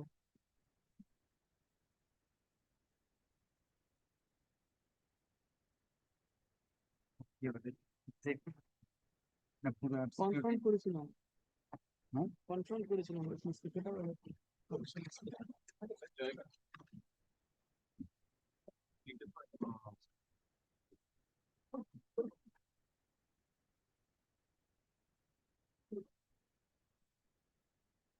We can come tomorrow also, if Lordship. Milord, I'll give my learned friend a note. I'll submit as 1-page note. Tomorrow we'll conclude. Grateful to your Lordship. Grateful, my lord. Well, this is that start. The section 34 application, my lord, against that award. Please, my lord, had the occasion to consider it, my lord, in section 36. Yes, my lord. Well, we're continuing, my lords, today.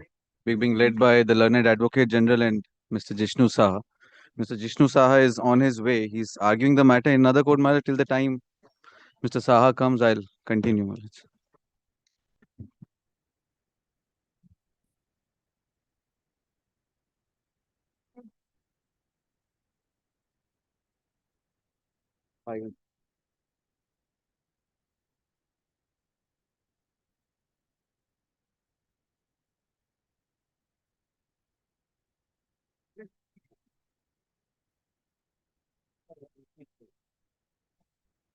Well, by way of a quick recap, my lords, on what we had argued on the last occasion, we are filing this section 34 petition challenging an award of 18th September 2023. My lords, we represent the government of West Bengal and West Bengal Industrial Development Corporation. And the award has been rendered by a tribunal which was constituted pursuant to a dispute raised by Essex, which was defined, your lordship will recall, as the purchaser in the share purchase agreement. Dispute raised by Essex for refund of tax deposited by a company called Haldia Petrochemicals Limited with the government of West Bengal.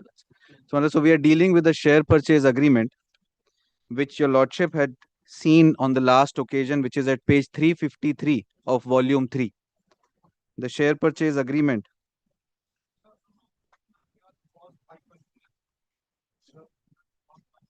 please, my lords. So, my lords, your lordship, we had taken your lordship to the recitals of the SPA broadly to them. I'll just take 30 seconds to give some perspective, and then I'll set out the submissions that we are going to make in our section 34 and the key grounds that we are going to raise. Your lordship, we had demonstrated that this was a share purchase agreement for transfer of shares from government of West Bengal through WBIDC, because the shares were held in the name of WBIDC, to Essex. WBIDC defined as the seller in the share purchase agreement, Essex defined as the purchaser in the agreement, and the shares were 520 million. That's also a defined term. Transaction is also a defined term. On shares to be sold on an as is where is basis at an agreed consideration of INR 25 rupees 10 paisa per share. So the 520 million shares, those translate to 1300 crore rupees under the share purchase agreement. That was the transaction. These are all defined terms here. The dispute which Essex raised in the arbitration was that in addition to this sale and purchase of shares, there was a promise which was made by government of West Bengal in schedule 5 of the share purchase agreement that certain unutilized tax incentives will be given to HPL, not to Essex, to HPL. Lordship, it's shown on the last occasion that the arbitration clause was very clear. It was a clause which defined that a dispute between the purchaser, which is Essex, and the seller, that is government of West Bengal or WBIDC, will be referred to arbitration. That dispute, as was envisaged in the share purchase agreement, was a dispute concerning sale and purchase of shares, my lord, which in our humble submission, the transaction is already complete. We've transferred those 520 million shares and we've received 1300 odd crore rupees in relation to those 520 million shares. That was to be done in 2 tranches. First tranche, 260 million shares transferred. Then your lordship will recall we'd shown that after the first tranche, certain incentives had to be given, but the second tranche was not dependent on the payment of those incentives, because had that been so, Essex would not have purchased the second tranche, but they went ahead. They purchased the second tranche, gave us 1300 crore rupees, matter came to an end. My lords, then came the GST regime from 1st of July 2017. Government was giving those tax incentives to HPL till the time law permitted it. 30th June 2017, and that's an admitted position, all the tax was refunded, no difficulty. The prevailing regime then was that remission was permissible, my lords, under the value-added tax regime then prevailing. From 1st July 2017, the GST regime came in, and there was a statutory bar that there cannot be any refund of tax, which is when they raised the dispute. And with that dispute, they came before the tribunal. My lords, in this background, the first submission that we want to make before your lordship in the section 34 petition is that the case which they had pleaded before the honorable tribunal, the case which we were defending before the honorable tribunal, and the award which eventually came from the tribunal is very different. Tribunal, my lord, created a new case for Essex, which was neither pleaded by them nor proved by them. Their case before the Honorable Arbitral Tribunal was that government had promised tax incentives to us, to HPL. Those tax incentives have not been refunded after 1st of July 2017. We are aware that there is a GST regime which has kicked in. HPL is also aware of that. In fact, HPL in parallel was pursuing its cause before the government, saying that please make statutory amendments to the Act. However, since they have not done that, they asked for an order that tribunal should pass an award for refund of tax incentives to HPL. My lord, that was their pleaded case. In our statement of defense, and my lords, I'll show all these pleadings because to make good this submission that what was their pleaded case and how has tribunal created a new case for them, I will have to show my lords what was the agreement, what was the pleaded case, what was the evidence led. In our statement of defense, my lords, we specifically and categorically denied that this can't be permitted after 1st of July 2017. Our hands are tied. There is now a statutory bar which was not prevalent then, and therefore this can't be done. And there were other defenses as well that we had taken.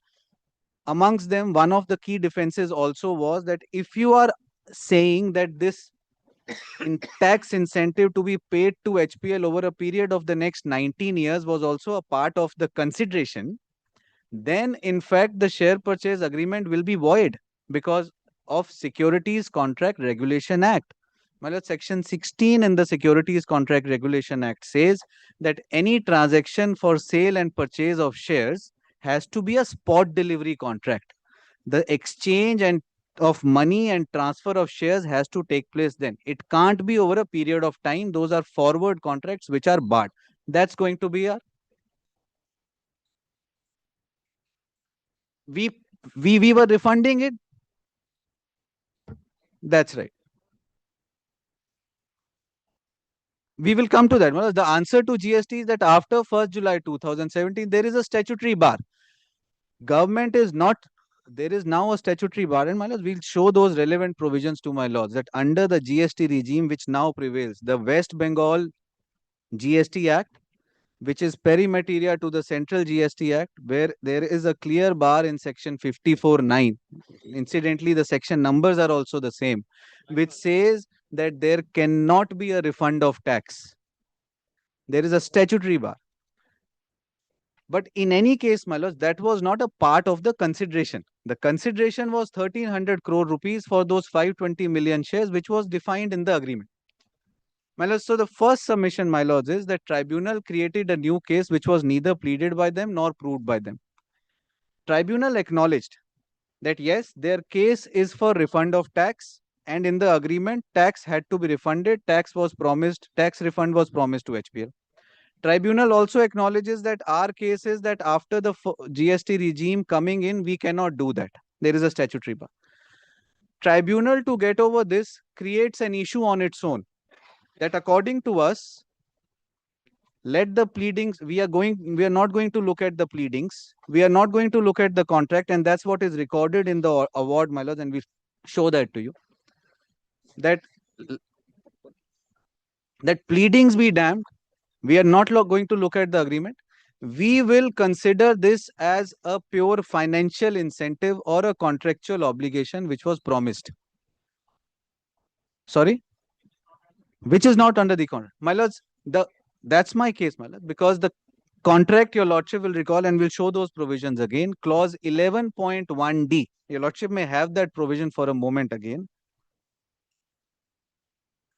The SPA, my lords, is at page 353 in volume 3.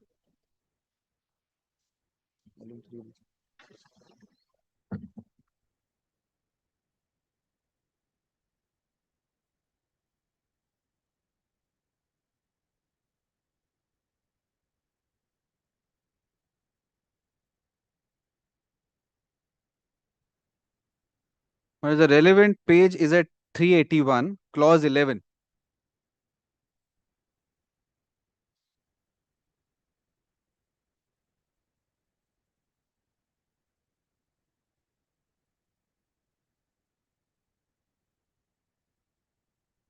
Your lordship has clause 11 there at page 381, conditions subsequent to the first completion. Clause 11.1 says GOWB stroke WBIDC on and from the first completion date, which was transfer of the first tranche, 260 million shares, jointly and or severally covenant and undertake to the purchaser, which is Essex, a defined term as follows. Your lordship will see clause A. In clause A, GOWB, WBIDC confirm and undertake that GOWB shall not impose any new state taxes, whether direct or indirect, on the company, that is HPL, in any manner whatsoever. This clause itself is void. There cannot be an agreement where a government says that I will not impose any taxes. Be that as it may, we are not on clause A. Your lordship may come straight to subclause D. Government of West Bengal, WBIDC, shall grant to the company tax incentives. My lords, may kindly note that expression. Tax incentives. Please, my lord. Mr. Saha, may. I'm sorry, my lord. Few minutes. Well, your lordship will remember, before I come back to my lord, what my learned friend was arguing, your lordship will remember that I had shown your lordship the share purchase agreement and shown to your lordship two things essentially, that my lord, today, my lord, the entire history of litigation between the parties had been recounted there. And my lord, your lordship will remember that my lord, there was a consistent attempt on the part of the Chatterjee group to my lord, acquire the shares in Haldia Petrochemical. And your lordship will also remember that this included, my lord, an attempt to, my lord, ultimately, my lord, prevent IOCL to, my lord, come and take control. Because, my lord, there were shares, my lord, there was a tender process, IOCL had been, my lord, invited, it had agreed to come in without any condition. And, my lord, it is thereafter that, my lord, today they said, since IOCL had offered to pay 25.10 rupees per share, that was the price which was agreed to be the discovered price. Now, my lord, when we talk about discovered price, we are talking about fair value of the transaction, my lord, which is consideration in itself. Now, my lord, the question is then, my lord, today, in, my lord, transferring shares of, my lord, value of 25.10, do I ultimately, my lord, receive 25.10 for the shares? Or do I end up giving much more? Well, that is the question. And well, this question was highlighted before the tribunal, but unfortunately, the tribunal has not, my lord, really adverted to it. The reason why I flagged this before your lordship is, if your lordship finds from the records of the proceeding that, my lord, material facts have been ignored, material details or documents have been ignored in reaching the conclusion, then that itself, my lord, renders the award perverse. Now, my lord, here I will not go back to, my lord, the agreement to show your lordship as to, my lord, what was the discovered price of the shares. I've shown your lordship all the clauses, clearly says this is the consideration for the shares. Now, my lord, if that is the consideration for the shares, what is this tax incentive? Now, my lord, we are talking about tax incentive as not as anything else, because that is the expression used in the share purchase agreement. Their share purchase agreement does not say it is a consideration. It says you will tax incentive. Now, my lord, please here, before your lordship looks at anything else, please have a look at the statement of claim and the amended statement of claim. What is the case that was run by the plaintiff or the claimant? I'm sorry. Page 291. This is volume 1. Volume 1, page 291. Statement of SOC. SOC, statement of claim. Volume 3. Volume 3, I'm sorry, my lord.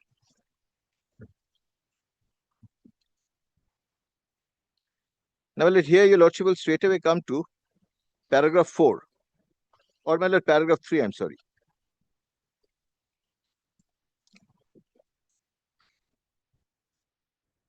My lord, paragraph 3, my lord, ultimately provides the background. That's 292.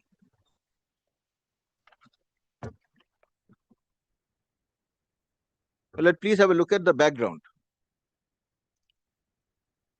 My lord, this is my learned friend's pleading. On June 23, 1999, the government of West Bengal promulgated the West Bengal Incentive Scheme, which is the WBIS scheme of 1999. By notification such and such, was framed to confer benefits inter alia in the form of incentives to large, medium, cottage and small-scale projects and tourism units in the large, medium sector, which were to be set up, and also expansion projects of the existing units in the private sector. So, my lord, this is the object of the scheme. They talk about this as a scheme, and the object is to, my lord, render benefit to, my lord, all industries, not an industry in particular.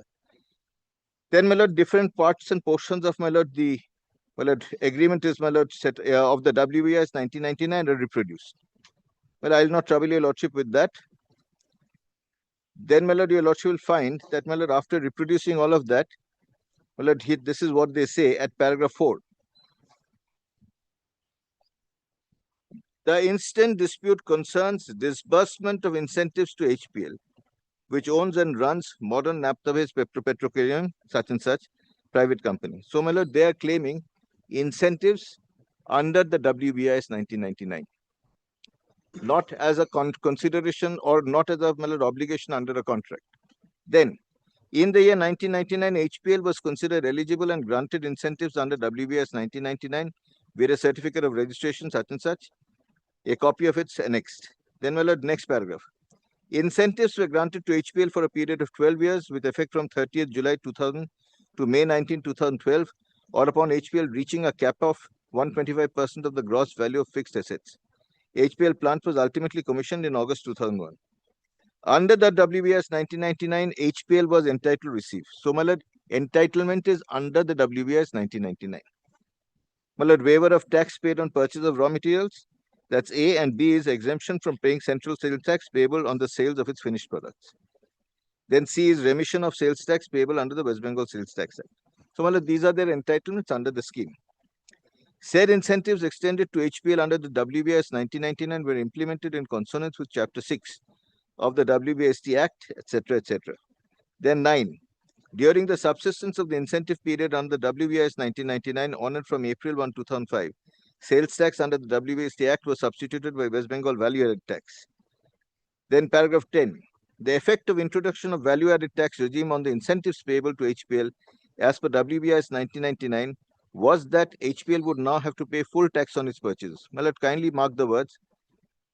Effect of introduction of value-added tax regime on the incentives payable to HPL as per WBIS 1999. So, payable as per WBIS 1999, not as per contract. Now, my lord, here, yes, 17, my lord, it changed, 2017. Now, my lord, then, please see paragraph 11. Effect of the remission in respect of incentive number 3 was that HPL could charge its customers sales tax or value-added tax, as the case may be, on the sale of its products in West Bengal and then retain the value of such tax as its income without depositing the same with competent state authorities, as had been mandated by WBST Act and WB VAT, as the case may be. Said incentives extended to HPL under WBIS 1999 after the introduction of value-added tax were implemented in consonance with section such and such of the West Bengal Value-Added Tax Act, according with rules, notifications, etc. As on 19th May, paragraph 13, as on 19th May 2012, at the time of expiry of the incentive period under the WBIS 1999, out of the cap value of 6258 crores, 4380 crores remained unutilized. Then, my lord, please see share purchase agreement. So, this is the background. Background is you are entitled to, my lord, certain benefits under, my lord, WBIS 1999. Pursuant to various developments concerning the shareholding management and other affairs of HPL, on 11 September 2014, share purchase agreement was entered into between the respondent number 1, that's the government of West Bengal, respondent number 2, WBIDC, Chatterjee Petrochem, Mauritius, group company, and the claimant. Claimant is a part of the Chatterjee group, etc., etc. Then this says the said SPA wherein HPL is defined as the HPL / the company, the claimant is defined as the purchaser. Then, my lord, again the agreement is reproduced. I will not trouble your lordship with the agreement at all. My lord, kindly ignore, my lord, the my lord, reproductions of my lord, parts and parcels of the agreement. But my lord, please see, my lord, amongst my lord, conditions subsequent to the first completion, that's clause 11 at page 308. Well, there is my lord, the clause 11D, which my learned friend just placed. My lord, this is a part of the agreement. Now, my lord, the agreement does what? It, my lord, ultimately says that there is a scheme under which I am entitled to incentives. And my lord says, GOWB, WAT shall grant to the company tax incentives as detailed in Schedule 5. Tax incentives. My lord, if today it is a tax incentive, it is not, my lord, an obligation under the agreement. It is, my lord, an obligation under the scheme, if at all. Then, my lord, again, your lordship will kindly come to Schedule 5, which is, my lord, at the same page, 310. Tax incentives to be granted by GOWB on and from the first completion. Well, what is to be granted? Tax incentive. Now, my lord, I am just, my lord, wondering at that moment, share price discovered. My lord, 25 rupees 10 paise per share, 25 rupees 10 paise per share is the discovered price. Price paid, shares transferred. Now, my lord, how then does this, my lord, tax incentive become a part of the contract? No, my lord. It may be included in a contract document. But the question is, does it automatically become a part of the contract? Well, I should show you, lordship, that we had cited judgment before the tribunal to show as to how, despite there being various representations in a document, it does not become a part of the contract. The contract is a contract for sale and purchase of shares. They had, my lord, manifested their intention to purchase the shares, notwithstanding anything else, and prevented IOC from coming in. Price is discovered price, paid, sold. Now, my lord, what is then this part? Is it a part of the contract? Or is it a part of, my lord, a promise? My lord, and whether it's enforceable in law or not is another matter. Not for the arbitrators to decide, because it is not a part of the contract. And to whom is this, my lord, to be paid? Now, my lord, please also, now, my lord, consider. Price of shares to be paid by the Chatterjee Group to the government of West Bengal. Shares to be transferred by the government of West Bengal to the Chatterjee Group. Incentives, my lord, are to be given by the government to Haldia Petrochemical, which is not a party to the arbitration agreement, expressly left out. Now, my lord, the question then is, if the transaction is for transfer and sale of shares, merely because there's mention of the 5th schedule and tax incentives, does it become a part of the contract for buying and selling shares? My lord, we, my lord, oppose this. We said this is not an arbitrable dispute. That your lordship will find from the board. We said this is not an arbitrable dispute at all. We, my lord, I shall show your lordship the award. We said it cannot be arbitrated. And I shall show your lordship as to how strangely, my lord, with greatest of respect to the tribunal, how strangely it has been dealt with. My lord, the entire, my lord, arguments have been mangled, twisted, taken out of context, and, my lord, the most important facts available from the records have been completely ignored and brushed aside. Now, my lord, we did not agree. My lord, your lordship is very correct. Why did we then agree? My lord, we did not agree. We, on the contrary, said it is not an arbitrable dispute. We said HPL is not a party to the arbitration agreement. We said that the tax incentive is something that will at best go to HPL. Well, it was out of court. It was out of court. Because yes. Well, nominee of nominee, we nominated, they nominated, then my lord, they had the present. Three. No, no, my lord, with the greatest respect, I may, my lord, nominate someone. My lord, here, your lordship is aware of the provision of the Arbitration Act, which says that I shall not be, my lord, I shall not be stopped from challenging an arbitrator merely because I have participated in his appointment. That is, my lord, the provision of the Act. But even then, well, ultimately, my lord, today, how the tribunal has come to be constituted is, my lord, of no consequence. There's a tribunal. My lord, we have reposed faith. Now, my lord, just because we have reposed faith on a party, my lord, is it, my lord, always? My lord, as your lordship's experience shows, is it always a case that the parties have acted in accordance with the faith reposed in them? Or let us assume for the sake of argument, they have acted fairly. My lord, today, if ultimately the award reflects a perversity in their action, can I not take it up as a ground of challenge? But all that I'm trying to say here is, my lord, please see the statement of claim says that you have to give me an incentive under the WBS 1990. The statement of claim makes no attempt to, my lord, connect this my lord, with the agreement for sale and purchase of shares. My lord, I shall read the rest of it. And my lord, ultimately, the tribunal goes on to connect the dots and make the picture a complete whole. They say we will not consider it as a tax incentive. Well, I shall show you, lordship, how, my lord, strangely it proceeds. The schedule 5 is there. So, my lord, 11D, tax incentive, refers to schedule 5, tax incentive.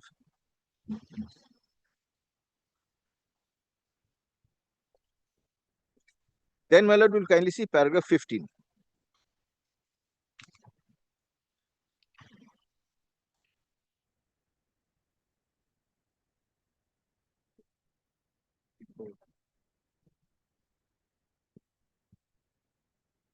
Well, this talks about the activation of the conditions precedent for the transfer of shares, and the shares are transferred. Remittance of the first tranche of 653 crores. Now, please, pause here for a moment. First tranche is not, in any manner dependent on, payment of any tax incentive. Now, the question is the second tranche dependent? Do they say that if you do not give me the tax incentive, I'll not take the first tranche or the second tranche, or even if I've taken the first tranche, I'll give it back? Because we agreed to take the shares only if you give me the tax incentive also. That is, the long and short of, the representation that is now sought to be made. Now, I have shown your lordship the agreement. It says first tranche conditions precedent do not include anything about payment of tax incentive. Second tranche also, does not say anything that, ultimately if the tax incentive is not given, the shares will not be purchased. On the contrary, the history of the transaction as recorded in the share purchase agreement itself clearly shows that they were hell-bent on taking, the shares come what may, and they would not allow any third party to, come in. They engaged in long and expensive litigation, which ultimately drove the, company to, the brink of insolvency. And then the company said, very well, we shall not sell it to anyone. Buy, you take the shares and please take the company. Now, please see. Then, Paragraph 24. no, before that, 16. Pursuant to clause 6.1 of the SPA, claimant had the option within a period of 84 months from the first completion date to purchase the second block of approximately 260 million shares on payment of the consideration of 653 crores. So they recognize that the consideration for the sale of the second tranche is 653 and nothing more. So the consideration for the sale of the first tranche is money. Consideration for the sale of the second tranche is money, identified, by the value per share, and also identified, in a bulk as to what is the total value of the first tranche of shares and second tranche of shares. And specifically mentioned that this is the consideration. Yes. Yes. Now, this is, mentioned as the consideration for the shares. Please mark that in the statement of claim itself. Now, then one would wonder what is the consideration for, the incentive. If the shares are being sold at a specified price, and that is the net consideration for the shares, then what is the incentive consideration for under this agreement? What is the incentive? Tax incentive under this agreement. Now, the only way to correlate this would be to say that no, we would not take the shares unless you give the tax incentive to us. So it becomes a part of the consideration. Has that been done? Is there in pleading to that effect? Now, your lordship will find that the tribunal has struggled to make out this case for the respondent. But here, so far as the pleading. Now, please see the claim. Initially it was amended. Yes, I'll show. Award to receive a sum of 604 crores 85 lakhs 29,453 towards unpaid incentives. Alternative inquiry to ascertain the amount payable by HPL to respondent number 1 for period such and such. An award declaring HPL is entitled to receive the sums so ascertained as incentive. Mandatory injunction directing respondent number 1 to pay HPL the terms specified A and B above, that is incentive. Specific performance direction to pay the same thing. And also an award declaring respondent number 1 is liable to pay HPL incentives as specified in Schedule 5 and computed in the manner above indicated. Mandatory injunction, etc. Now, Ultimately, they are asking for this 605 crores. They have paid me 653 crores plus 653 crores. They want back 605 crores with And whatever they kept on depositing when the prayers were amended. So whatever they Well, I shall show you lordship how the prayers have been amended. But just coming back to how the statement of claim proceeds. Well, your lordship was seeing paragraph 16, 17. Well, I shall not take your lordship to the entirety of the plaint, but I shall show you lordship as to how the cause of action is positioned. Now, my lord, please see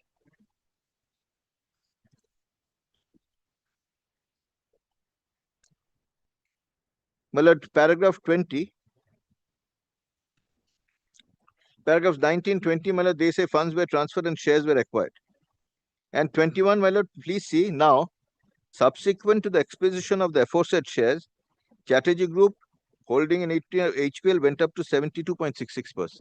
So became the absolute majority.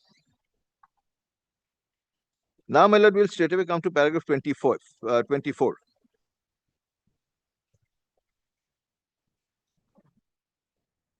I'm sorry, my lord. Before that, 23 is very important. Now, my lord, how do they link this, my lord, to the agreement?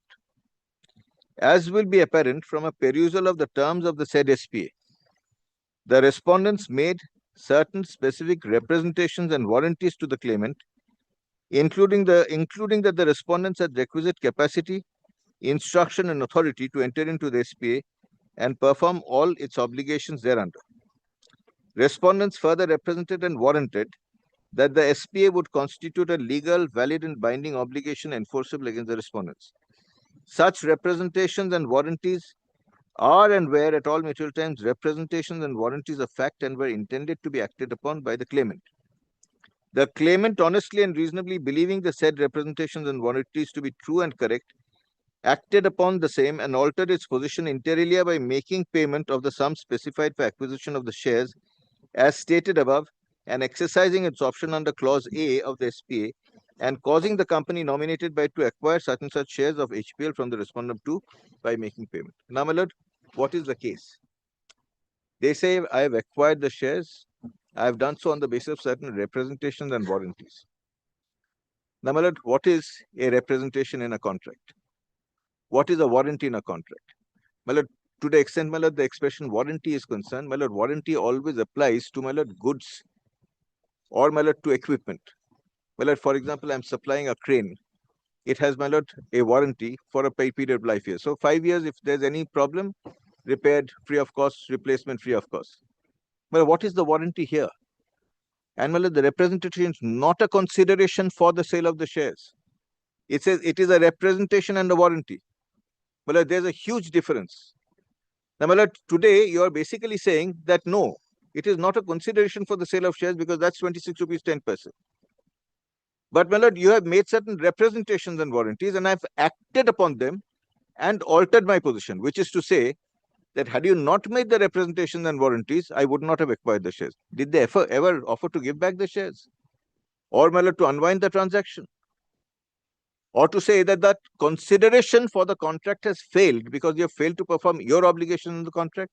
Now, my lord, when we are talking about consideration of a contract, it's a holistic, my lord, consideration. For example, my lord, if today I have to pay, my lord, a certain sum in, my lord, cash and a certain sum in, my lord, goods, then, my lord, both have to be given. If, my lord, I give the cash but don't give the goods or vice versa, the consideration fails. Then they can repudiate the contract. Now, my lord, here, they don't say that, my lord, the consideration for the contract was the, my lord, incentives. They say this was a representation and a warranty. Yes. Now, my lord, the question is, my lord, is it a part of this contract? That is what we are really looking at.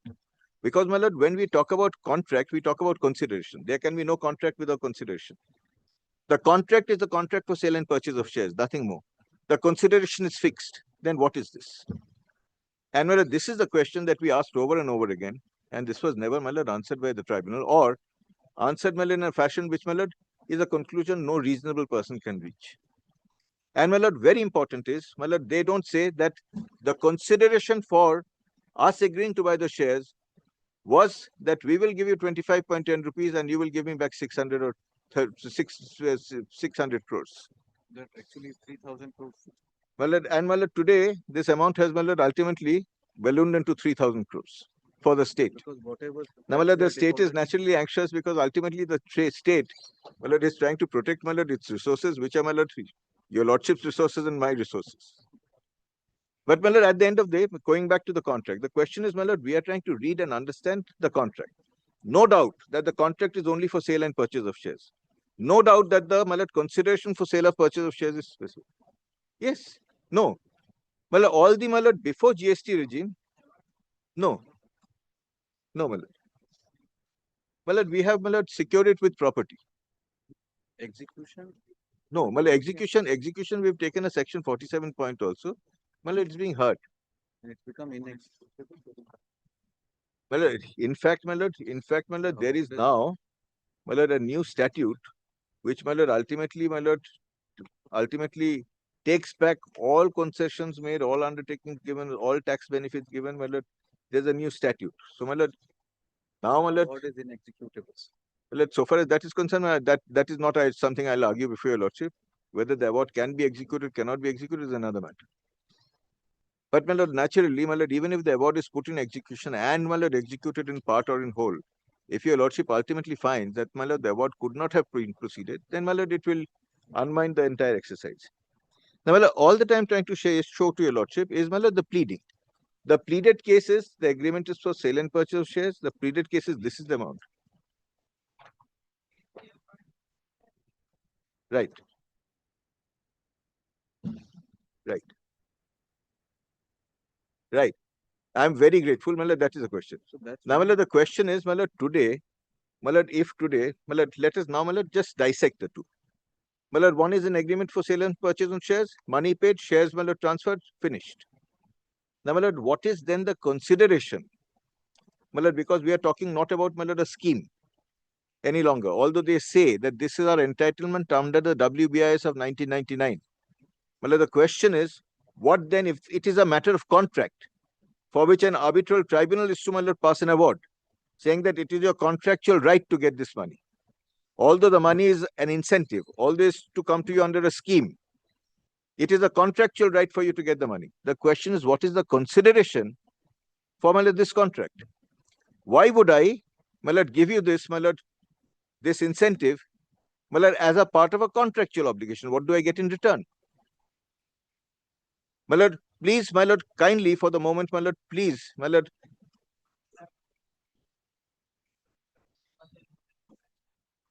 GST regime came into force, and the GST regime did not allow for the refund of any tax benefit. Before that, we were doing remission. Before that, there was being tax remission was being granted. Whatever that tax they were collecting from customers, they were keeping it. Whatever they were collecting from the customers, they were keeping it, not depositing with the government under the scheme. That was permitted.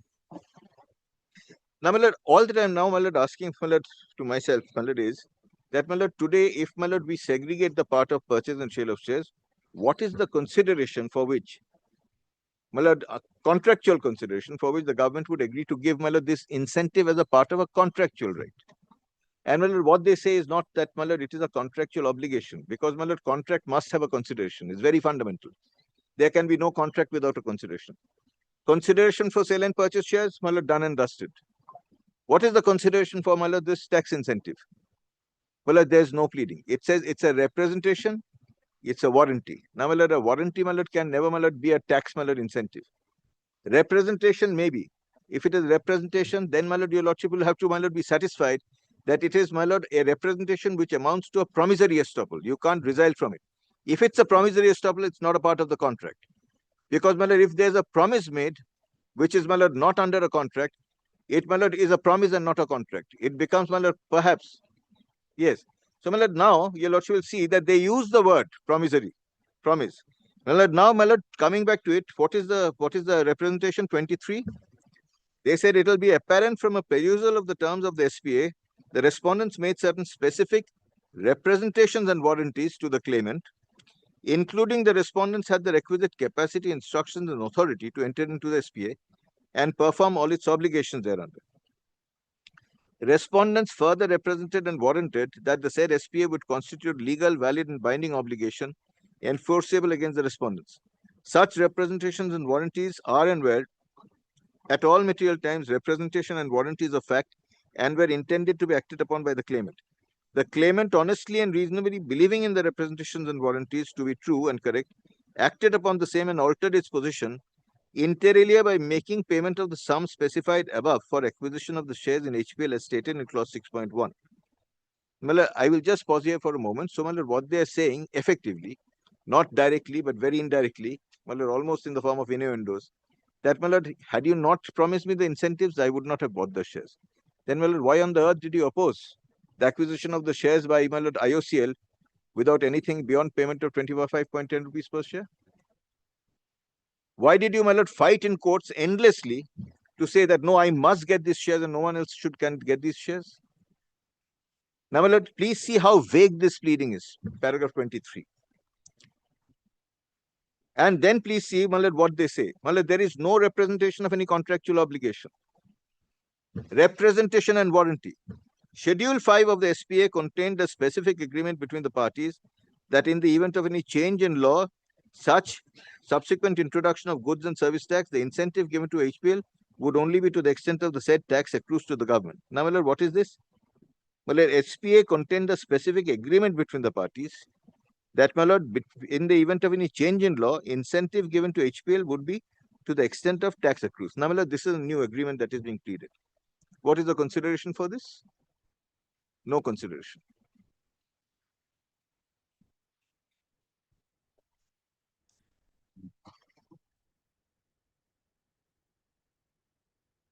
Yes, but there is nothing to say that this is a part of a contract. Now, let us say this is an independent contract. One contract for sale and purchase of shares, separate contract for grant of incentives. What is the consideration for this? There is no consideration. Now, what is this? This is a representation. A representation is not a contract. A promise is not a contract.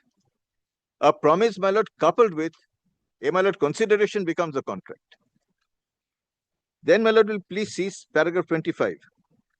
Subsequently, in acknowledgement of the applicability of and in terms of clause 11 of the SPA, the Commerce and Industries of the Department of Government, such and such, by memo dated 15th May 2016, directed WBIDC and Commerce and Industries of Government to restore the incentives to HPL from January such and such for 17 months. Now, we were trying to work in the best interest of all concerned, but does it become a contractual obligation? And then what is the contract? I give you incentive. What do you give me back in return? Nothing spelled out in the contract. Then, the paragraph 26, the revalidation of the eligibility certificate and the registration certificate of HPL under WBIS 1999 is contained in letter dated 15th March 2016. So, we revalidate. Then, again, 27. Based on the representations and warranties made by 1 and 2, inter alia with regard to extension of incentives, even if there is a change in law by way of implementation of the GST regime, and with regard to unutilized incentives, claimant being a part of TCG and other shareholders belonging said settlements made substantial investments in HPL and its plant. My lord, kindly mark this. Nothing to do with shares. They say we made investments in plant.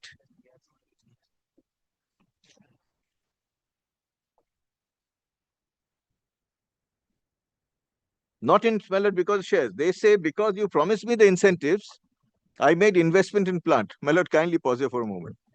They become more than 77% shareholders. They will not make me investment in plant. Who will make it? Now, my lord, very important is, my lord, here, my lord, they dissociate it. They say, because you had promised me the incentives, I made investment in plant. Which means, conversely, if you had not promised me the investment incentives, I would have not made the investment. My lord, completely separate, my lord, understanding. But where is the contract in this regard? You made representations.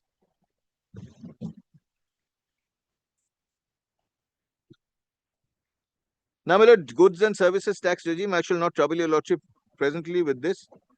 And then, my lord, kindly see paragraph 31.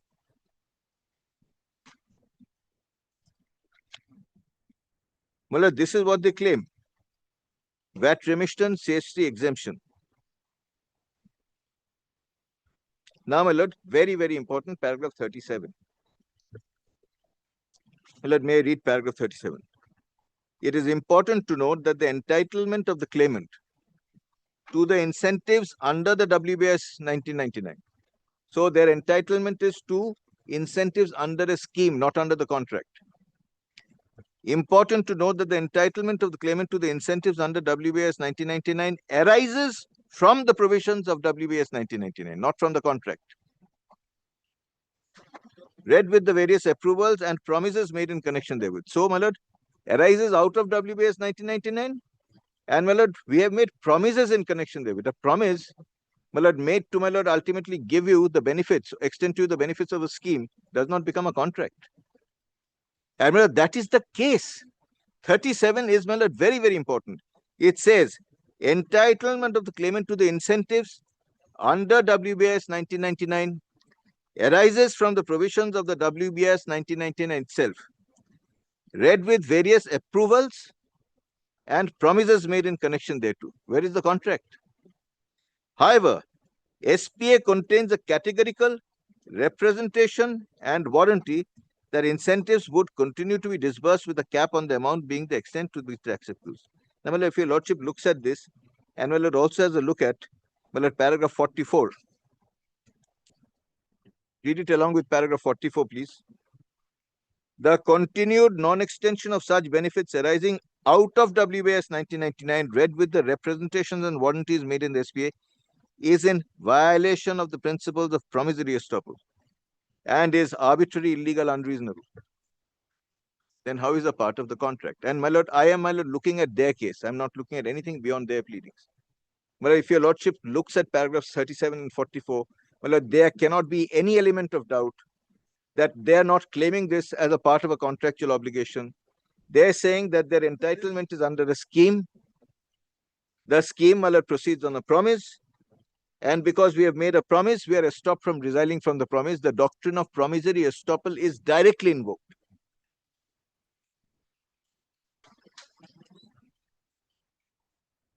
Yes. Yes, but my lord, what is a warranty? Well, lord, please read the entirety. Then they say, well, it is a scheme. And my lord, please see, warranty is in violation of the principles of promissory estoppel. And my lord, will see, arbitrary, illegal, unreasonable, not violation of contractual term. Now, my lord, all that I'm trying to my lord, urge before your lordship is that, my lord, a representation. That's right. That's right. And my lord, that's right. Yes, my lord. And my lord, that was something that we, my lord, kept on, my lord, trying to urge. Now, my lord, if your lordship please sees paragraph 47.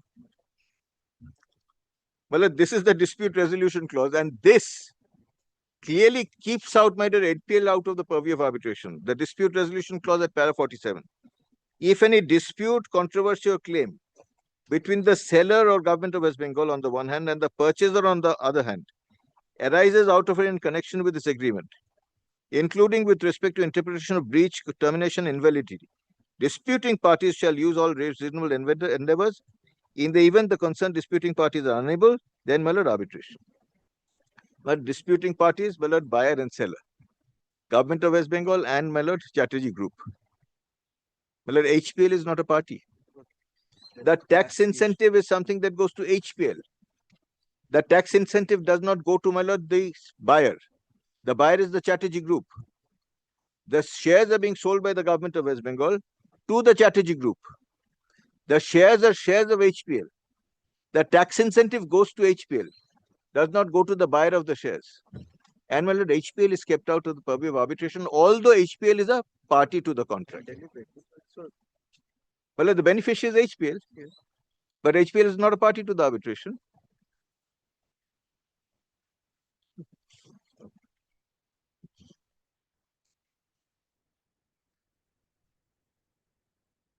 HPL is, my lord, a party to the agreement, the share purchase agreement. It was not in the arbitration. Yes. It was not but expressly, my lord, kept out of arbitration.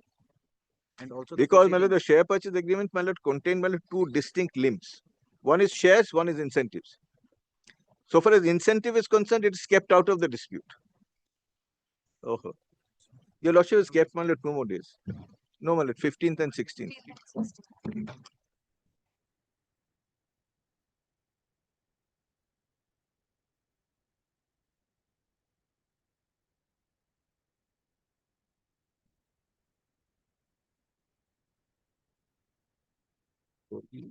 Keeping rate is corporates.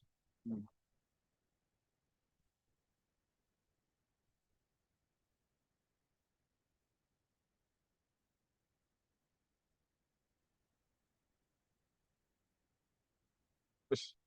Grateful, man.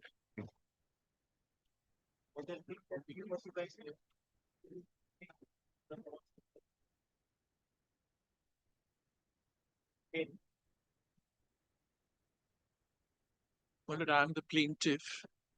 The suit is fixed for hearing arguments, but I must tell your lordship a little bit of the background. Well, this is a commercial suit. Lord, I appear for the defendants. Lord, the suit is fixed for arguments today, and there is also an application. Lord, an application, I was my able lord, to where tell my lord that. okay. Carry on. No, obviously, my lord, he is never. The application is of such a nature, my lord, that all I can say is that on behalf of my client, I can only pray with folded hands for mercy. There is no merit in this application as such. And my lord, I don't see anything wrong in the orders that have been passed, except my lord, for praying for mercy. My lord, It's an all Industrial Development Corporation. No, it's what had happened is this, my lord. The suit is of 1999. Our written statement was filed in 2000. And thereafter, my lord, I believe, my lord, the first steps to expedite the suit was taken by your lordship. My lord, things started happening when, my lord, your lordship took up the matter in 2024 and 2025. And, my lord, No. Things are moving.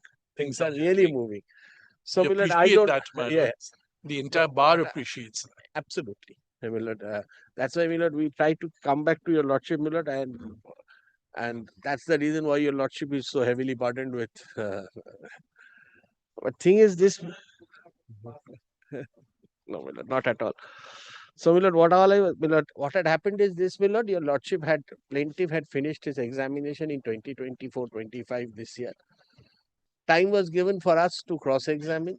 We couldn't cross-examine the witness on that date. We sought an adjournment. On the adjourned date, nobody was there. And my lord was pleased to observe that it appears that my client is delaying the matter. Nobody was there. Be that as it may, my lord, I don't see anything wrong. If that is the conduct, my lord, that's the obvious impression that a court gets, that if you're not cross-examination, you're delaying the matter. But good, bad, indifferent, my lord, we had preferred an appeal, which is not an appealable order, and the court obviously dismissed it. On the returnable day, my lord, again, my lord, the right to lead evidence also was closed, which again, my lord, but the problem is this, my lord, this ECGC, my lord, it's not a government concern as such, my lord. It's a government of India enterprise. My lord, things actually don't move as per instructions. My lord, now after all this, my lord, we have been able to ascertain that there is somebody who can give some light, because due to this passage of time from 99 to 25, the persons who were in control and who could give evidence, my lord, are no more in service. Similarly, the plaintiff's case is also that the person is on extension, I believe, I read somewhere, and that he is the plaintiff. Now, I'm entirely at your lordship's mercy. If your lordship wants to close my evidence and start with the arguments, my lord, I have nothing to say. But, my lord, I don't think, my lord, it's the intention of any court, my lord, to actually shut out a person if, my lord, he has something to say. In that view of the matter, my lord, I have made this application seeking, my lord, for recalling of certain orders passed by your lordship and giving me an opportunity to, my lord, I know these are orders in terrorism, but thing is, and at the same time, Well, these are not orders in terrorism, my lord. These are orders which were passed following due process of law. of course, Since in we terrorism released a order is poem the also other order day. passed in due process of law. Well, my learned friend is right, but there are two things I would like to draw your lordship's attention to. They may be prejudicial, but I still feel I should draw your lordship's attention to that. Well, when their turn came to cross-examine my witness, First day, they could not do so. They said they were not ready. Another opportunity was given to them. Again, they were not ready. So it happened twice. On the third day, my lord said, close the cross-examination, but I'm not shutting you out completely. You bring your witness and you prove your case. In the meantime, they went and preferred an appeal. My lord, the appeal court was pleased not to entertain the appeal, justifiably so. And my lord, on the day when they were supposed to produce their witness, they did not produce their witness also. They were incapable of producing their witness. on the same It was day, in the this background, it is in this background, and under such circumstances that my lord was pleased to observe that yes, you are delaying the proceedings, and if I may say so with the deepest of respect, very justifiably so. So many opportunities were given to you. That is why my lord was pleased to say it is fixed for arguments. My lord, if my lord so wants, I can place the orders, but they say more or less the same thing as my learned friend has said, with a few dates here and there. But my lord, that is the case. I leave it to your lordship. But my lord, the point which we have been making and which has also been recorded in one of your lordship's order, our witness, my lord, has retired. He's on extension. So, my lord, it is necessary that his part of the cross-examination was completed in time. Twice, my lord, they lost their opportunity to cross-examine that witness, though it is recorded that he was present in court. So, my lord, in this view of the matter, my lord will take such action as my lord deems fit and proper. Because he's in Calcutta. But he's on extension in his job. If he, my lord, I'm the West Bengal Industrial Development Corporation. Mine is a government company. So if he goes, my lord, whether I'll be able to catch hold of him again, my lord, I really don't know. And this time I will have to catch hold of him, not because he's done anything wrong, but because I need him. He's the competent witness. That is the whole difficulty, my lord. I am also not in a position to find but now I have been able to figure out somebody who is competent to at least say. Otherwise, my lord, in these matters, your lordship knows, my lord, records speak. Because if he is not competent, whatever is in record. So in this background, my learned friend has asked for recalling 2 orders, I think, subject to correction. My lord, may I just place the 2 orders for the sake of... Yes, page 14. I'm just placing the 2 orders, page 14. Presence of the clerk. So, Miss Niranjana Ghosh, learned advocate, is appearing for the defendant. The matter is listed as to be mentioned in the prayer made by the counsel for the plaintiff. Counsel for the plaintiff submits that the case is fixed for cross-examination of the plaintiff's witness and prays for fixing a specific date and time so that the witness can appear before this court and cross-examine be completed. In view of the submission made by the counsel for the plaintiff, let the matter appear on so-and-so date for cross-examination of PW1. My lord, kindly turn the page, come to page 15, the next order. First 2 points are noting, my lord, they appeared again. Learned advocate is appearing for the defendant. The matter is specially fixed today for cross-examination of the plaintiff's witness, and the witness of the plaintiff is present in court. On the prayer of the parties, the matter is specially fixed today, but due to some changes in the advocate of the defendant could not engage a lawyer who can cross-examine the witness, and accordingly counsel for the defendant prays for time. So it was not that their witness was not available or somebody was not available who could guide them. The lawyer could not be engaged. Counsel for the plaintiff raised objection and submitted that the witness is retired from service, but he's on extension. And time and again, the witness is coming before this court, but the defendant is taking time for cross-examination. Considering the submission made by the counsel for the respective parties for the interest of justice, the case is adjourned. Let the matter appear on so-and-so date for cross-examination. It is made clear on the next date fixed. If the defendant fails to engage a lawyer and to cross-examine the plaintiff's witness, the cross-examination of the plaintiff's witness will be treated as closed. So they were put on notice it will be closed. Yes. This is the second extension. Page 19. Now kindly come to page 19, 19. Jishnujit Roy, learned advocate, is appearing for the defendant. They were present. By an order dated so-and-so, this court has specifically fixed the matter at 11:30 a.m. for cross-examination of the plaintiff's witness. Today, when the matter is called, counsel for the plaintiff submits that the plaintiff's witness is present, but the learned counsel for the defendant prays for 2 weeks' time. The court finds that this is a case of 1999. The matter was earlier fixed for further cross-examination of the plaintiff's witness on 5th May at 11:30 a.m. But on the said date, counsel for the defendant prayed for time on the ground that the defendant could not engage a lawyer who can cross-examine the witness. And as per the submission made by the counsel for the defendant for the interest of justice, the case was adjourned till today at 11:30 a.m. Today, when the matter is called on, counsel for the defendant prays for time. The court finds that the defendant, for one or the other reason, intends to drag the matter and is not interested to cross-examine the plaintiff's witness, though on both the dates, witness was present before this court. In view of the above, this court finds that the defendant is not entitled any further chance to cross-examine the plaintiff's witness, and accordingly, cross-examination of the plaintiff's witness is closed. This was already noted by your lordship in your lordship's last order, that this is the last chance. Counsel for the plaintiff submits that the plaintiff will not adduce any further witness.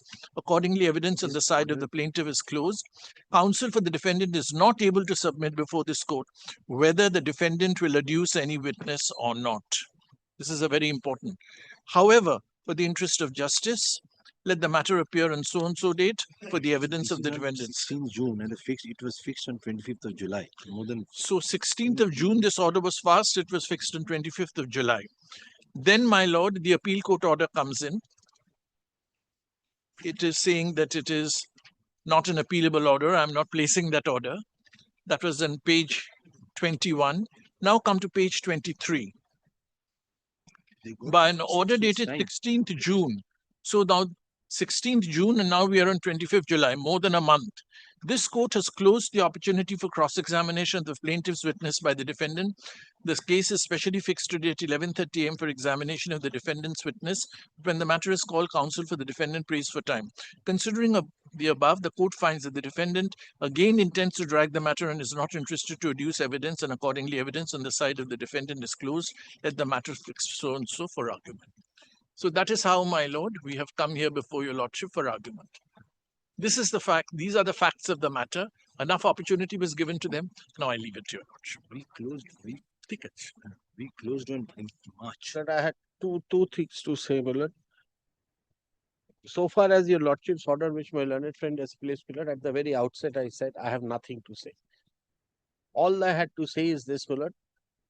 If your lordship is judging the conduct and saying it's with an intention to delay the proceedings, I might bring it to your lordship's knowledge that from 1999, the plaintiff himself has not taken any steps.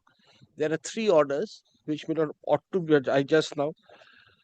It appears, my lord, on 9th of October, the suit was dismissed and it was restored.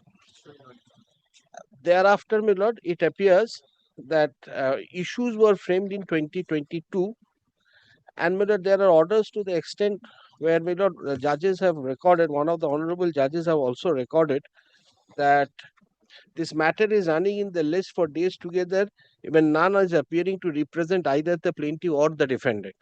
It seems to me that the plaintiff is not interested to proceed with the matter. The suit stands dismissed and the interim order stands vacated. Now, my lord, this is of 2012, and I said, my lord, the suit got dismissed. These orders ought to have been part of the records, but I'm not saying that that gives me a right.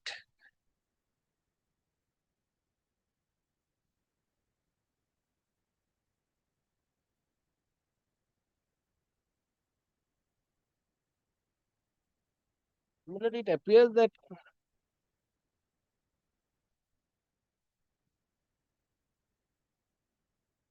there has been latches on the part. It's an insurance claim. Insurance claim. I beg your lordship.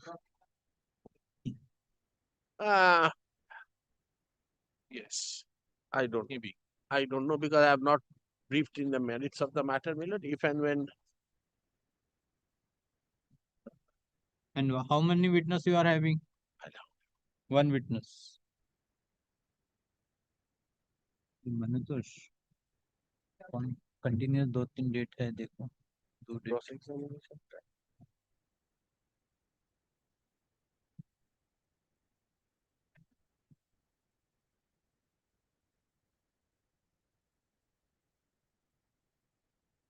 11 मत 11:30 12 रखो 12:30 रखो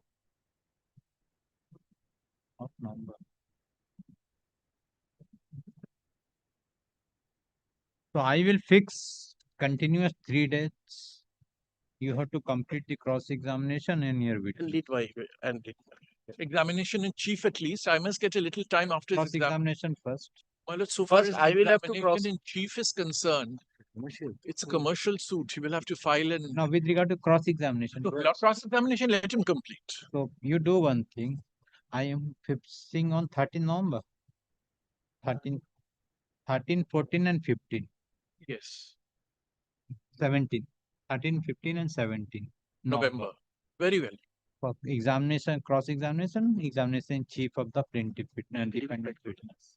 Well, then a direction has to be given to him to file his And you evidence. file the affidavit, examination in chief and to hand over the copy to.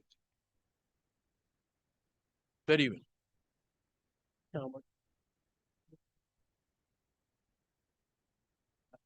And I with the condition, I am putting Yes, the yes, condition, Your Lordship. if you fail Yes, to yes, yes. conclude, then Absolutely. the defendant has filed the present application being GA-Com 11 of 2025, praying for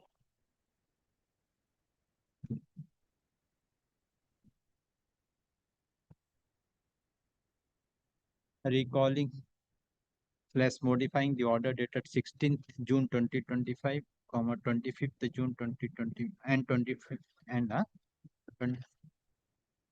by allowing the defendant to cross-examine the plaintiff witness and to allow the defendant to adduce for witness. Counsel for the defendant submits that the defendant, the private limited, what is the? It's a Government of India enterprise. It is a Government of India limited company, due to which it is not the counsel for the defendant is not getting proper instructions, and the concerned officer of the defendant is not able to decide with regard to producing evidence and producing documents, due to which time and again the learned counsel for the defendant has taken time for cross-examination as well as producing evidence on the side of the defendant. Counsel for the defendant submit that if when a chance is given to the defendant, the defendant will complete the cross-examination of the plaintiff witness and adduce the evidence on the side of the defendant. We submit that if the chance is not given to the defendant for cross-examination of the plaintiff witness and to adduce the evidence on the side of the defendant, the defendant will be badly prejudiced. Per contra, learned advocate appearing for the plaintiff draw the attention of this court to the order passed by this court dated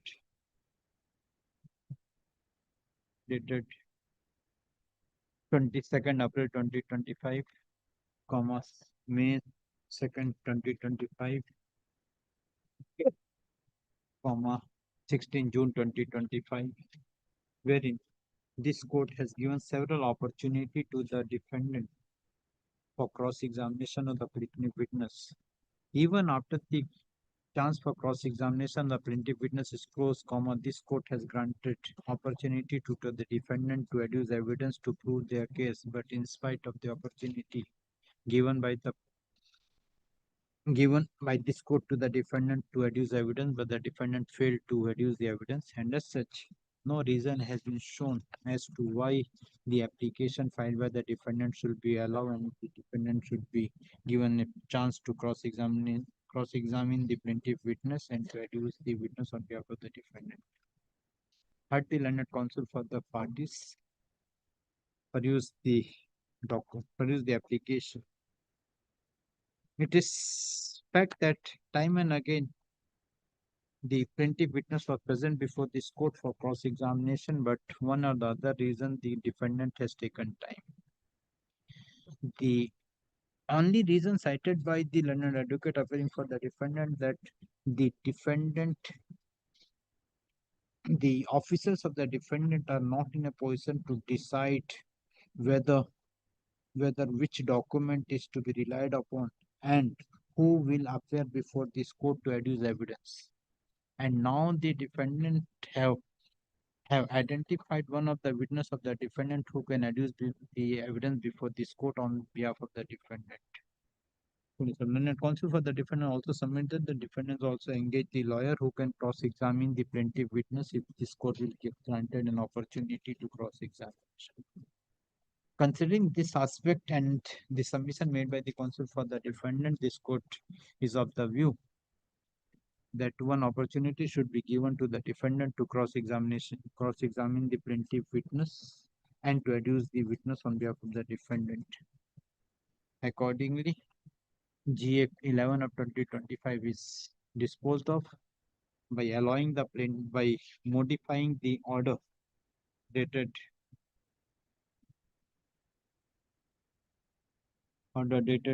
16 June 2025 and 15 July 2025 by allowing the plaintiff and defendant to cross-examine the plaintiff witness and to adduce the witness on behalf of the defendant. Let the case and GA number so is disposed of. Let the matter appear on 13 November, 14 November and 15th November, 17 November at 12:30 noon for cross-examination of the plaintiff witness and for examination in chief examination of the defendant witness. The defendant is directed to serve the copy of the affidavit of evidence of the defendant's witness within a week from on or before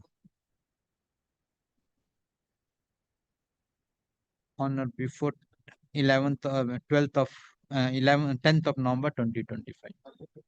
Full stop. It is made clear that on the date fixed, if the defendant failed to cross-examine the plaintiff witness or after the cross-examination failed to bring the defendant's witness, chance to adduce the evidence of the defendant will be closed and no further opportunity shall be granted.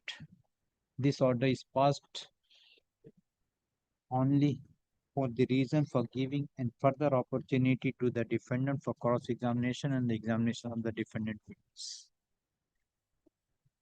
Yes, please come on that day. If not, then you have to face my lord is giving any other conditions.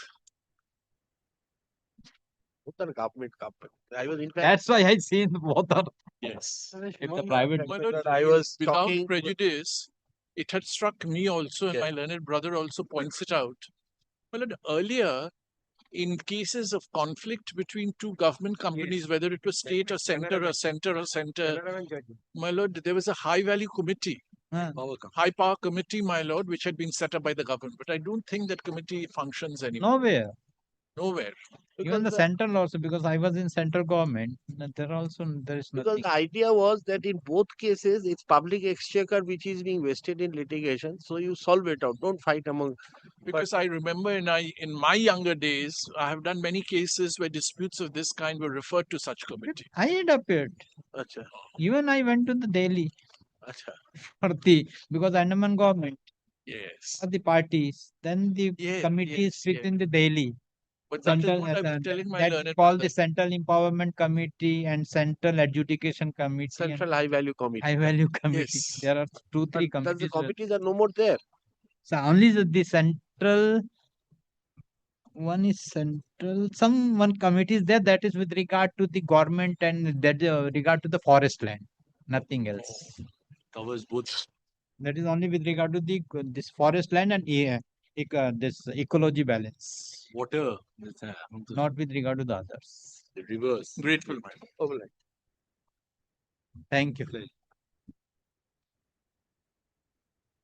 Item number 23. Item number? My lord, I am opposing this application. Huh?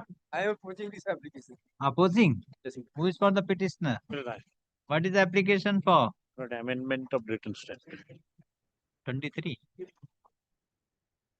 But I moved it on the last occasion. Yes. And then, my lord, I had to take time, my lord. What is the application for? My lord, amendment. My lord, amendment in the plaint? No, my lord, the written statement. I am the defendant. Now, my lord, what happened, my lord? They, my lord, moved an application for summary judgment. My lord, we lost the case. Now, my lord, that judgment was against us. We preferred an appeal. My lord, in the appeal, my lord, in the stay application, the same case, my lord, that has been pleaded in the written statement, we reframed it, my lord, changing the phraseologies and, my lord, the statements. Because, my lord, we found, my lord, that it seems, my lord, the language in the written statement that was made originally, it's not very clear. Now, my lord, we, in that endeavor, my lord, annexed certain documents. Those are not there in the original written statement. Now, my lord, we found, my lord, it is necessary, my lord, that only few paragraphs of those stay application, my lord, those have already been taken into consideration. When you by, file the written statement? my lord, it was within time. No. In the original division or in the commercial division? Commercial. In the commercial division, you file the written statement? Yes. Commercial division mean. That's why I'm asking, what is the date of filing the written statement? I'm giving you, my lord. Now, my lord, in the meantime, my lord, so far, my lord, the appellate court goes, my lord, the order of the summary judgment, my lord, that was set aside. Now, my lord, we made this application. Yes, it is 6th June 20. So it is also after the commercial. You Yes. filed the suit in the commercial division. What, my lord? So you got the ex parte order. No, that is contested. It was contested. It was contested. Now, my lord, we preferred an appeal. Appeal court set aside the order, considering, my lord, the application, my lord, that we moved and the appeal, my lord, that was there. Now, my lord, few paragraphs of that stay application, my lord, we intended to incorporate here. My lord, that is, On contest, the decree was passed. Yes, my lord. On contest. And contest. So then you preferred an appeal. Yes. The appeal was dismissed on the what ground? No, appeal not dismissed. Appeal was allowed on what ground? My lord, my lord, it is a case wherein, my lord, the contentious cause have been made and, my lord, the summary judgment is not available. So, my lord, it should go into trial, and on that ground, my lord, summary judgment was passed. Summary judgment Okay, was. okay. Yes. Summary judgment. Now, my lord, the court is of the view it is not a summary case. No. So it has to be trial. It is to face trial. Now, my lord, in the process, my lord, the Honorable Appeal Court was pleased to take into consideration, my lord, the documents also, my lord, that we annexed. Now, my lord, when I placed it on the last occasion before your lordship, my lord, so for the pleading, my lord, your lordships agreed accepting, my lord, those documents, my lord, in the new format, my lord, that I have brought in. If your lordship kindly comes to, my lord, the amended written statement, the last annexure.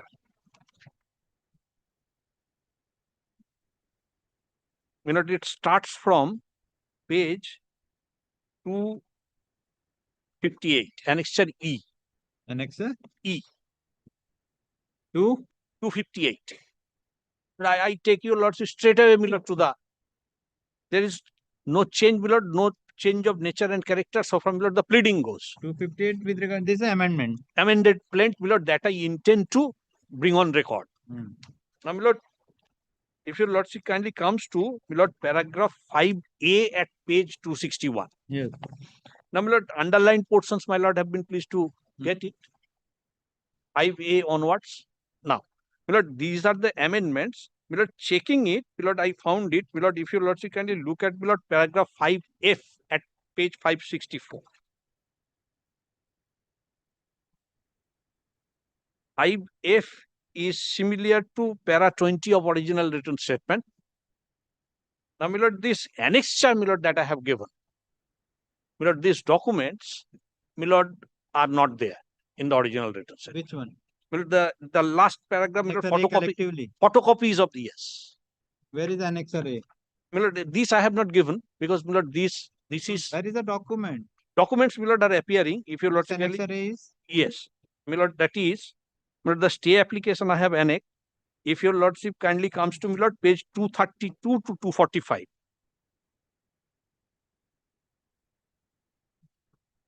What is the document? 233? 232. 232.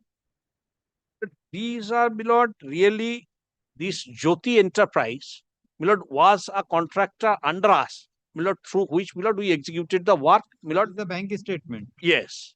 My lord, this is one, my lord, to substantiate, my lord, that the payment those were made. Then,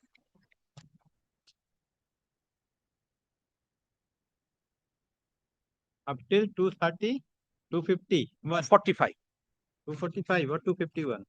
240. Lordship, kindly give me a minute. 251. 245 is one set, and then, my lord, yes, 246 to 251. Correct. These two. Only, my lord, this is the difference, and, my lord, two aspects, my lord, we are lacking. Also, my lord, I should point out before your lordship, my lord, in the original written statement, my lord, no list of documents. Annexure is given, but no list of documents formally, my lord, given, no statement of truth. My lord, in this case, my lord, we have given, my lord, the list of documents. Statement of truth I have not given because that is to be affirmed. In my pleading, my lord, I have sought for, my lord, in the petition itself to reaffirm once, my lord, the amendment is allowed. What is the justification of the document? My lord, only thing I can say, my lord, lordship knows, my lord, these are bank documents, my lord. Otherwise, it is not, my lord, it is supporting the case. Nothing is against it. My lord, pleadings are also, my lord, not changing. They have not, my lord, disputed this, my lord, in the stay application when we use this. My lord, I have shown this from the stay application as it is that was taken into consideration by the learned appellate court. My lord, no objection there, and no objection also, my lord, so far their reply goes against this, my lord, the opposition. The admitted document? No, my lord. Even though I should not say in the court, in the appeal court, neither that I allowed to file the objection to the stay application, my lord, none allowed to make the submission before the court, my lord. Against this order, kindly below the content to page 14 of the page. Of the application?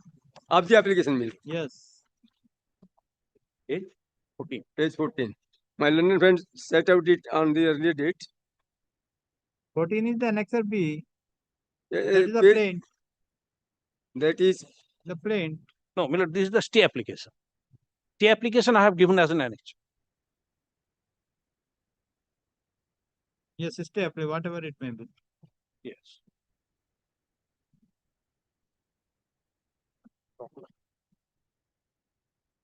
So what is your objection? My lord, lordship kindly takes up their objection, my lord, paragraph 5,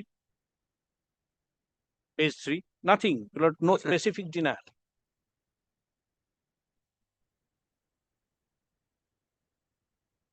Where is the appellate court order? My lord, appellate court's order, if your lordship kindly comes to, my lord, at page 253.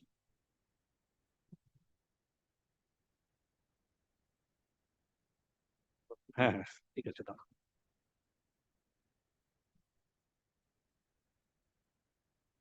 My lord has got that. Yes. Yes.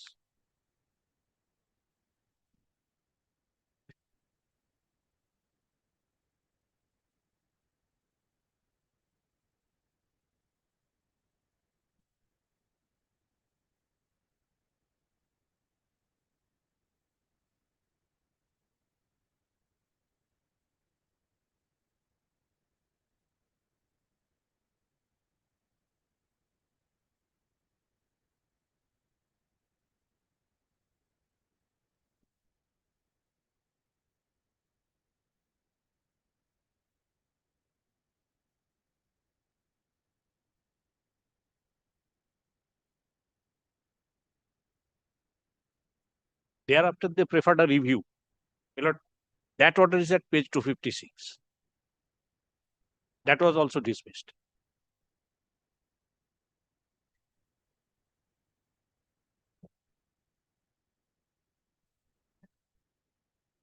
Yes.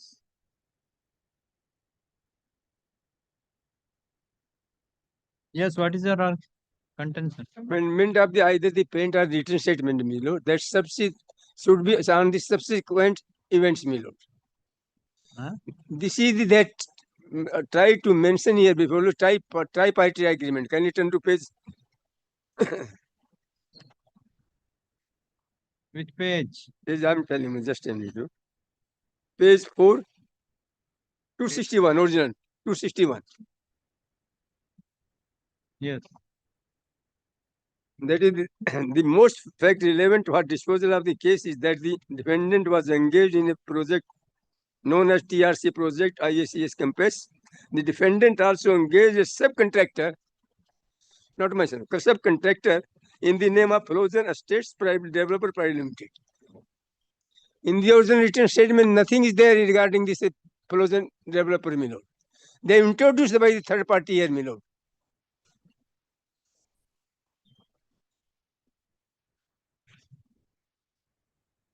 Paragraph 5A, 5 the same, the third party has been introduced here. Yes. So that is not relevant to the plaintiff, my lord, in this case is there.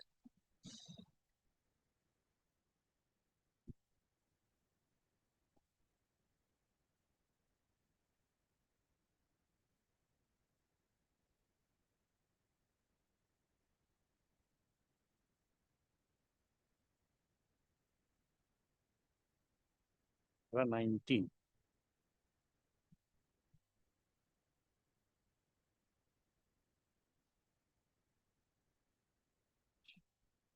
Those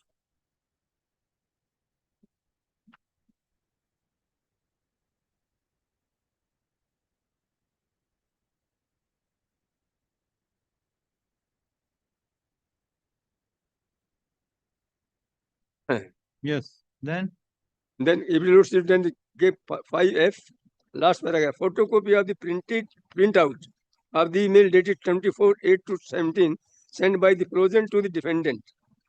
Statement of bank account. This is not the relevant to me, my lord. This is sent by the defendant to the Flosion developers. yes, with you are harping upon the Flosion agreement. How? My lord kindly comes to, yes, let me. My lord kindly comes to page 98, below the original written statement.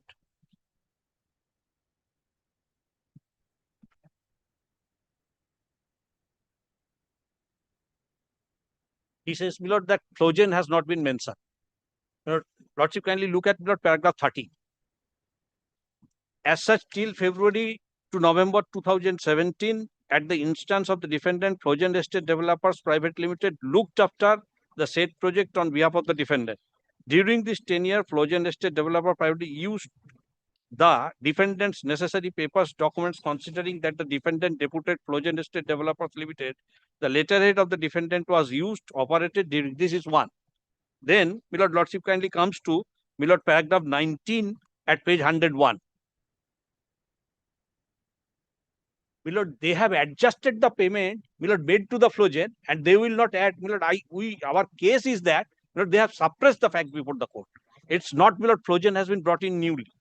The statement of plaintiff would show that about an amount of 36 lakhs was paid by the defendant in respect of the direct purchase made by the defendant from the plaintiff consequent to and after Flosion Estate Developer Private Limited left the defendant, the payments were made to the plaintiff by the defendant, and the same stood appropriate. Yes. No, Flosion has already, and beloved, they are beloved dealing with beloved my paragraph F. If your lordship kindly takes up beloved their opposition.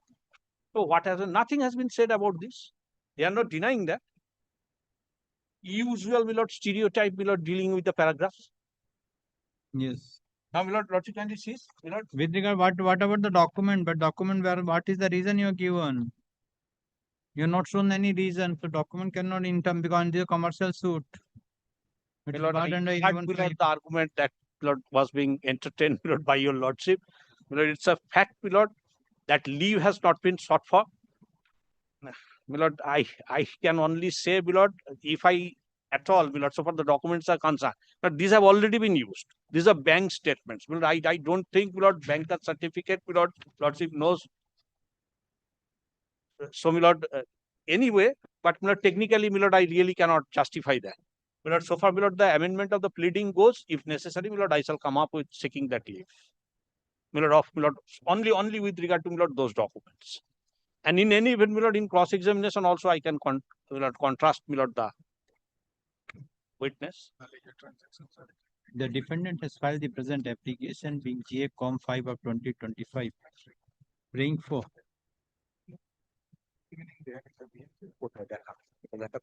amendment. Praying for amendment in the written statement. Counsel for the plaintiff submitted. Counsel for the defendant submitted. Originally, that initially this court passed summary judgment against the defendant and being agreed with the said summary judgment, being agreed with the summary judgment passed by this court, comma, the defendant has prepared an appeal, and the appellate court, by an order dated 6th May 2024, has set aside the order passed by this court, and matter is remanded for trial. Counsel for the defendant submitted after the remanding the matter back, comma. You are not the earlier counsel. Milord? You are not the earlier counsel in this matter. No, a change. After the The brief has taken a change after. remanding the matter, comma, the counsel has been changed, and after going, and the present counsel has gone through the written statement filed by the earlier counsel on behalf of the defendant and found that certain facts has not been disclosed in the written statement, which is not very much necessary for the purpose of adjudication of the instant suit, and accordingly the defendant has filed the present application for amendment in the written statement as well as for disclosure of the document as appearing in paragraph page 231, page 231 to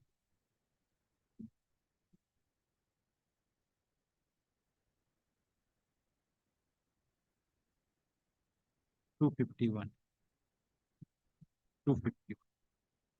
Counsel for the full stop.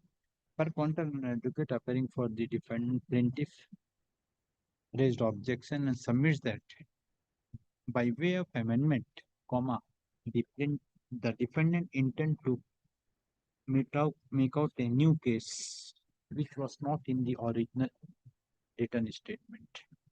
He further submit that this is the commercial suit, and by way and in the name of the commercial suit, comma, in the name of the amendment, comma, the defendant intend to bring additional document which is not permissible under law.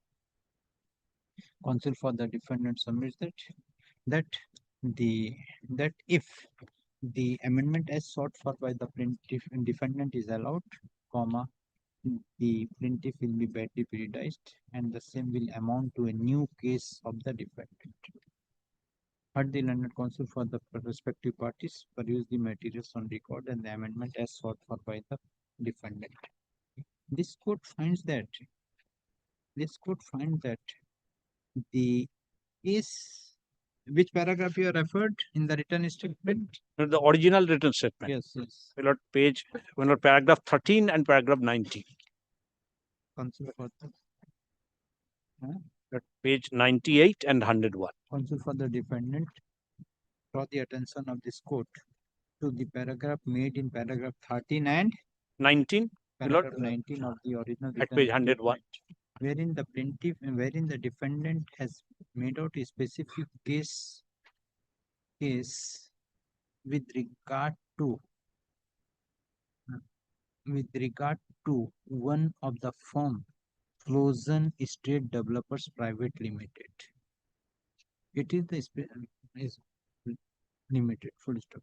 The plaintiff and the defendant by way of amendment intend to elaborate the events at from the side of the Frozen Estate Developers Private Limited, which is private limited.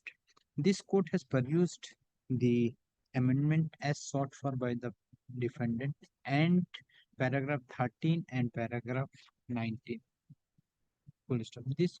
Considering the above, this court did not find that the defendant intend to made out any new case. Full stop. This court also find that if the amendment as sought for by the defendant is allowed, comma, the same will change the nature and character of the written statement filed by the defendant earlier. Full stop. As regard the document is concerned, which the defendant intend to bring on record along with the written statement, this court find that the document which the defendant is intending to bring on record are the statement of account which are off prior to filing of the return statement. But the defendant has not disclosed and has not shown any reason as to why the defendant has not disclosed the said document at the time of filing of the return statement. Order 11 of the Code of Civil Procedure was amended under the Commercial Code Act. Under Order 11, Rule 7 of the CPC of this Code of Civil Procedure as amended under the Commercial Code Act provides that the defendant shall file the list of documents and the photocopies of the documents in its power, possession, control or custody pertaining to the suit along with the written statement. Along with the written statement.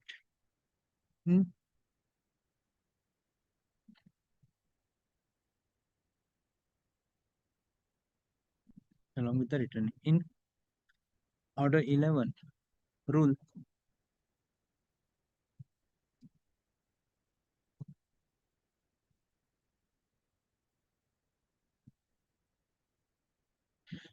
under Order 11, Rule 10 of the CPC as amended under the Commercial Code Acts provides that defendant shall not be allowed to rely on documents, which were in the defendant's power, possession, control or custody and not disclosed along with the written statement or counterclaim, save and except by the leave of the court, and such leave shall be granted only upon the defendant establishing reasonable cause for non-disclosure along with the written statement or counterclaim. In the present case, this court found that though the defendant intend to bring this document which were in possession, control and custody of the defendant, but has not disclosed with the written statement and has not shown any reason in the present application as to why the defendant has not disclosed the said document at the time of filing of the written statement. Considering the above, this court allows the amendment in the pleading as proposed in the amended written statement, as proposed amendment in the written statement, but this court is not inclined to allow the defendant to disclose the document. Lordship kindly may. Lord, in that case, Lordship kindly disallow me from annexing those. Lord, that annexure, Lordship kindly turned down. For disclosure. Lord, I have not given the reason, but I can come up with Lord the reason. Same thing. Even come that law. I shall try to justify, Lord. I may argue, Lord, that all are here. See, I am again telling for the benefit of the bar. This is the document of whom? Of the bank? Of the bank. If you are not producing, why you are not issuing the subpoena to the bank for producing of the statement document? I am giving the clue to you. Well.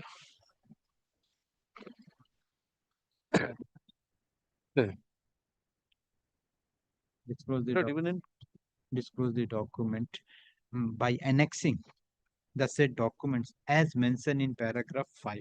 Accordingly, the last paragraph of the